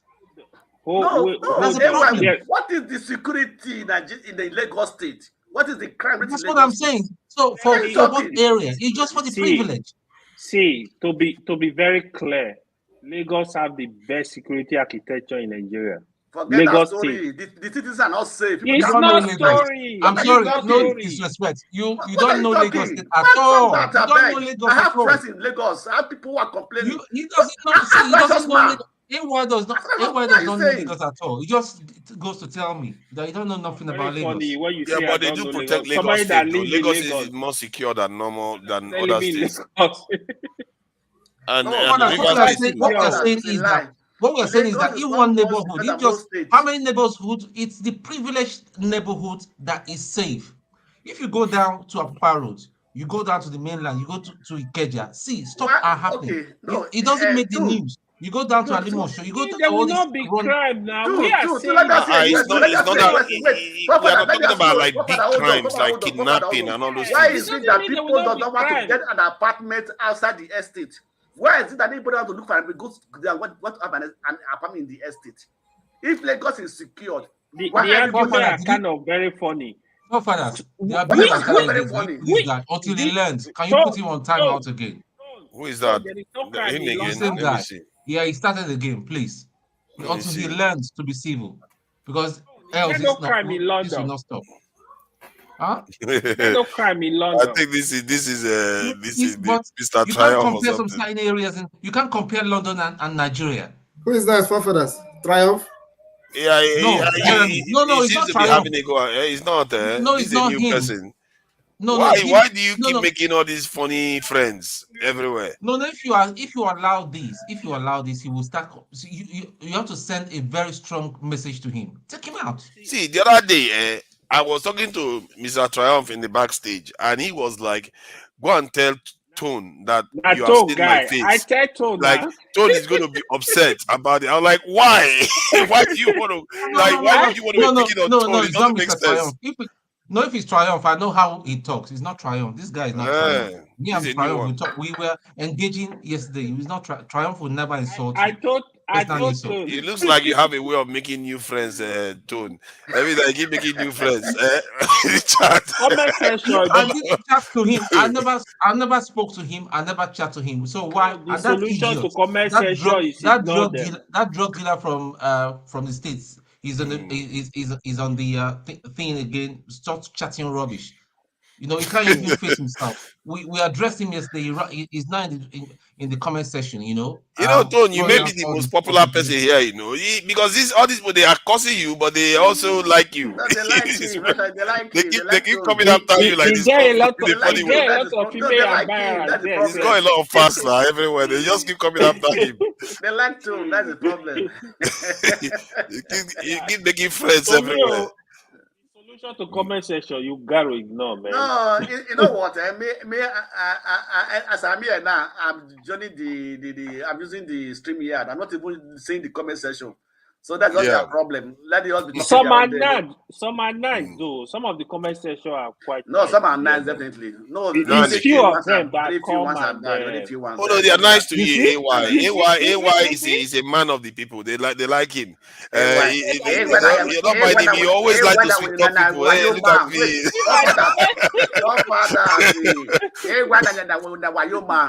Yes, no. No, they like him in the channel. I've not seen anybody pick on AY on the chat. That's smooth operator. No, that's smooth operator. I don't reply. But I have more friends on comment section. I love them, man. Yeah. I think you engage them. Yeah. I noticed that you talk to them. You see, Torpedo, they want me now. She don't they want me. He said you should be careful. I will show you if you try me. I give up to my people. Hold on. Let me acknowledge them before we close out. Boom Boom Ray, thank you for coming in. That sounds like something you hear in America. Tope, oh, I see you there. Tone is there. And Adama, I see you there too. Adama, thank you for coming in. Olajo, thank you for coming in. Jeremy SP Queta Robinson, your Tone's new friend. Thank you for coming in. Dachi. Thank you for coming. He keeps making new friends every day now. Kenry Bar, thank you for coming in. Man, Kenry Bar, you used to really dislike, hate. In short, I would say hate me really. And when we talk about Kanu Wanko, not about Kanu Wanko, Nnamdi Kanu, he really doesn't like me whenever I'm talking about him. Clement Adjo, thank you for coming in. Ishola Bing, thank you for coming in. Oh my God, there are new people I'm seeing today. Adama, I've mentioned you. Motown MT, I see you there. Motown MT, very mean to me. Never likes me at all. I don't know how many people ever like me at all. Yeah, all these chat people, we're all here together. It's a I very can see funny Jago relationship there. Jago is on the conversation. Yep, he doesn't say much. Where is he? I didn't mention him at all. Where is Jago? I don't see him. That's Soji. Yeah, I've not seen Soji. I just seen Jago man. I've not seen him. His name is Soji. Oh yeah, Soji Adamo. Yeah, Soji Adamo. Yeah, I see you there. Yeah, thank you for joining us, Soji Adamo, on the chat. Let me get new people to name. Let's see. New people. Okay, the DJ Dodeye, Fad. I see you there. And Tone is also there chatting along with them. And obviously, the one that likes us to talk people, AY is always there talking to everybody. Equity, fairness, and justice. I see you there. Treasure. I need to greet my people. I see you there. Yeah, Reabois. Thank you for coming in. And Oga, I see you there. Oh my God, Oga! We used to be friends. So then suddenly he turned on me. I don't know why. He's just Oga. What did he call me? Look at what he called me. He's buying on the street. There's nothing. look at that again. Yes, nothing positive. Nothing positive comes out of their mouth when it comes to me at all. Thank you all for coming in anyway. Either way, this is a unique channel. I tell you, this is a unique channel where the host and the chat, they are on opposite sides. They don't like the host. Which one your own now? What did I teach?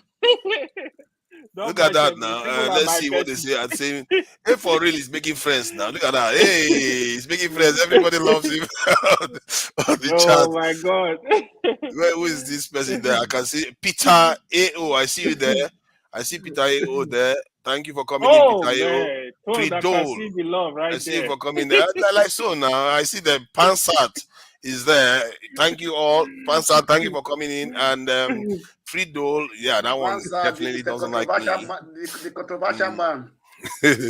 Yeah, he's what I call me virus and all kinds of different things they call the Cameroonian man. Oh my God. High Beauty 10, thank you for coming in, High Beauty 10. And Call Me Brown was here too. Thank you for coming in, Call Me Brown. Yeah, I think I've named quite a lot of them. Let me see if I can find the people that donated. I can't even find, where are they? I can't even get to them. I can't see it. I don't know. Sometimes you see the name. I think they did. I saw Alexander Gomez earlier on. Oh, Gomez always donate. Yeah, some days he pops up, sometimes you can see it, sometimes you can't see it. It's a bit weird, really, the way the thing behaves. But it's okay. It's all good.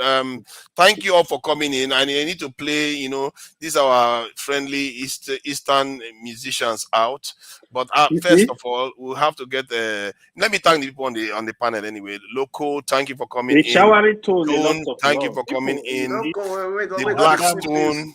The Blackstone, The love Steph, of God, though. and Don't start. What? The love of God. God, we need to give you wine for this comment session. And Steph, thank you all for coming in. Let me play us out with this guy. Just go through these baby steps of pain. Baby step.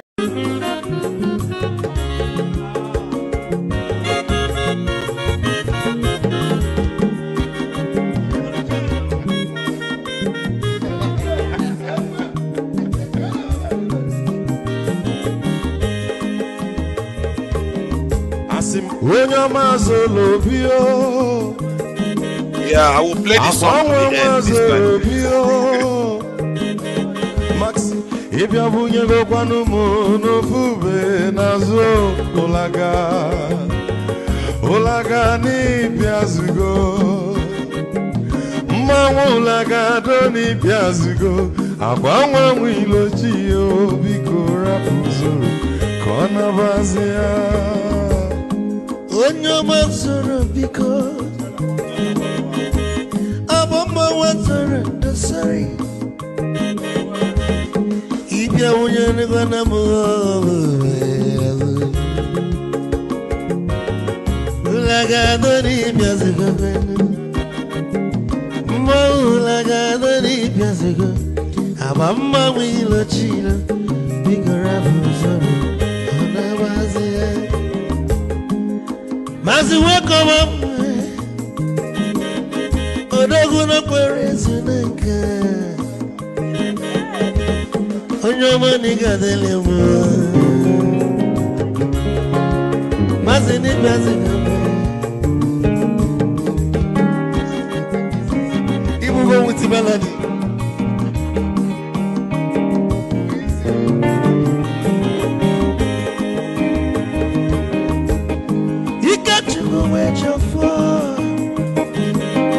Odogu nachala noka Izi wande mniga delemo Olaga doni pesigo noe Ma olaga doni pesigo Amama mwilo chilo Bikura muzoro Anabaze Te Onyama zoro Mama was a sorry. If I were to go on a fool, Molaga, don't Piazugo, Nazaboy, Molaga, don't Piazugo, Amama will chilo, Biko Rapuzoro, Anavazi, Ice. But don't look at none of it. Ama kwa mnika kugodia Waligwe kwelo Ikeja mabele bege Hey, you want?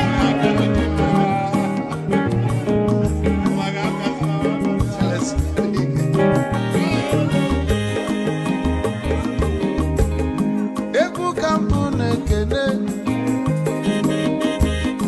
Amago ndinso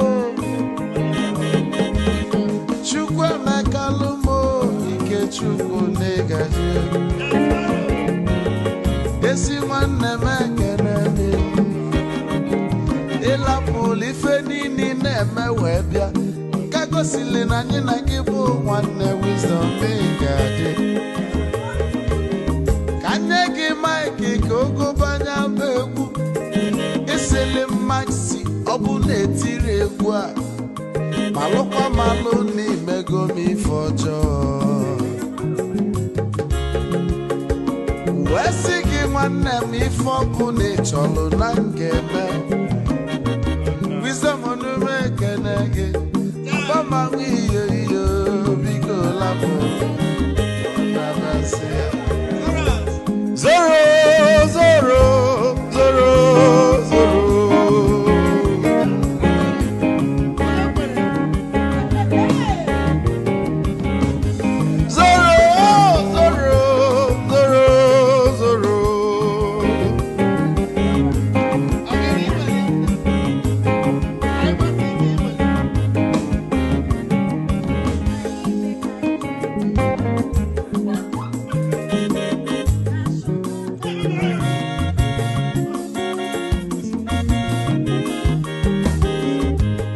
Geduru joy na bugwa osa so